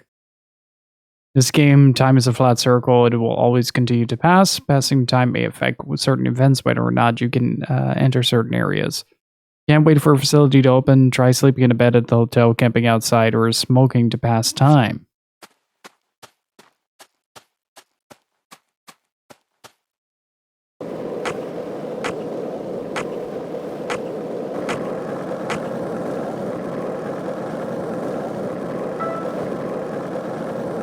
Hey Zach, it looks like we were right on the money. Tracing the San Rouge distribution route led us right to Louisiana. You know what that means. We've got a hot hand, and Lady Luck's given us far more favor than she ever has before. We just happened to hear news about Lisa's murder while sitting in a bar during our vacation in New Orleans. That certainly wouldn't have happened if we had stayed in D.C. They would have given the case to another special agent, or maybe even to the state, and then we never would have found it. In the end, it would have been shut up in that vast, desolate evidence vault along with all the other cases, marked by nothing but a first-degree murder tag, buried in a soggy grave at the bottom of a sea of data. That would have been its fate. Instead, it traveled from person to person until it finally fell right into our lap. Things always work out that way for us. We've traveled all over the United States trying to track down San Rouge. We can't let this chance pass us by, can we? Yeah, there are some limited dialogue bits, I just realized. Looks like a case. Let's come back. Okay. The diner is closed. And Alva, if you get the chance, do try out the first game. It's really fun. It's quirky as hell, but it's definitely up there as one of my favorites. So, what do you think of him? Yes, I'm talking about him. Hunda. Is the skeletal gentleman friend or foe? Or does he merely exist outside the realms of either? Still too early.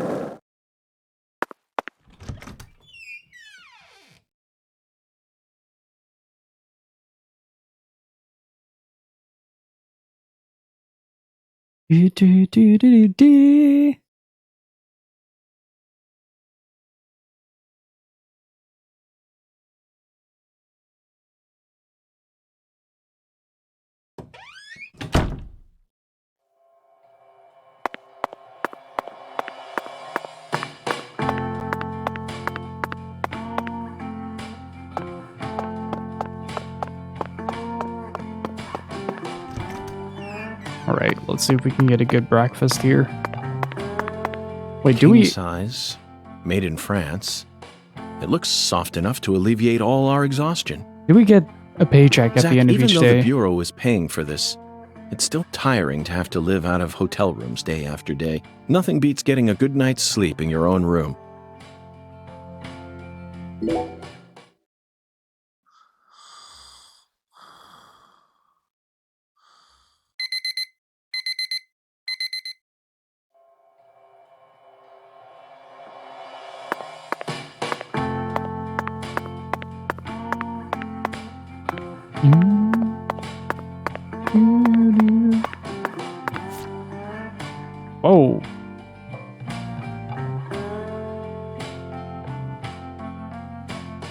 Carpenter. Mirror.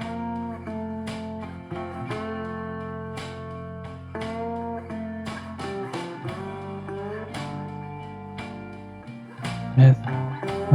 Oh wait, that was the right. And Candy Woods. PJ Clarkson. Elena Clarkson. Okay, got it. How long is this game, by the way? Is it also like a 20-hour game, or is it less?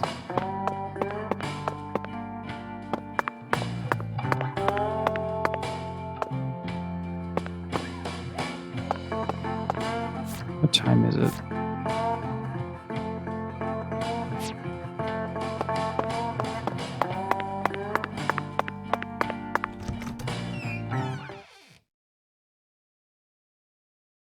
Even if frame rate goes to sleep, it has been doing that throughout the entirety of the game, Loin.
Loading time reminds me a lot of The Witcher on console. Wait, what? I went to sleep and like woke up 10 minutes later or some shit?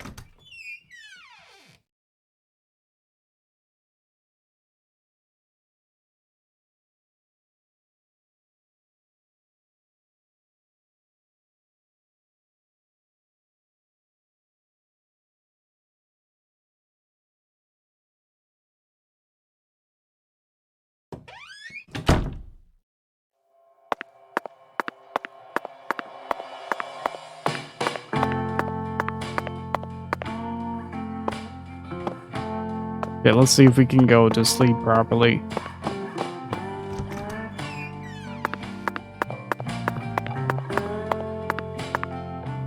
Ah, okay. There we go. Okay, so I missed that.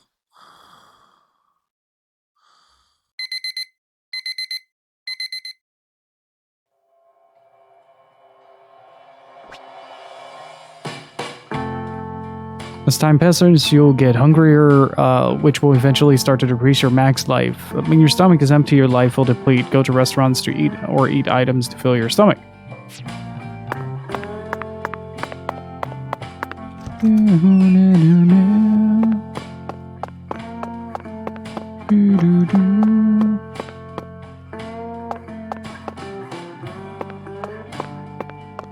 So far, I'm really liking it when there are story bits going on. The character interactions in this game are much more on point than they were in the first game. And that's what I'm talking about. You can't get fine eating like this at any of those diners out there, so make sure you enjoy it. But the pacing of this game has some pretty drastic issues.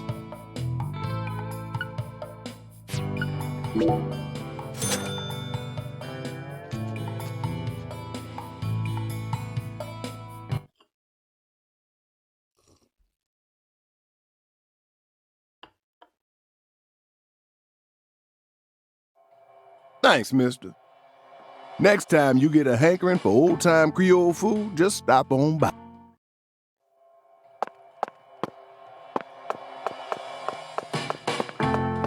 So far, that's pretty much my only problem with the game, is that just the pacing of it feels a bit off. But it might be that the game, like with the first game, it kind of gives you an introduction on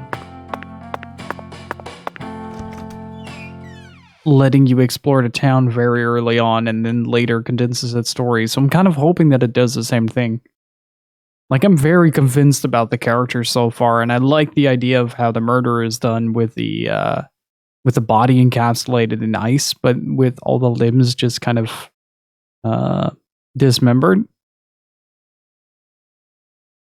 But I'm not quite convinced on the pacing just yet. The quirkiness is on point, though. Like someone said during development, we want more of Deadly Premonition 1, and they gave us more of Deadly Premonition 1. Maybe a bit too much with all the jankiness, but point still remains.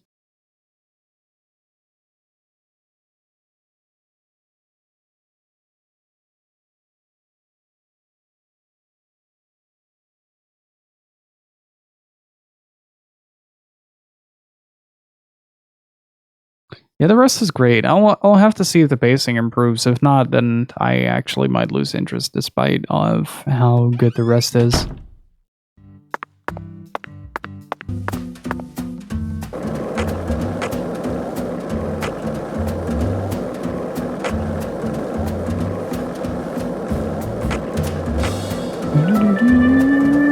Yeah, it would be a shame.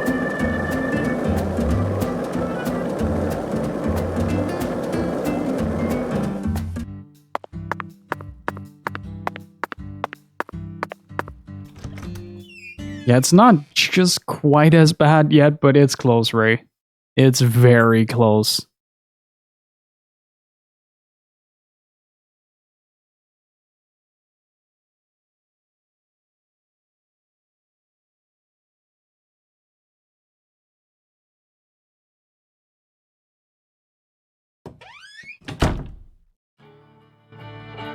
Sorry for the wait, Patty. Whatever. Is Mrs. Carpenter here? No, she hasn't come in today. Everything's going according to plan. It's time to knock down the 10 maidens, Zach. Okay, so that would mean that we've claimed the first oracle after this. Oh my lord, y'all are back? Listen up, y'all ain't gonna believe this. What's wrong? Mrs. Carpenter hasn't come in. For the first time in 10 years, what could it be? I just hoping nothing bad happened to her. She's fine. You have my guarantee. Oh my lord. I reckon if an FBI agent like you is convinced, then I should be too. What did I tell you, Patty? Value is a relative thing. We needed to find that figurine, no matter the cost. I want to know why Patty has the dragonfly thing.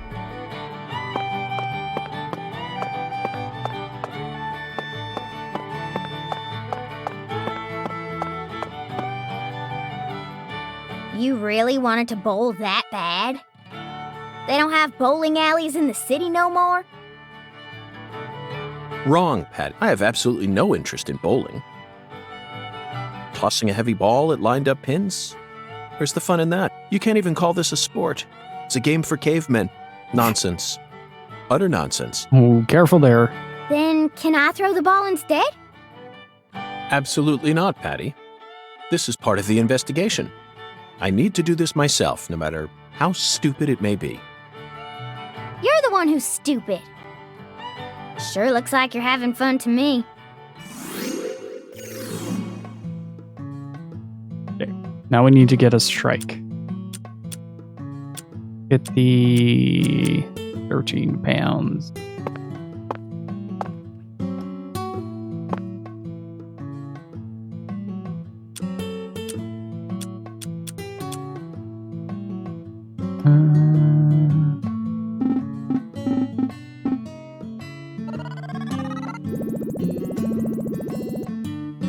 Whoops.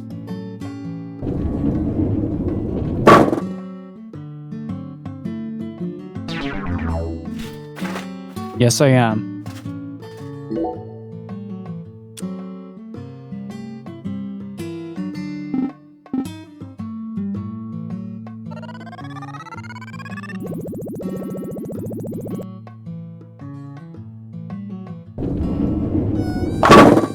Damn it!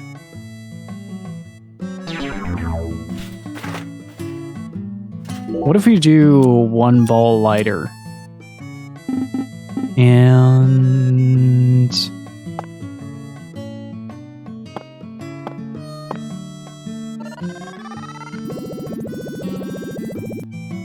uh-oh.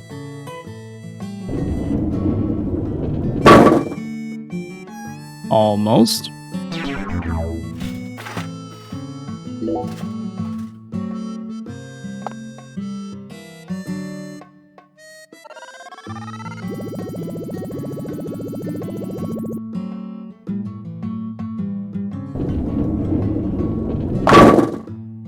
Yeah, a little worse.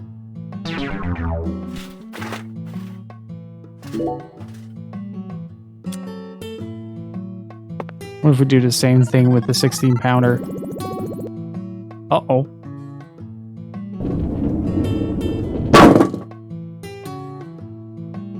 Well, that's the rest of the stream, guys. Oh, man. The games we play on this channel.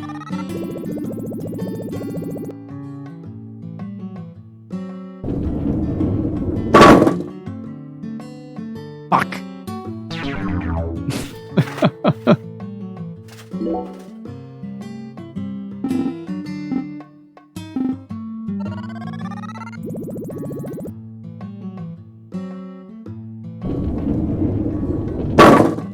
Is there any content you pay for, Ray? I think most of your website consumption consists of gift subs.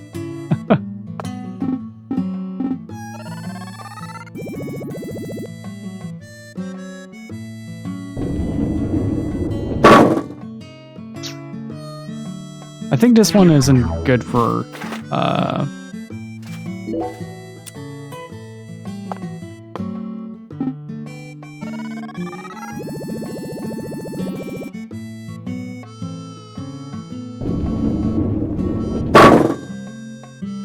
Are you serious?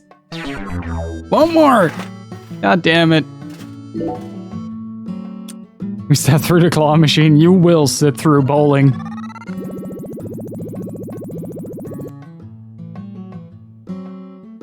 Oh, this is gonna go places? Whoa.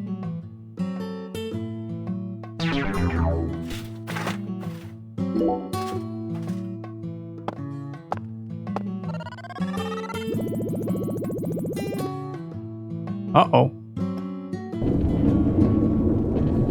I like that it just, at the end, veers off. It's not like, oh yeah, I'm just gonna go into the gutter immediately, but... It's just like, strike avoidance counseling. No, that was pretty good. That was pretty good. This might be it. Boy.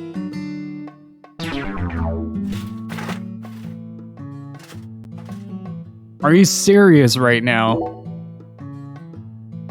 Are you freaking kidding me with this? Okay, still pretty good, still pretty good. Yes! Got him. Awesome!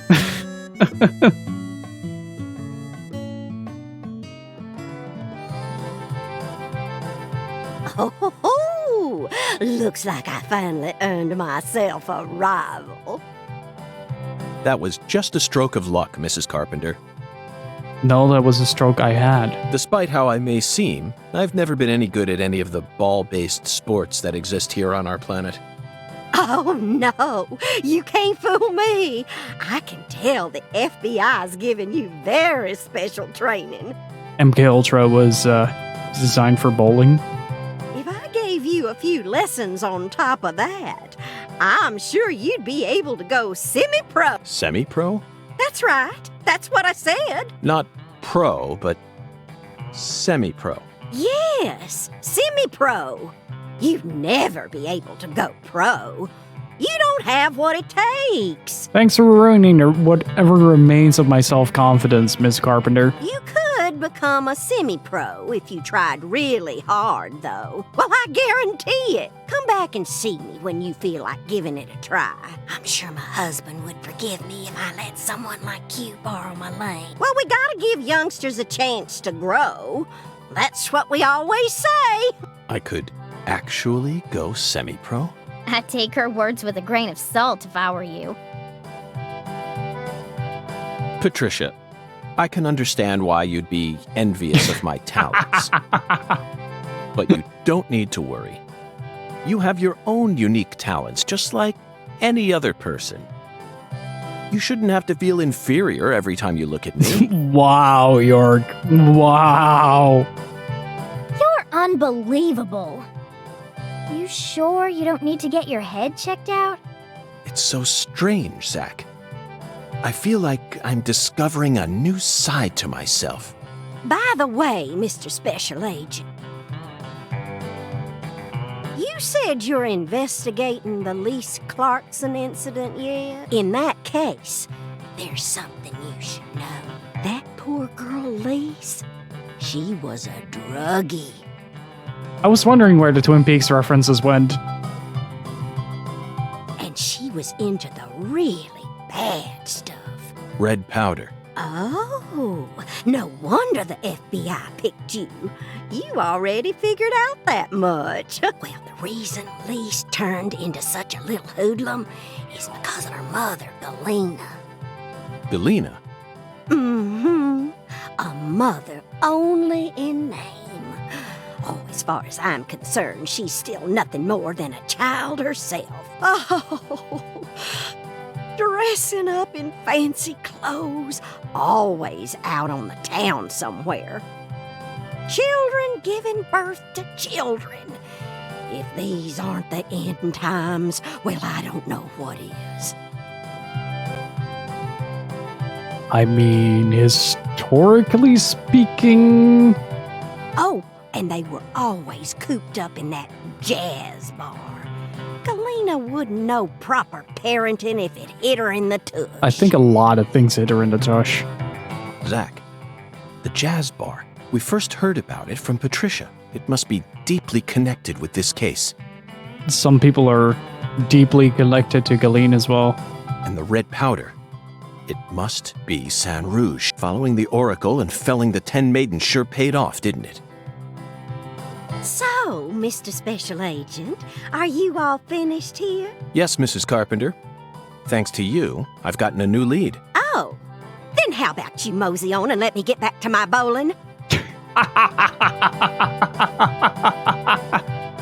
Okay, I said what I wanted to say. Now get the fuck out. I got some strikes to roll. I need to bowl my first game of the day or else I'm gonna get rusty. Well, what are you waiting for? Get a move on! Shoo! Shoo!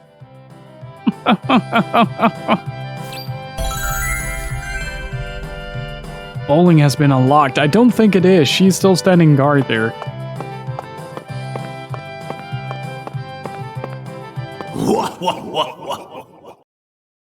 Oh boy.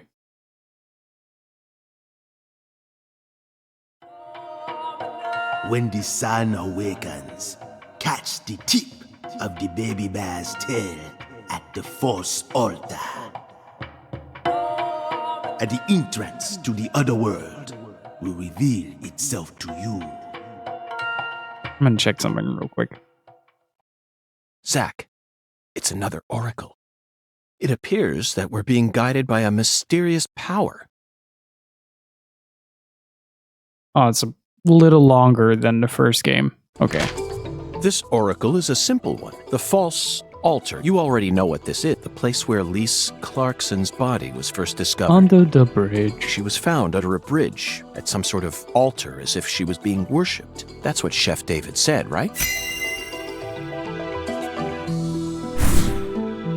When the sun awakens refers to dawn, of course, and the tip of the baby bear's tail is the North Star. At dawn, look straight to the north from where Lisa's body was found. On the surface, this oracle may seem tricky and convoluted, but it's still mere child's play. Pathetic.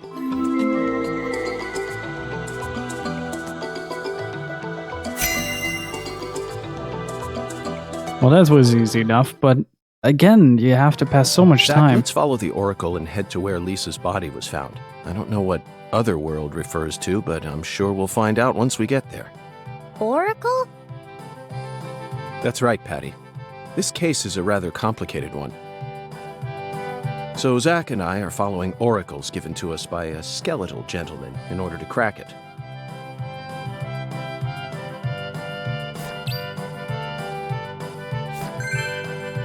And look directly north. But we also have one for the jazz bar, right?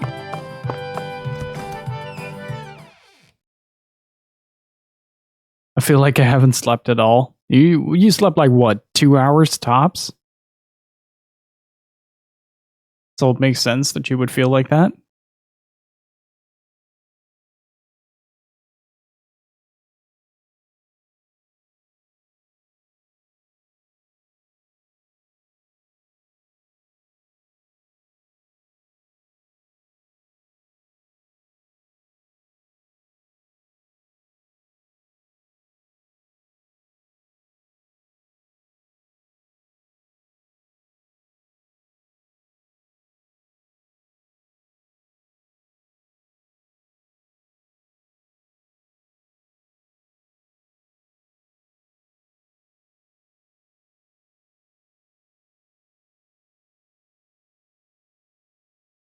Okay.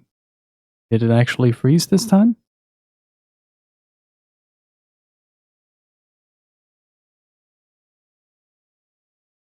It's been more than a decade. Nice.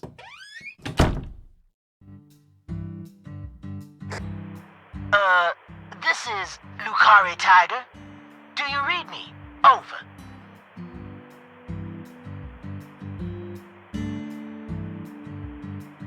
Carré Tiger to DC Eagle. Do you copy? It's Daddy. Hurry up and answer. This is DC Eagle. I read you loud and clear. Over. Oh, good. Mr. York. I'm sure glad you picked up. There's no point in using code names if he's just going to say my real name. Mr. York, can you hear me? Hey, Mr. York. Oh. Right. Over. Melvin isn't used to working with Eagle people, is to he? Carré Tiger. Is something wrong? Over. Mr. York, I got something I need to tell you ASAP. Just sit tight and listen, okay? Roger, Wilco. Go right ahead. I just happened to overhear some of the Clarksons talking on another channel. Apparently, Lisa's mother's been missing since early this morning. Wait, we just met her, right? I reckon it might be related to the case, so I wanted to let you in on it right away. Oh, over. Lisa's mother. You're referring to Galena, the social butterfly? Over. Another special agent slam dunk. So, you already did a little research on her, huh? That's right. The one who's gone missing is the younger of the Clarkson sisters, and our town's queen of the night. No one can slip one past me because I'm the ultimate FBI agent. Francis York Morgan! I can see him do the gestures as well. My proverbial hat goes off to your investigative skills, sir. Anywho, Galena used to be an actress, and she's also real pretty in the face. Draws attention wherever she goes. If you happen to spot her while you're investigating, would you let me know? Oh yeah, over. Wait, hey, Mr. York, what do you say we cut this out, huh? Over this, over that. It all seems kind of overblown, don't you think? Besides, I reckon we're the only ones listening to this. No need to be so stiff, right? Yes, Melvin, I agree. There's no need for us to cling to formalities. Glad to hear it. I ain't never been too good with formalities, you feel me? Well, Mr. York, if I hear any more news, good luck out there. Daddy's such a goofball. Pat, do you think Galena is really as beautiful as people say? I don't know, I guess. Men just seem to like women like her for some reason. Who's more beautiful, Galena or your mother? What? Candy Woods, your mother.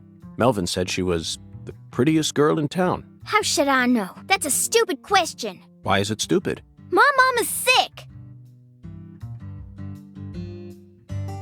Zach, that was a bad move. We stepped right into a private matter without any shoes on. But these things are bound to happen. And the socks were wet. And they also smelled of frogs. After all, I'm a special agent of the FBI. And there isn't an organization out there that's more well-versed in the art of infringing on people's privacy. Fair.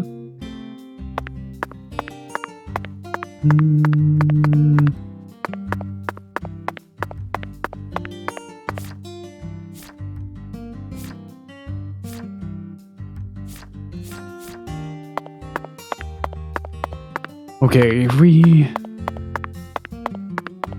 need to do that at dawn, right? Then watch.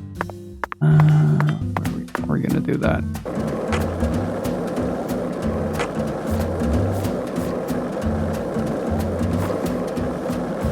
Let's do that voodoo charm thing.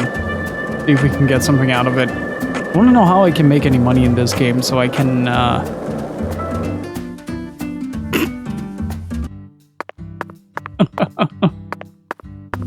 so I can sustain my stay at the hotel, because it subtracts about 150 a day. I don't know if it actually does that, though. Oh. No beating around the bush with the orc.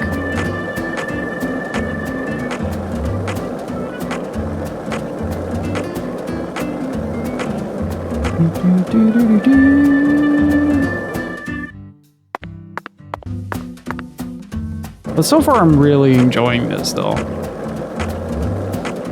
It has some pretty obvious problems, but they're not enough to make me quit the game.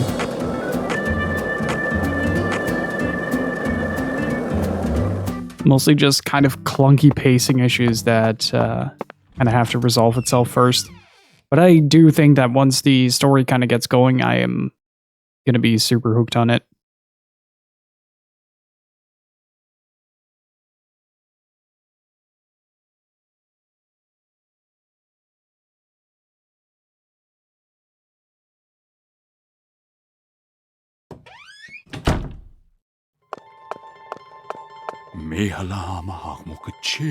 Oh. Verily, much shall serve thee well here. Charms can help you out in various ways. Necklaces boost bullets of elemental effect. Dolls boost physical abilities. Incense boost skateboard abilities. Talisman. Oh. You can enhance your charms at Ursuli Frida. Pick what charms you like most and then enhance them to create your own personal voodoo layout. You can also expand your altar. Oh. Okay, that's interesting. Create.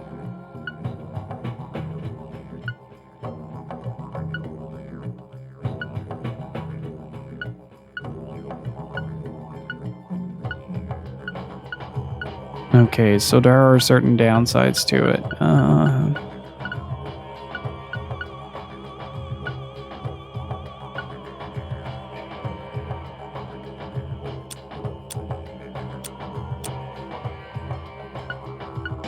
Can I even create one? Oh, okay, that's... Oh, I get it. Thou me.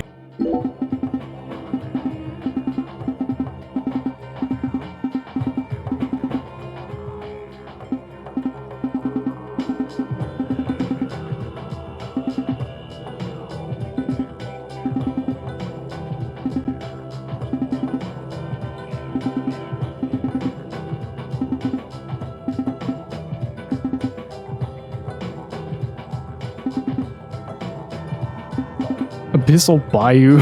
Swamp beads. Forsooth, why thou art a human who perceiveth true value, art thou not? Meaning? I bestow thee with knowledge of the 5 color beads.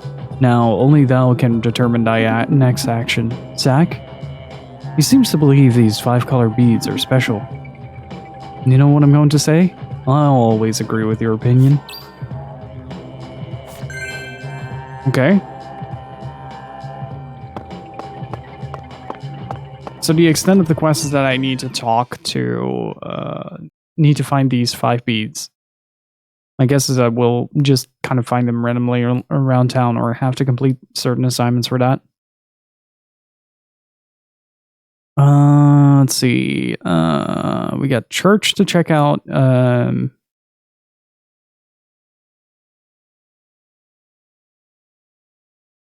And then I think it is off to the hotel and wait for a little bit until dawn happens, then watch north, I guess.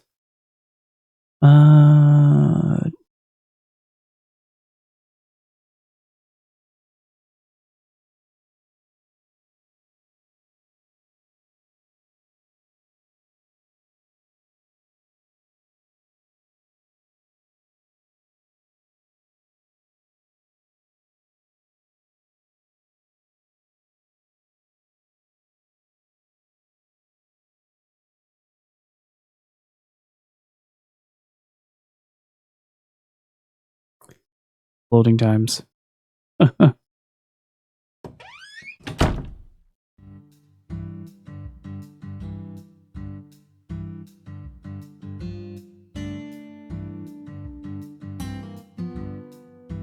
Do, do, do, do.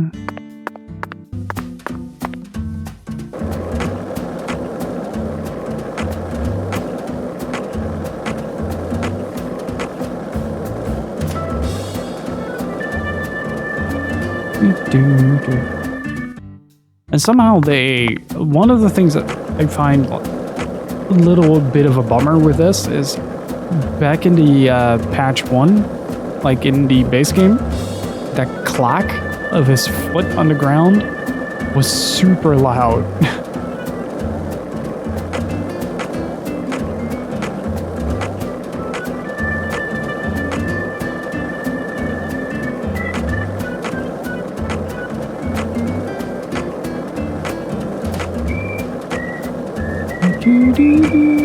I do really like the skateboarding theme though. The music here is really great. And it's a definite improvement over the first game where the music would really drown out a lot of conversations. In this game it seems to lower when people are speaking.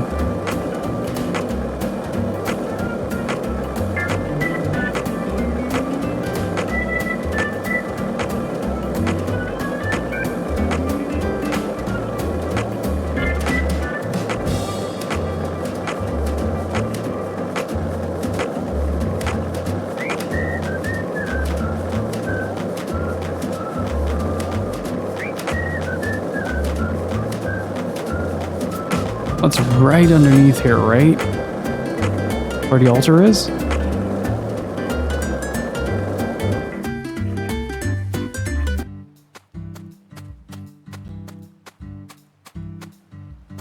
Can I just fall down here?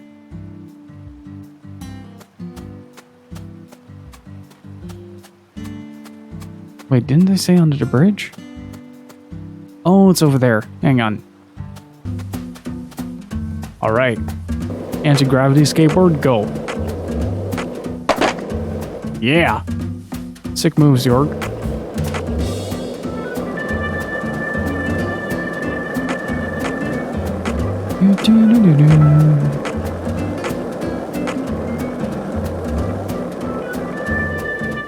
I wonder what these ties with the balloons are.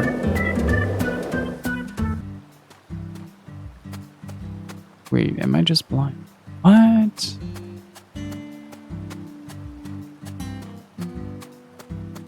Oh, there it is. Hang on. Can I run through this? Yes, I can. Oh, we can actually see the crime scene now. Yep. Yep. Hey, Patty. What, Agent York? Nothing. Just felt like saying that. Something seem familiar here, chat? Looks like a case of bad timing, Zach. Let's come back later. Okay, but where is North on this?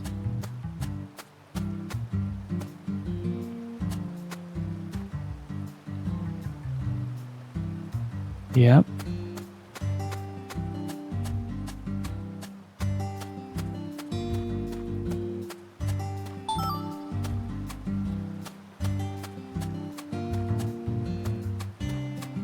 Oh, wait.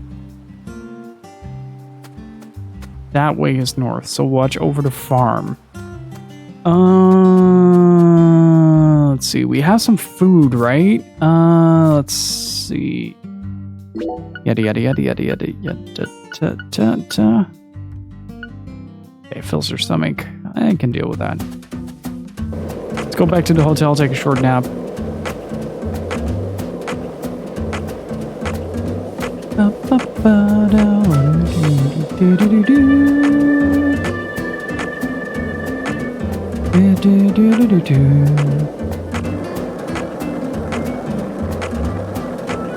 Also, as a small reminder, by the way, when we're done with both Deadly Premonitions, I'm going to be starting the Valkyrie Profile Marathon. We're going to be playing Valkyrie Profile 1 for the A ending, including the Seraphic Gate, so we'll be getting all 8 flare orbs. And after that, it's Velcro Profile 2, Subnaria with same principle. So we're going to be doing certificates for both games finally.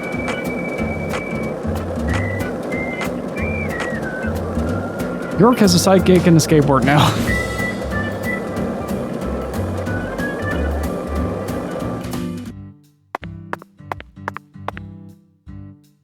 Oh. Oh. Who's that?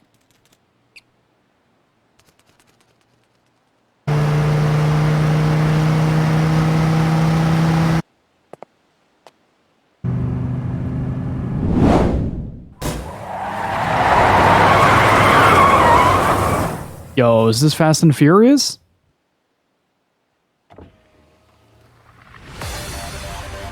Hey, you! You're FBI, right? And who might you be? I'm Raven, but around here they call me the Speed Witch.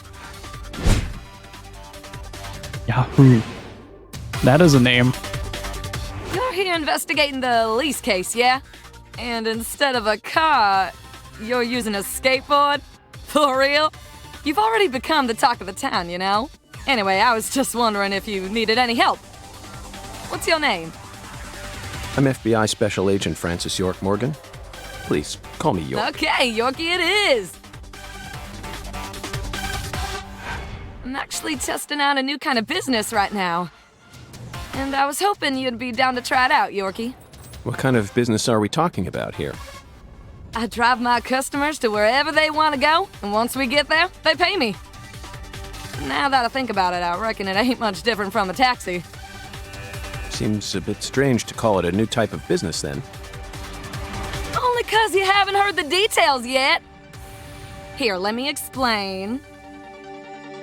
I got a feeling that in the future, cell phones are gonna get more advanced. And people are gonna be able to just order taxis from their phones whenever they need to get somewhere. So I'm thinking, hey, why don't I just start a company that instantly sends out drivers to take folks from point A to point B? How? I want to make it so that anyone out there can just Yup. register on my site as a driver. I'm talking normal people, not pros. Then once we get a request, we'll just send out the driver who's closest to the customer. It'll be a hell of a lot more convenient than public transportation and faster than any normal taxi company. I'm positive it'll be a big hit. And I'm gonna call it Wyvern. The logo will be a Y and a V. Cool, yeah? Is that legal? Beats me.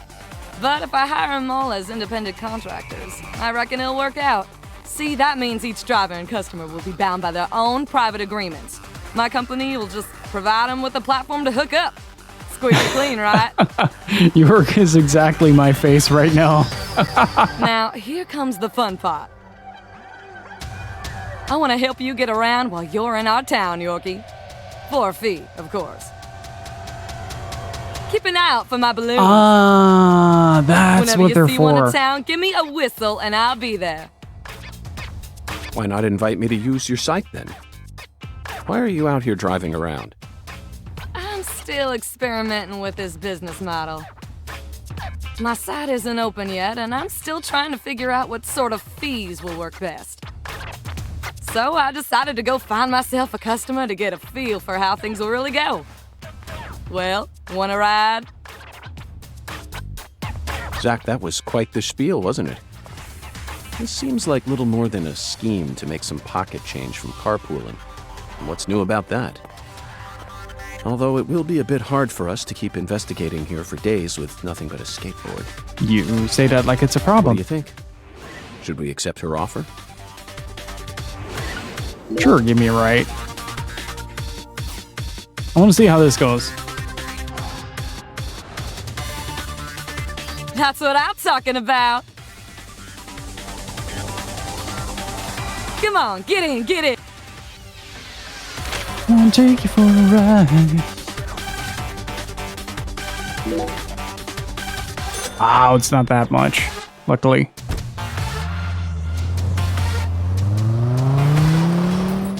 It doesn't give you any animation, just drops you off there. Okay.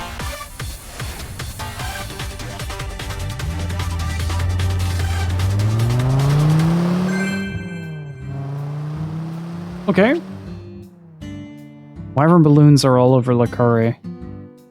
You can use them to call Raven, who will let you fast travel to another balloon. It'll cost you, but it's definitely faster to use skateboard. With those loading times, I disagree.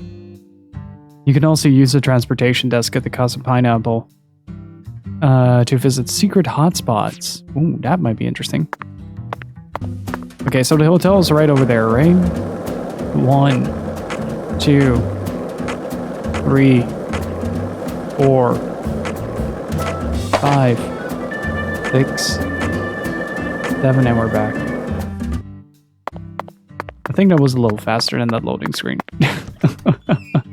For long distances, I think it will be a major time saver, though. But I haven't figured out how to make any money yet in this game, so I'll kind of keep that on the down low.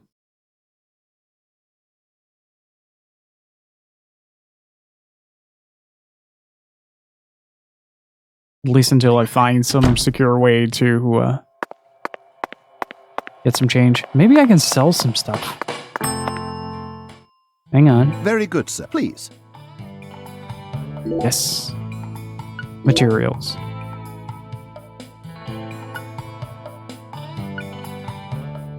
It's not much.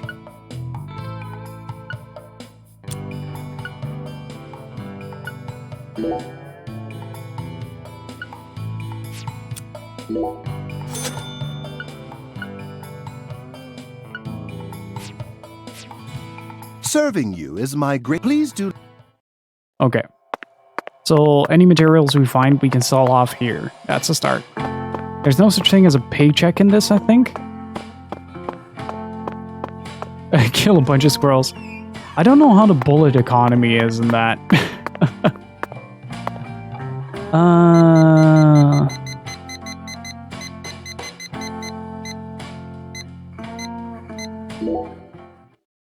I can always make the time go a little faster there. So this should be fine.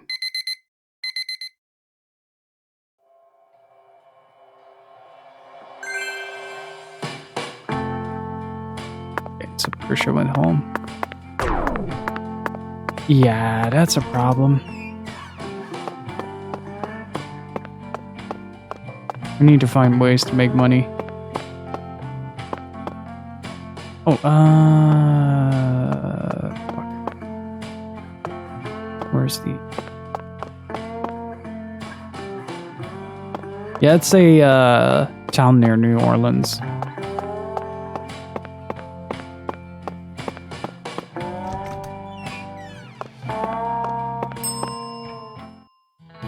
You can't get fine eating like this, so make sure you...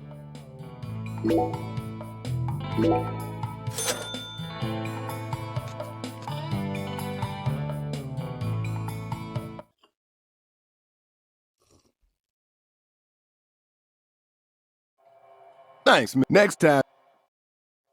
Okay. We got some money back. Wait, does that mean that if we shave, we also get some back?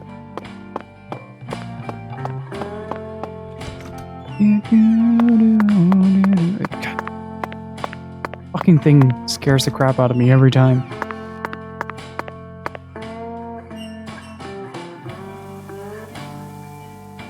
How are you doing? This isn't available. Username. Zach, it looks like the shower is broken. I was hoping we get to experience some proper water pressure here. Bathrooms sure remind you of those cliched scenes from horror movies, don't they? Starting with the classic Psycho, followed up by the worm shower scene in Squirm. And who could forget the blood shower scene in Nightmare from Elm Street? Which shower scene was your favorite? Probably Psycho. I was just thinking of the same one. Death Ship, 1980, directed by Elving Rakoff. The script concerns a Nazi torture ship that turned into a ghost ship, ever wandering the seas and searching for new blood. An extremely believable scenario. My toes curled at how realistic that film was. The somber atmosphere with heavy-duty acting from a truly talented cast, easily a masterpiece of a film. And the scene where the shower squirted out blood was so beautiful that I'm pretty sure I was blinded for a moment. Still, Zach, I would never want to bathe in a blood shower myself. Let's ask our concierge to fix it.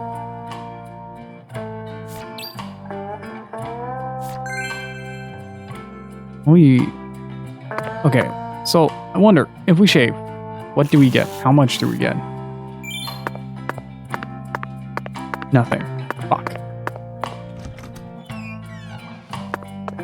I think I'll have to search Paul's stream how to do certain things here.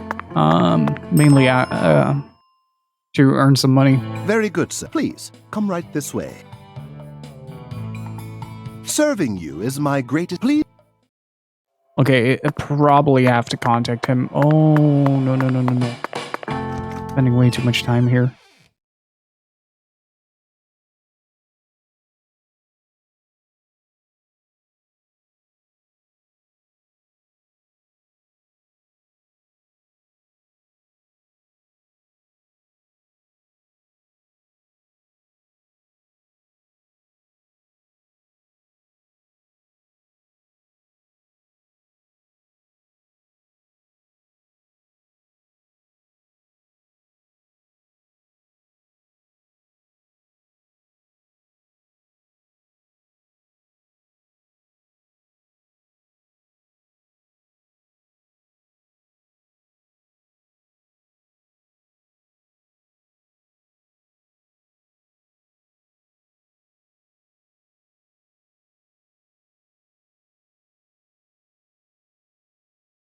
It would be fun to do like a in-depth run of Deadly Premonition 1 and 2. And after that, watch like all the movies that are mentioned.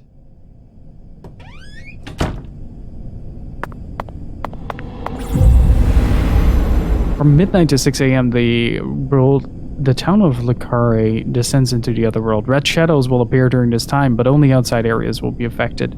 Facilities that are still open will operate as normal. Oh, jeez. Did the game just crash? Mr. Alligator. Oh. Not sure how much help you'll be in this situation, but I guess you're better than nothing. Oh, what? What the... Zach, I don't even need to say it, do I? This is right out of that movie. Videodrome, 1982, directed by David Cronenberg. At the time, it was seen as a hard movie to digest for normal moviegoers, but now it's become a cult classic. I always just saw it as another weird Canadian movie, but this changes everything. My arm and my gun have become one. Now I can really understand what Max was going through. Dude, we're freaking Mega Man. Hold down the fire button to charge the psycho gun. Aim it forward toward an enemy to lock on, then release a bullet to fire a homing bullet. The faster your firing speed, the faster your gun will lock on. Locking onto multiple points at once is also possible. Taking damage will cancel the lock on, so be careful. Okay.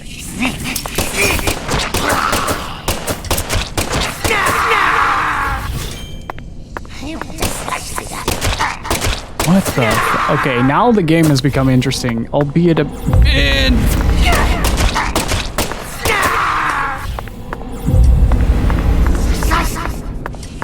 Yo, I'm out. Go.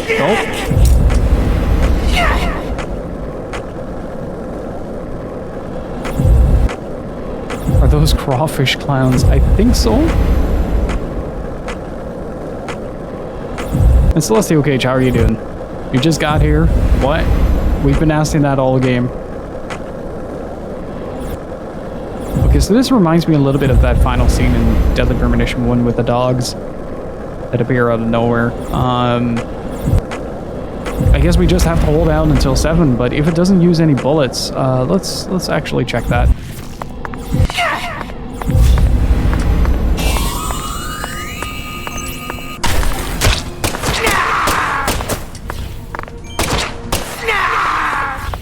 What did they drop?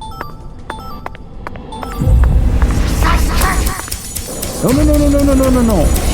Don't have time for clock tower references.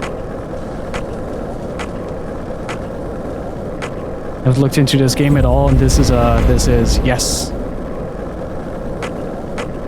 Yes, it is. I was wondering if there was going to be combat in this game.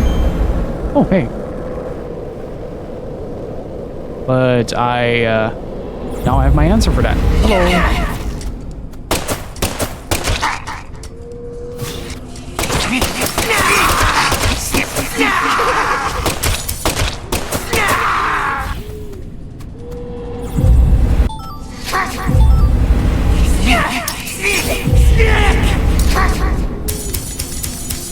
What are these creatures, though?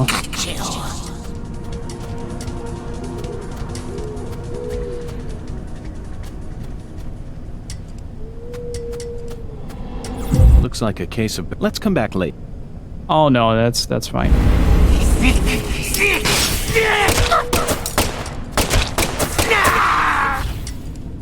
How do I reload? Okay.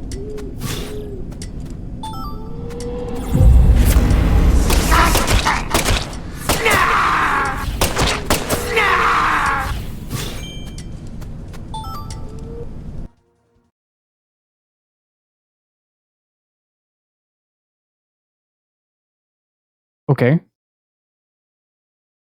Just sort of happens, doesn't it? These Clarkson's discovery site.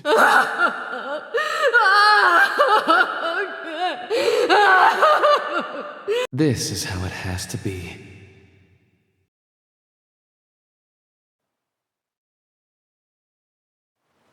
Why did the perpetrator decide to enshrine Lisa's body here?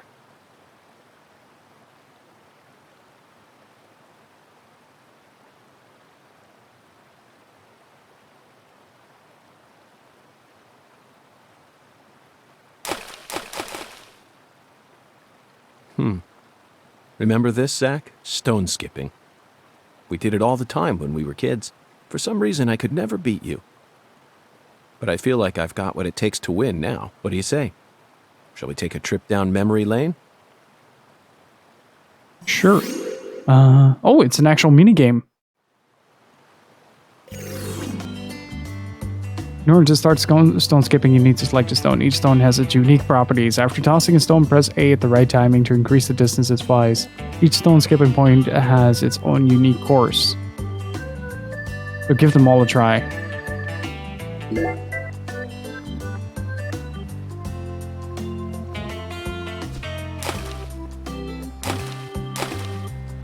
Okay.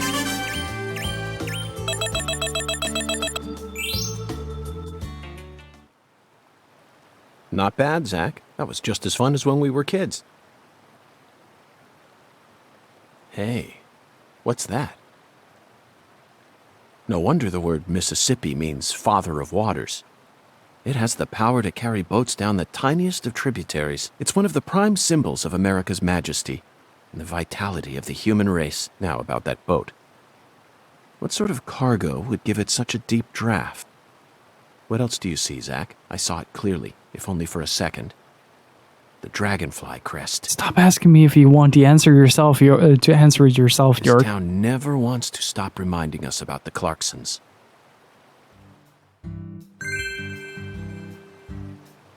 Okay.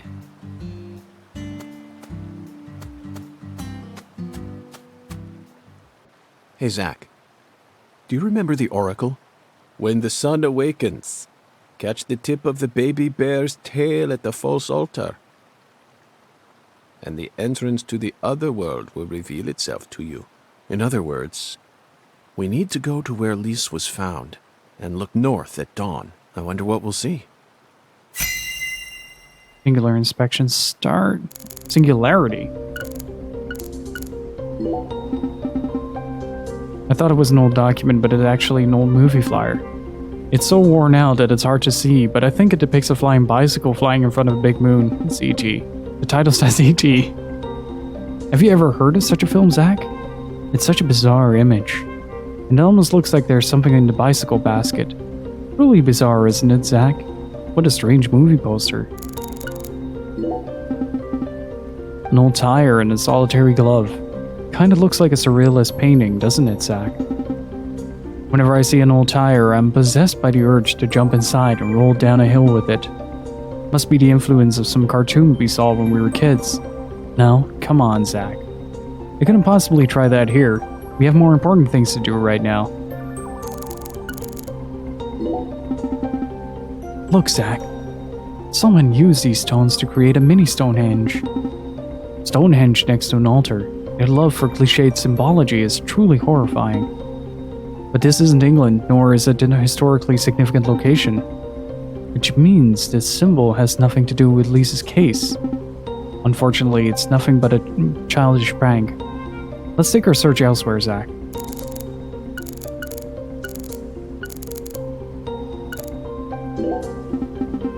A bottle from a river. As a child, I used to love finding these. Always hoped one would contain a message from a faraway land that would change my boring life forever. Sadly, this bottle is all too real. It's filled with nothing but dirty water. There's a vine-like plant dangling from the bridge's beam. It's probably Spanish moss. Common around these parts, but someone clearly hung this moss here up on purpose. It's hard to try and understand the mind of someone who would want to enshrine a dead girl's body. It's a skull, Zach. As clear as day. That's the spot. The barrier between our world and the other world. One might call it a singularity.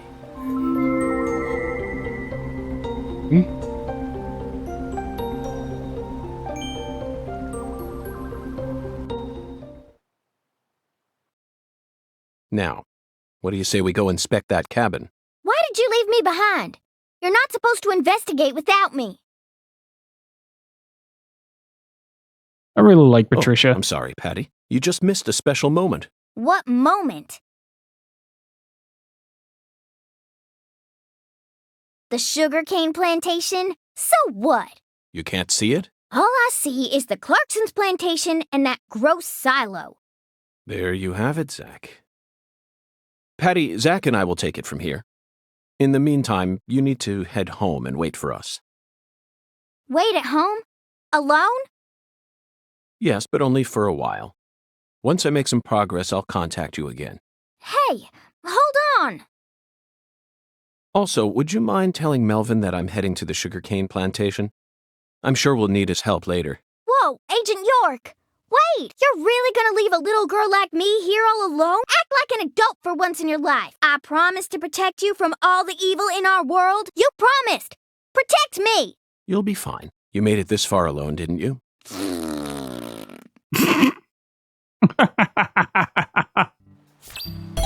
She's such a fun character.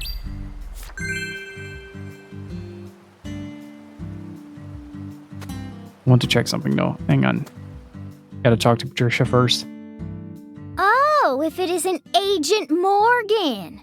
How may I help you? Are you angry with me, Patty? I don't know what you're talking about. Oh, good. In that case, please return home at once. He does not know sarcasm. But there was something more important to try out.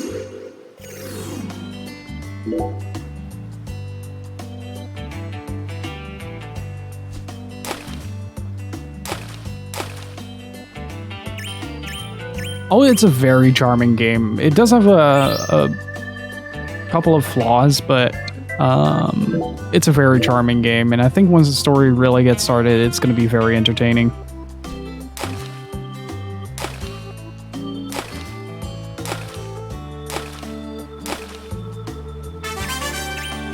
I'll take it.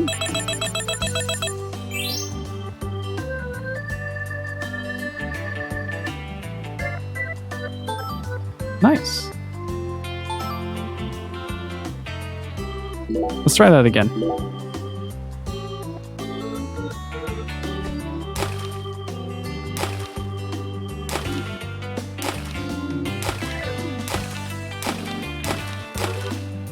Ah. 9 skips. I'll take it.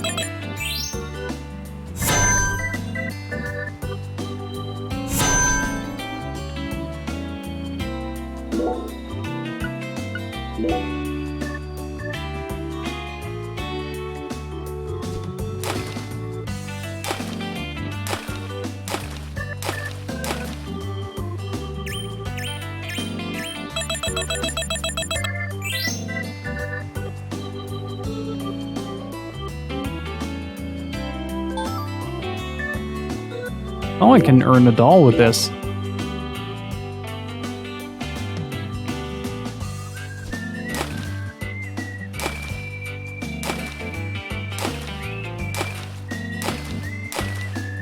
Ah, damn it.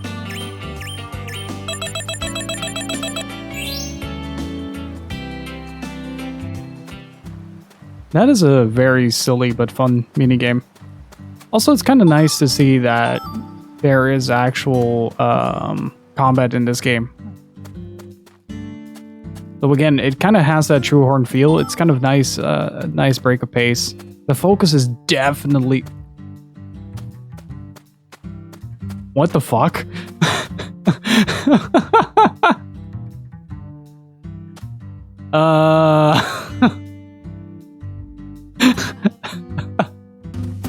Can we chase that car?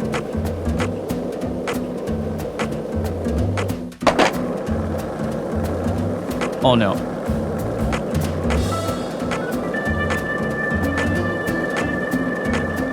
Yeah, I don't think we can catch up to that. Not sure what was even happening there. Just embrace it. 1 lollipop?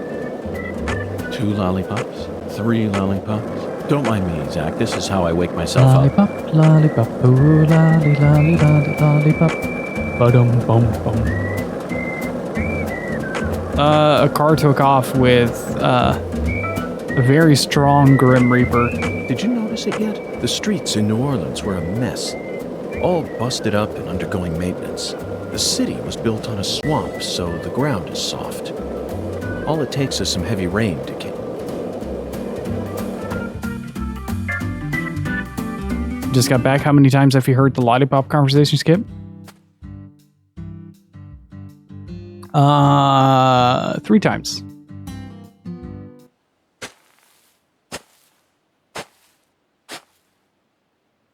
I was afraid it was Look, the cowboy Zach, in his underwear. We're about to encounter a new character. Oh, damn it. I know I saw her go inside, but it's empty. The hell's going on Yeah, here? it's a minor mullet you got going You on won't be there, able boy. to find the other world. What the... Who in the hell are you? What are you doing on our plantation? I'd like to ask you the same. Well, I'm... Hey, shut up. I'm Android This ain't 13. got nothing to do with Look you. at my trucker. I see. Well, if you don't want to tell me, then I have no choice but to guess. You just said this is our plantation. I assume that means you're a member of the Clarkson family, and you're here looking for someone. If there's a search being conducted on Clarkson property, it must be a search for Galena Clarkson, who's gone missing. Judging from the way you speak, your age, and most of all the color of your eyes, you must be Danny Clarkson, the father of the victim, Galena's husband, and the manager of the cold storage warehouse. Nice to meet you. I'm FBI Special Agent Francis York Morgan. I'm here This man does investigating not the know Lease how to make Clarkson friends. case. Oh, and just call me York. That's what everyone's always called me. You think I give a shit? You better watch your mouth or I'm liable to whoop your goddamn ass. Your daughter was taken from you, and now your wife has gone missing. No words can describe what you're going through. I imagine you're doing everything you can, searching every last nook and cranny all over town. But, Danny, listen to me. It won't get you anywhere. No matter how hard you search, you'll never find them. The fuck is with you? You want to throw down with a Clarkson? Absolutely not. I simply wish to solve this case. Then hurry up and investigate, goddammit. I am. That's why I'm here. The Oracle told me there's something in this spot. Oracle? That's right. Zach and I are following oracles given to us by a skeletal gentleman. I like how If you open wish he to is find about the that. person who killed your daughter, you should cooperate. I imagine that not even the Clarksons want to start a feud with a federal power. I've had enough of your bullshit. Why's everyone and their mother been pissing in my ear today, huh? Shit! Does this mean you're ready to cooperate? May I enter the building? Do whatever you want. If you think you can mess with the Clarksons, you got another thing coming.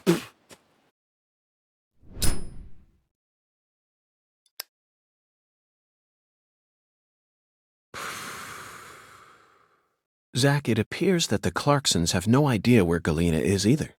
And judging from Danny's demeanor, the family must be in the midst of their own complications. This case may require more work than we think.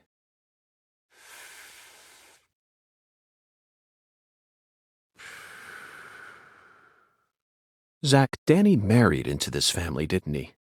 Yet he's acting like he's a full-blooded Clarkson. I'm surprised, really. That was the most unexpected aspect of our encounter. After all, he's only the son-in-law. What do you think, Zach?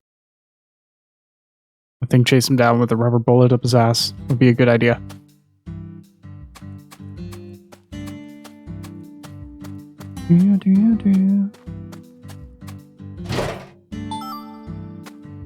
Okay, so Gypsy, according to what you sent, just try to shoot down all the UFOs I encounter.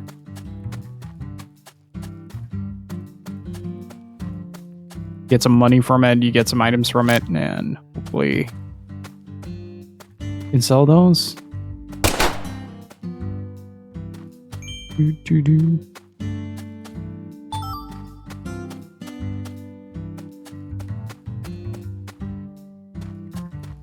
There are a lot of UFOs around town. We'll check the job board later. Wait, I'm already that far, Batali? How long is this game? Is it longer or shorter than the first game?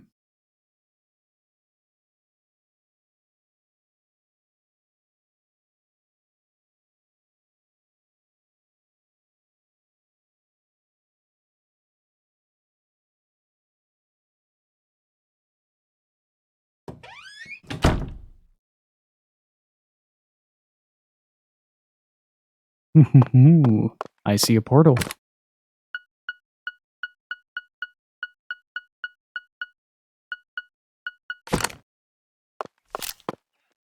It might be a good idea to do like a manual save right now.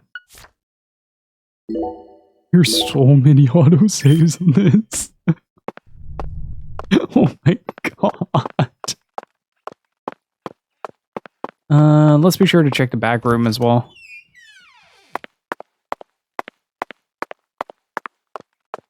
If I learned anything from the first game, toilets are a great place to find painkillers. Alright, I'm ready. This is it, Zach. A deadly premonition. Idle drop. You know, for some reason I'm getting butterflies. How about you? It's time we went and saw this other world for ourselves.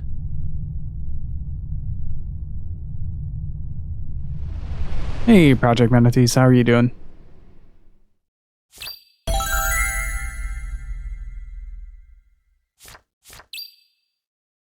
Fatal Omen. Explore the singularity and find more clues.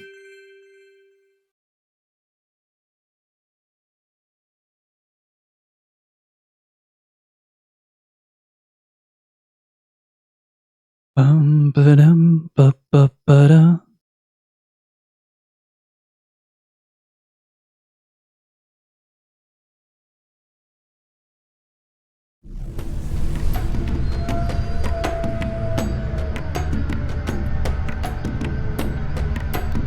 Zach, the countryside is always so entertaining.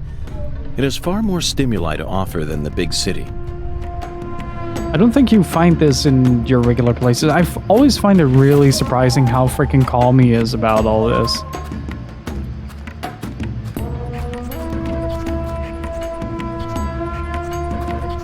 Look at this place, though. It's definitely more, I get the feeling like this is way more infected with the red seeds than the other area was.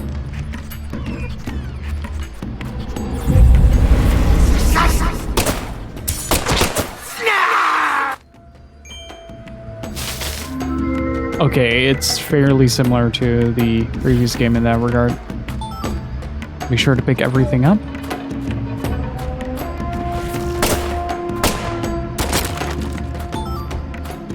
Try not to crash the game in the process.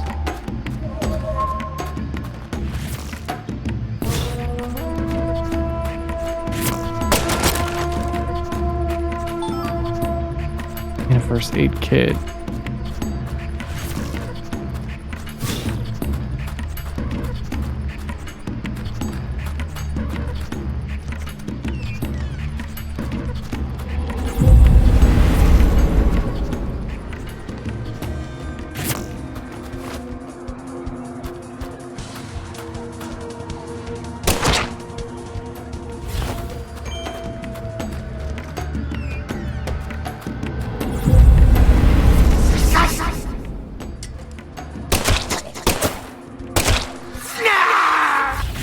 Okay, luckily right now they don't have a lot of HP, so...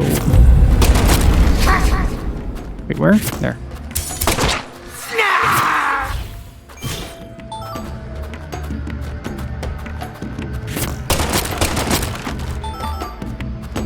The gameplay feels smoother though.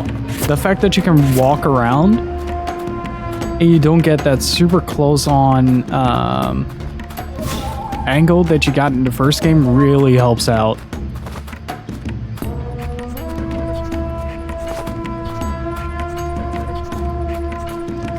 This is... oh, hello.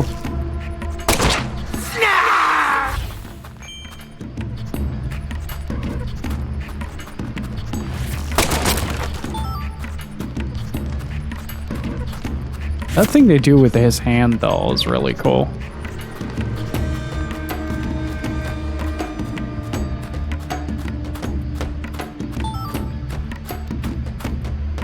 Fragments.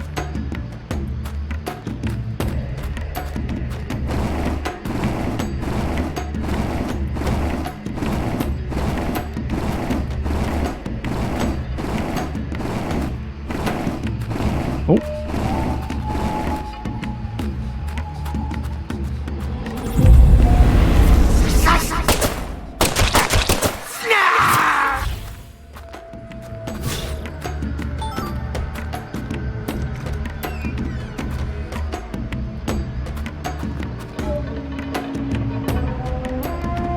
What was that noise? Anything here? No.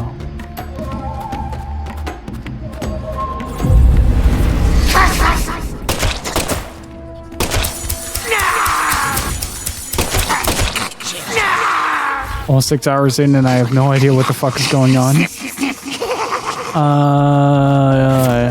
Yeah.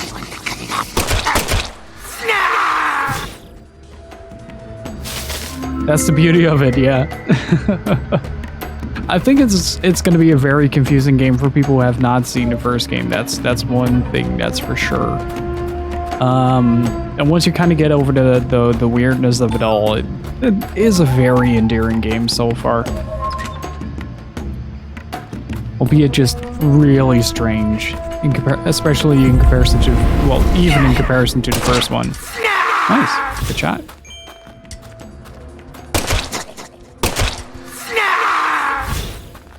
I disagree, that should have been a headshot. In combat sections, if you go through doors without your gun out. I think they patched that.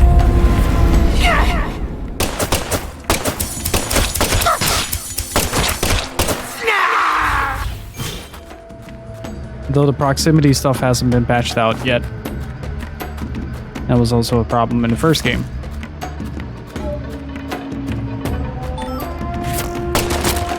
Okay, found the exit. Oh, sweet. Some more rubber bullets.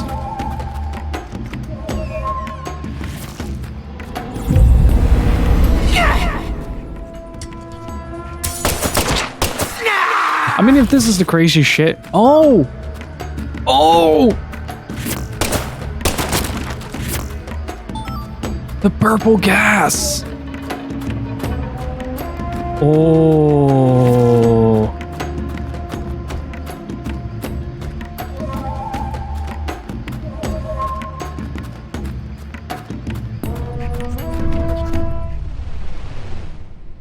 And let's see where this takes us.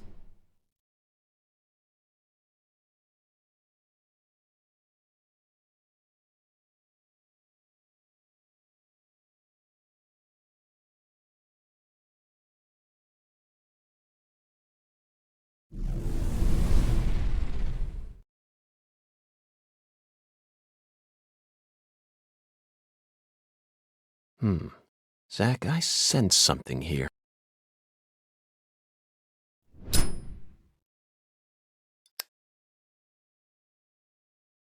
I do kind of want a origin story for...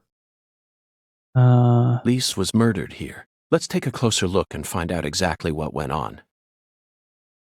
I do want kind of like an origin story of his ability to profile, like maybe his first case or something like that. But how does he know so fast that Lise was murdered here?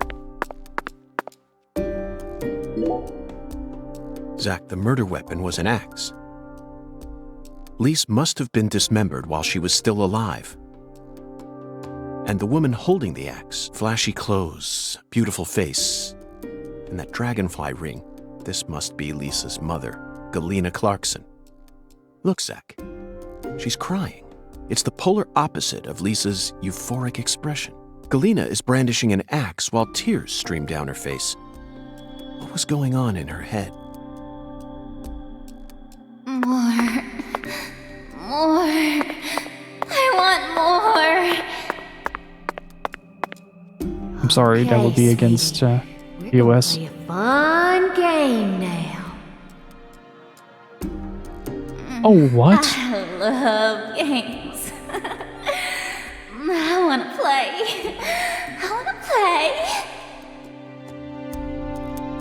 Yes, I'll give you exactly what you want. Something real special. You'll be able to fly much higher now.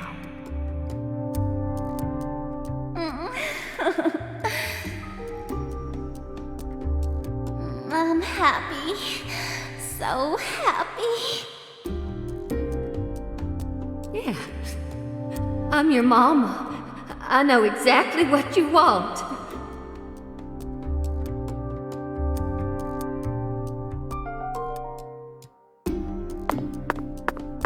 She's already being dismembered here, look.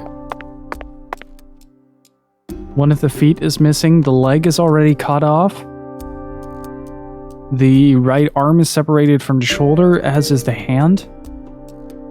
Left arm is only the hand from the wrist on. Who are you? That's what we're trying to find out, who that is.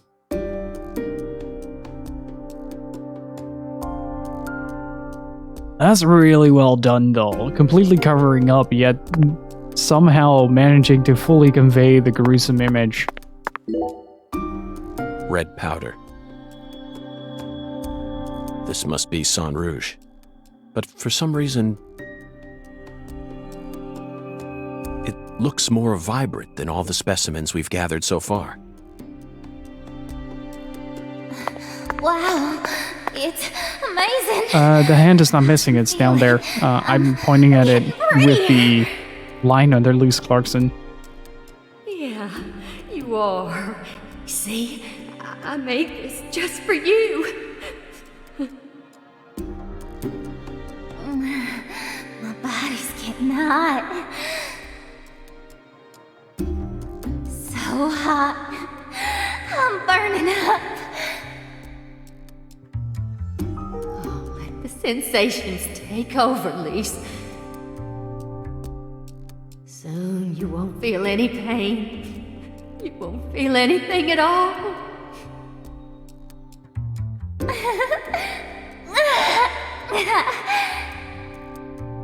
Oh yeah, this is definitely a powdered version of the seeds. Oh.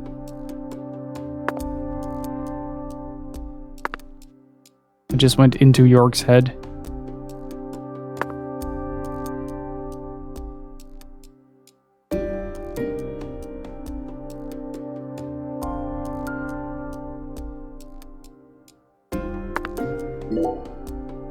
Zach, Lisa's limbs were severed while she was still alive. See, there's the hand. But she's smiling. She must not have been able to feel any pain. Sang Rouge isn't that powerful of a drug. At least it shouldn't be. And look, Zach. Another dragonfly. The tattoo is just to the side of her navel. She always carried the mark of a Clarkson with her, wherever she went. Okay, let's get started. This is gonna be so fun. This is what I was looking for in the game, by the way, to get incredibly weird and messed up. Yay! I love dolls. Dolly, dolly, dolly.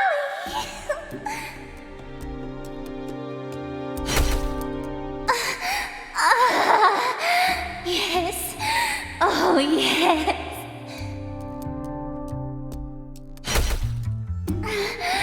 You're amazing. I love you, my little dolly.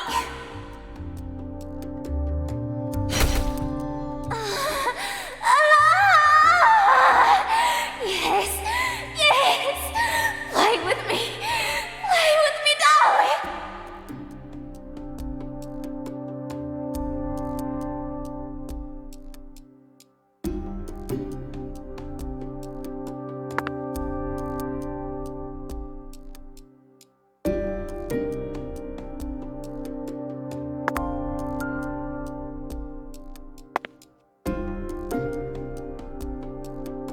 I don't quite know how to describe the type of horror,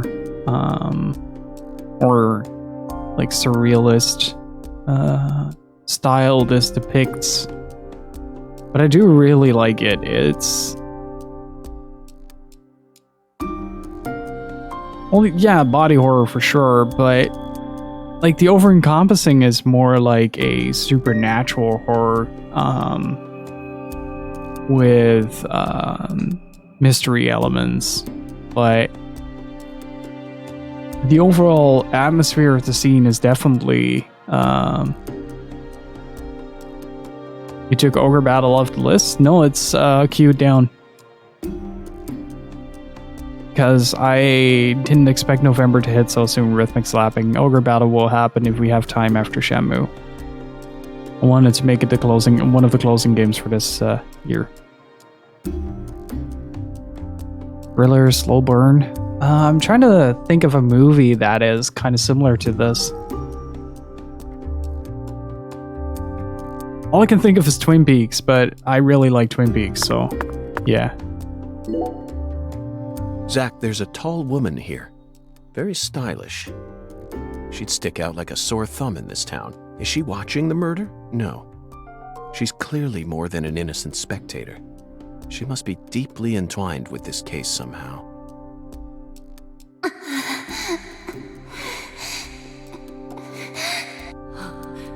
Lise, you're so beautiful.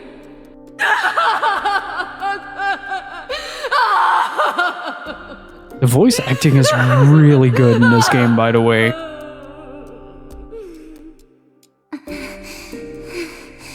Really? Yay! Okay, that sent a shiver down my spine. I'm a little dolly. I'm a little dolly. That's it, Lise. It'll all start from you. Now you'll never die. You'll be eternal. Just wait for me, Lise. I'll be with you soon. I'll always be with you.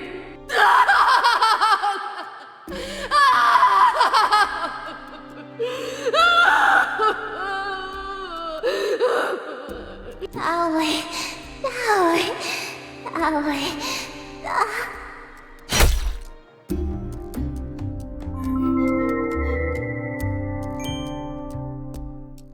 That yay sent a shiver down my spine.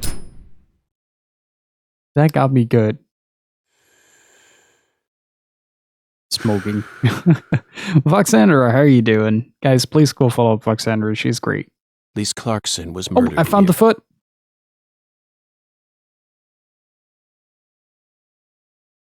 After she died, she was carried to the spot underneath that bridge. Why did the killer feel the need to move her? Bodies are usually only moved to cover up evidence, but this is different. Lisa's body was enshrined.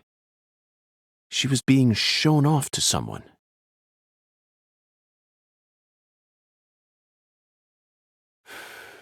The ritual, the altar, a mother killing her child, a monstrous giant, and a mysterious, stylish woman. There's a real demon out there, and it's got its sights set on the Clarksons. But Zach, this is exactly the kind of case we FBI agents are here to solve. Isn't that right? Well, maybe if you're part of the X-Files, but yeah.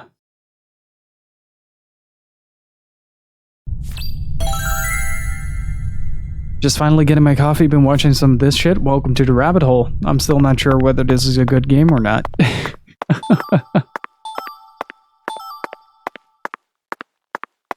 I'm really liking it so far, though. It's definitely a lot more free in its direction than the first one. The first one felt a little held back in a lot of ways. Primarily because the gameplay segments were pretty pasted on.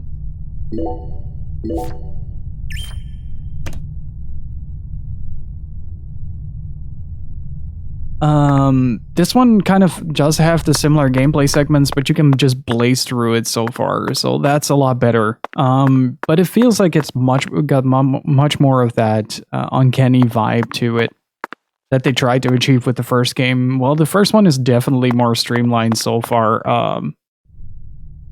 and a little bit better on a technical level, because I can see the texture boundary here.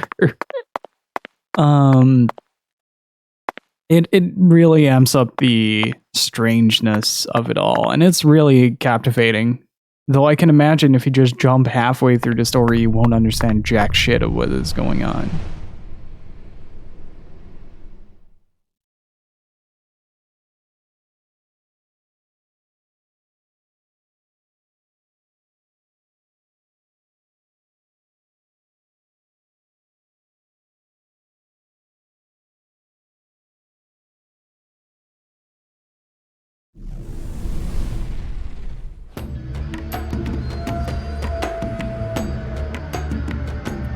Barely notice even. Also, I am fucking Mega Man with a planned hand for a finger blaster. Doesn't get much better than that.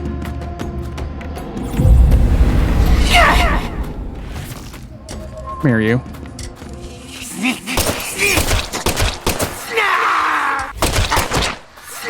Like, this works miles better than generic zombie enemies.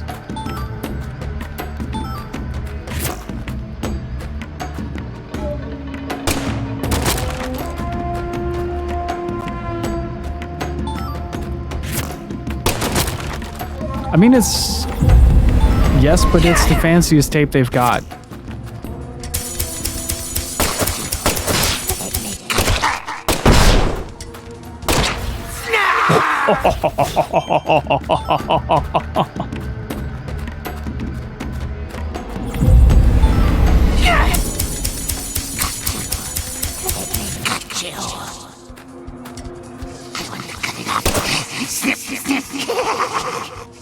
Oh, hey, it is the clock tower demon.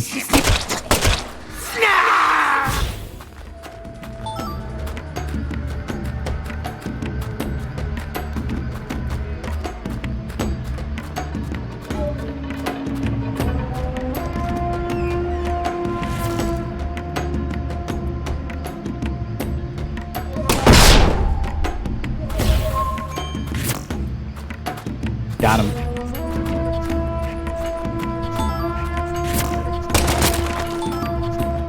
But this process, like not having to load out an entire clip into, don't you mean Nightcry demons? Same thing, Fox. I still need to play Nightcry. That is a game that's all held together by tape. Good lord.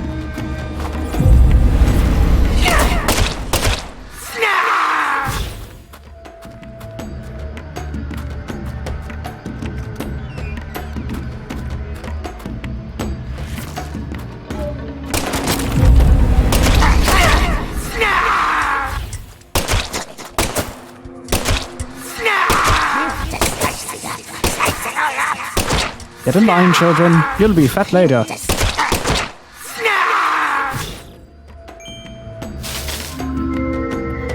Like where the first game kind of shoehorns that aspect in of the gameplay, I think they did realize that in the second game that it was hampering the experience quite a bit. So everything dying in 1 and 2 hits right now is a pretty welcome change. Doesn't even have tape, it just exists as broken.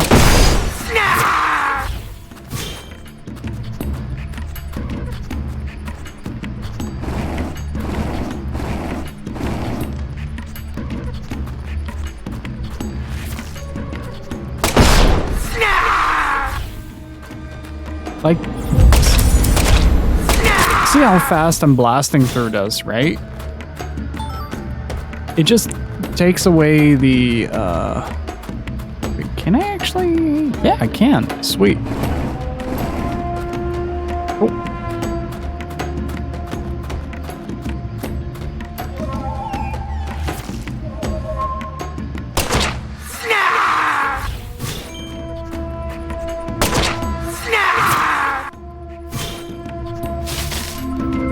He uses the force, Batali.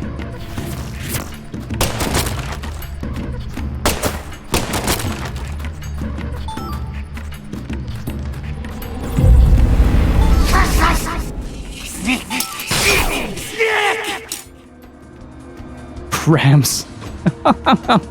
Maybe become paralyzed or get cramps. Special icons will appear. Cramps paralysis will cause you to freeze up when you try to move, such as dodging, aiming, or fighting. Use special item to heal yourself. Okay.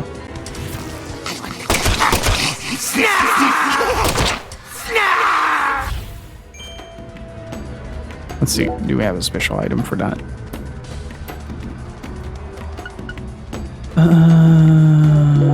Anti-numb.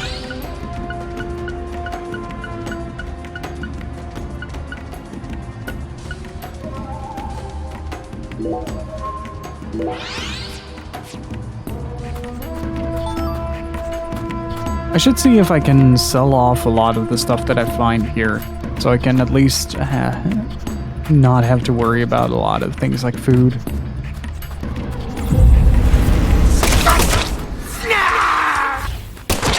I don't really like how snappy the combat is.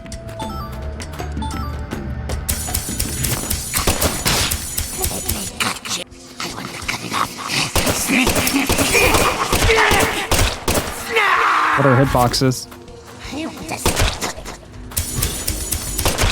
Reload that hand, York.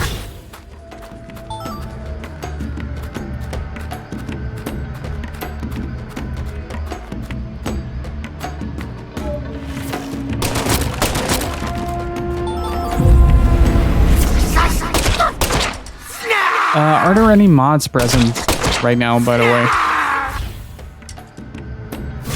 Have you done the shower side quest? Not yet. I haven't been able to find the clerk before I got to this part.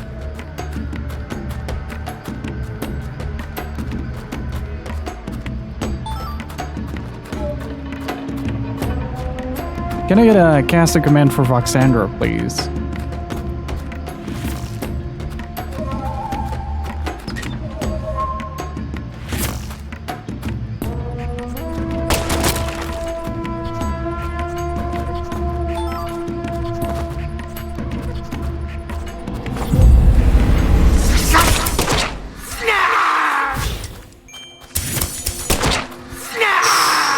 Oh, clean.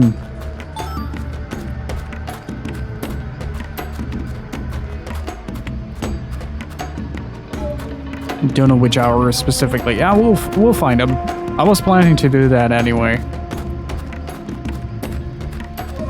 Need to test out the shower. They were boasting about water pressure, and I need to see if it's true.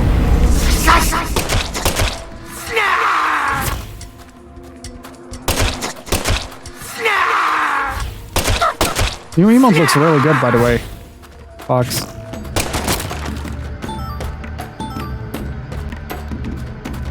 It's still so weird, by the way. I changed my setup so that I'm now monitoring my own voice. But I don't have full-on noise-canceling headphones.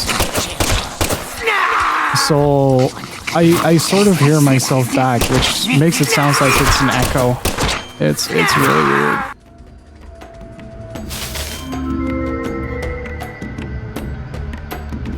You get money deducted, really?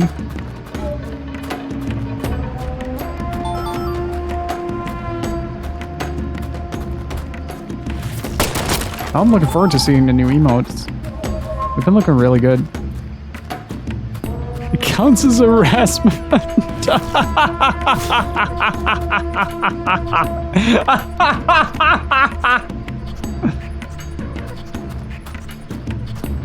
Oh, that is good.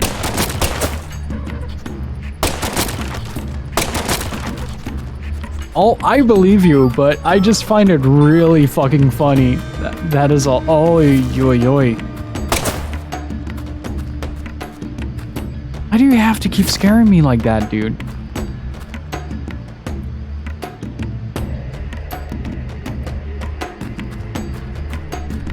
Wait a second. Hang on, let me take another look at that thing.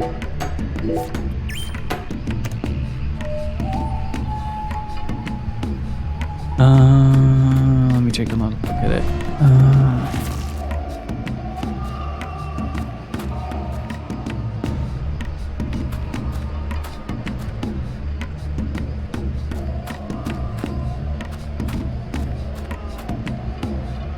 Mr. Ribbons concern me as well as that little bastard. I know it's harmless. I just wanted to take a look at it.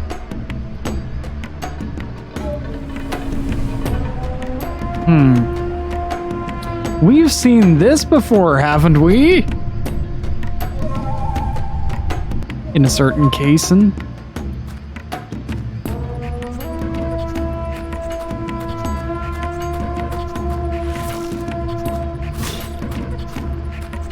What is the dodge button in this? How do I dodge?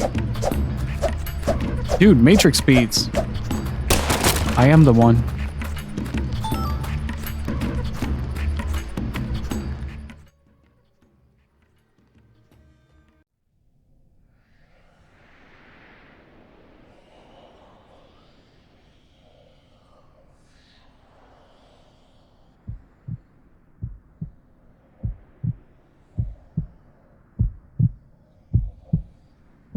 Oh, gross plant baby.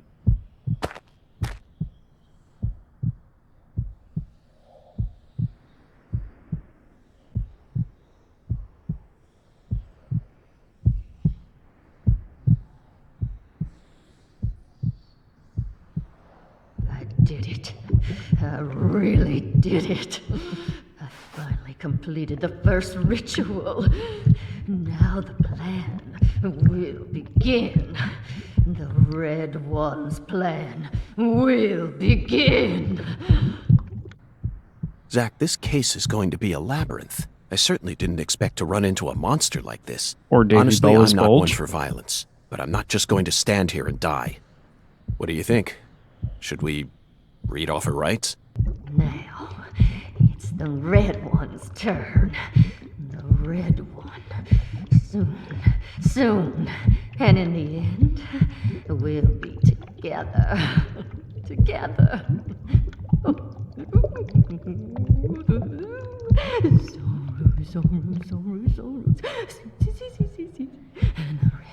the red. Oh, seeds, red. Oh, yeah.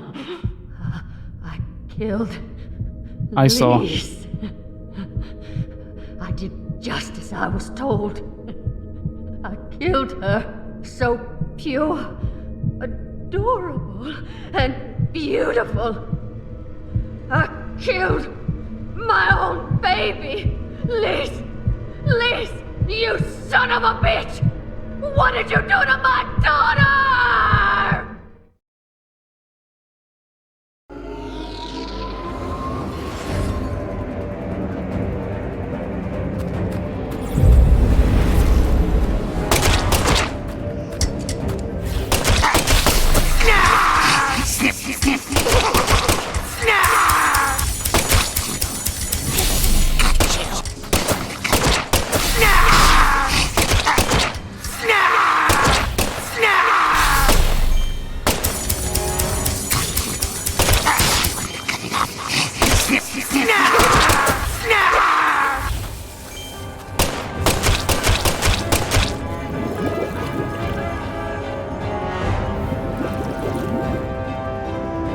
But man, that puts the scope of... Oh, they sprout from the seeds! Oh my god.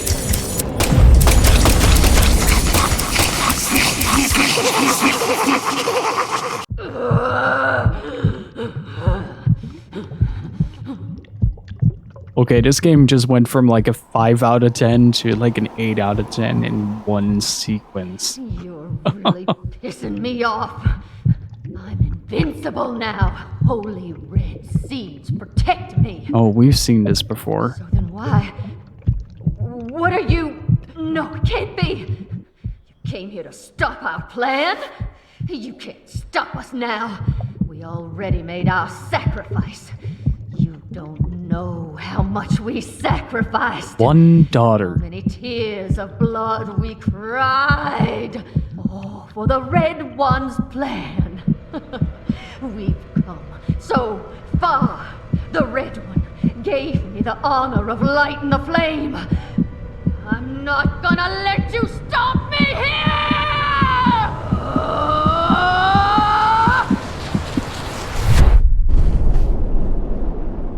Did she just fart?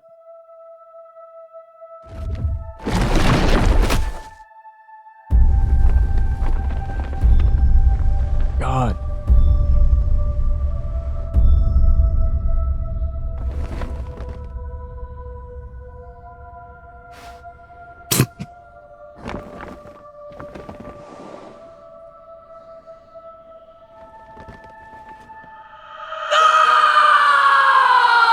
Galena, is this your true form? Gosh, Hollywood would have been all over you. Although you probably would have been typecast as a gross monster. The kind that heroes always kill. We're going to make a new world! And no one's going to stop us!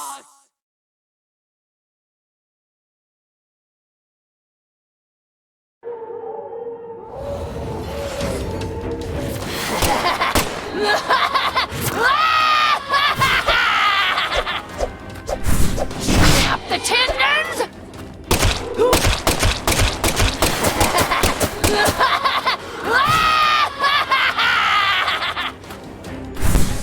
The flesh!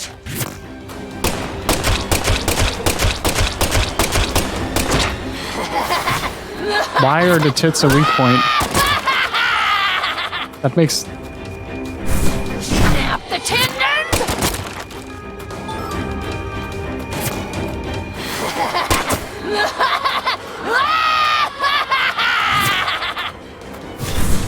The flesh!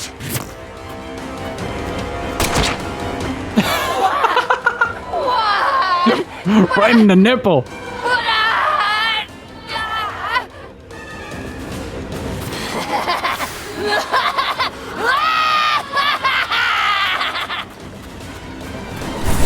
Feel my pain!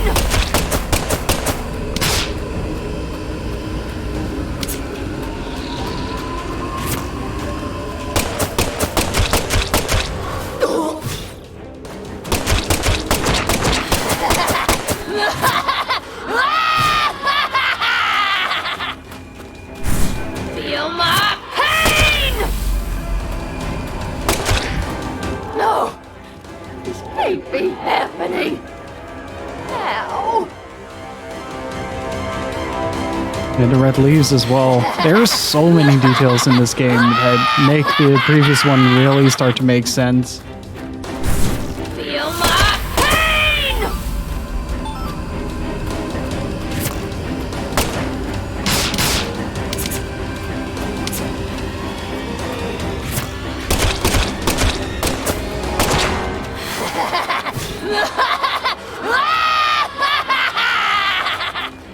Nope, this is the first one. Whoa! Oh, got the right one!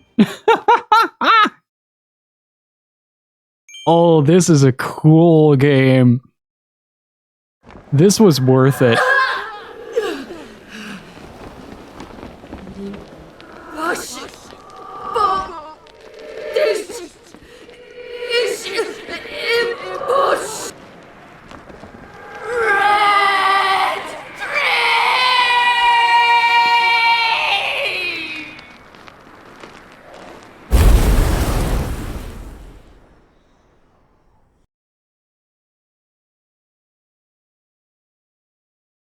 We found Galena.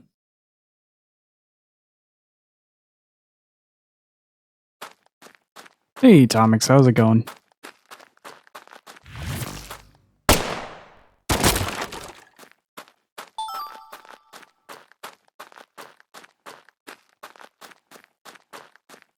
Yeah, it's what you said during the Deadly Premonition 1 run. It has some high highs and has some very low lows. This sequence was incredible to see, and it definitely makes the step into this game worth it. I was actually considering, like, oh, if this game doesn't go well within, like, the next hour, I'm just gonna drop it for tomorrow and head straight into Valkyrie Profile, but we're finishing this. I'm way too curious now.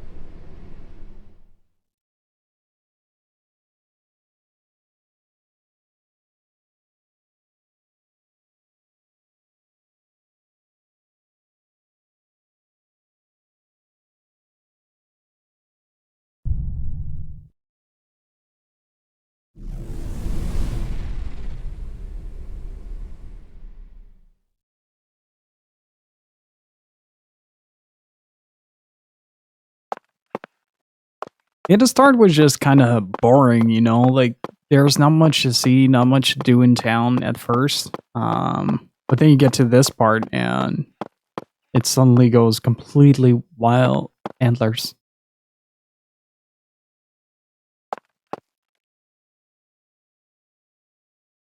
Lise, our new world, my Lise, my sweet little dolly. Galena Clarkson, you are now under arrest on suspicion of the murder of Lise Clarkson and the illegal disposal of her corpse.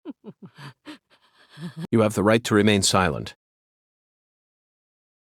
Anything you say may be used against you in a court of law. That's enough, Zach. She can't hear us anymore. Zach, pardon my language, but this case can go fuck itself.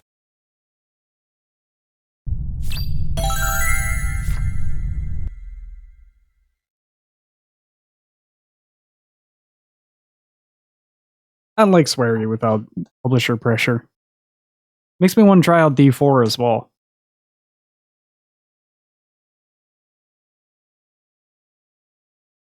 And the missing.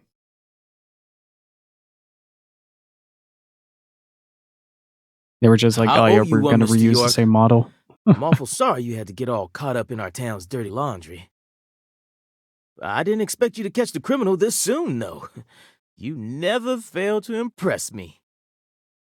Come on, CLG. Let's head back to the office. Mr. York and I both got a lot of cleanup work to take. Unhappy sigh. Now I just gotta figure out what I'm gonna tell the Clarksons. Dude, your wife is insane. May have killed your daughter. Good luck.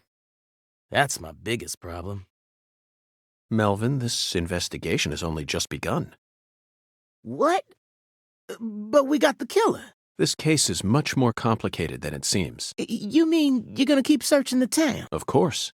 At the moment, I'm after a tall, stylish woman. Does that ring any bells? Stylish? You lost me. What's that got to do with anything? Zach and I saw her with our own eyes. We need to find her, I'm positive. You're probably talking about Professor R. Ah. Professor R? From the jazz bar? Yeah. I mean, she's the only person in town you could call stylish. She's tall, too. But... What is it, Melvin? Well... Well? Out with it. Don't let your 10-year-old daughter upstage you here, Sheriff. You're looking for a stylish woman, right? Ah. Yes, we've established that. Then I think you're barking up the wrong tree with Professor R. Ah, now I understand where the statement comes from. She isn't exactly a normal woman, if you catch my drift. I hear you loud and clear. Melvin, you're careless in every sense of the word, but I believe you operate on the side of good in most cases. With that in mind, I'm disappointed to see that you carry some prejudice with you. But I... Is she the type to forbid customers from entering her jazz bar due to the color of their skin? No. She ain't like that. Well then, case closed. Melvin, I think we should call it a day. I'm going to head back to my hotel and get some sleep. I also need to prepare a report to send back to the Bureau. Patty, thank you very much for assisting me in my investigation. I'll be counting on you again tomorrow. I just helped an FBI agent. Oh, and Melvin, one more thing. You needn't worry about what to tell the Clarksons. I'm sure they already know that Galena's been arrested. After all, this is Carré. Okay, let's see if we can fix the shower, actually. Because I'm gonna forget that.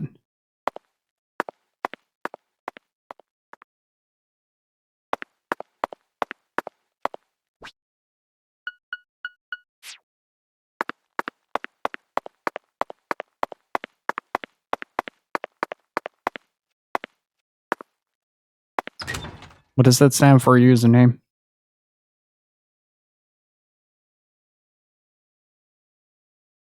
But man, like, I was so close to saying, like, I'm not sure if I'm gonna like this game. And it just flipped it on its head. That was a great moment. Delightfully uncomfortable, really well paced, and a really cool boss fight with some insane visuals and direction.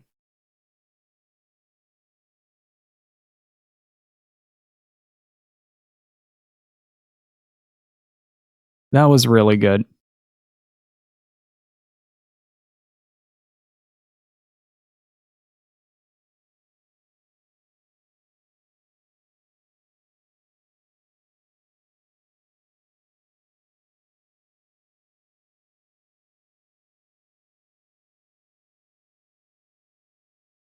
Don't crash.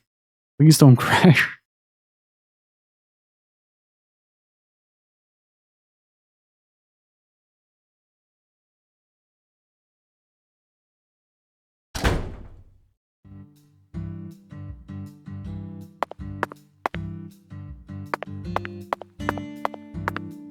And we never would have seen the rest, not gonna lie. Yeah, I feel you on that one.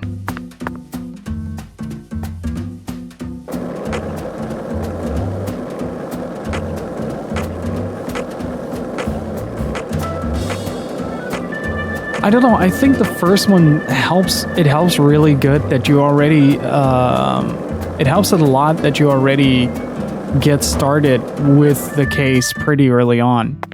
Right? The second you get into town, you sort of immediately get flung into the story and into the action. And then this game, it takes a long time before things get started.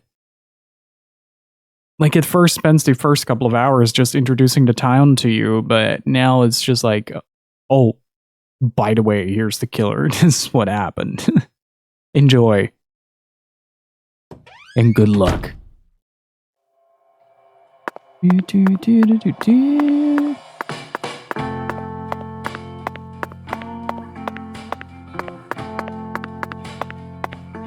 Okay, he's out right now. I should probably get something to eat before I die of starvation.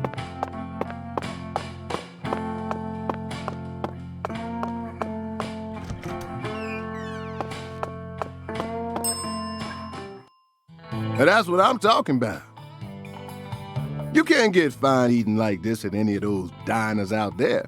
I had that with the other hotel as well. So make sure you enjoy it. I'm starting to become really curious about how the other case ties into this.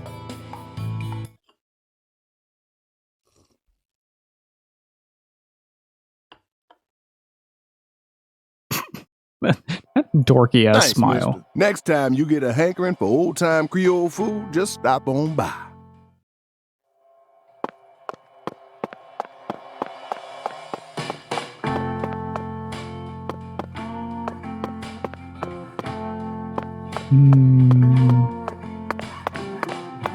Was it here? Yeah. Cool. But I just noticed that I lost an hour. And we have already been live for 7.5 hours. So I'm going to call it here. Thank you guys so much for watching. It was a slow start to a very janky game, but I'm insanely curious to see where it will take us. It's been a long and fun ride so far. The characters are great. The writing is super fun. They managed to captivate that strangeness of the first game as well, which I really enjoy. And I'm just really curious because we still have the 2 timelines to explore what's going on here, how it relates to the future bit. And yeah, overall pretty damn excited, not gonna lie. We'll continue this tomorrow, same time, same place, and wish you all a happy weekend. Thank you so much for watching. Thank you for the support, really appreciate it. If you're new here, hit that follow button, and I'll see you all tomorrow. Stay beautiful, keep on gaming, dudes. I'm out. Bye-bye.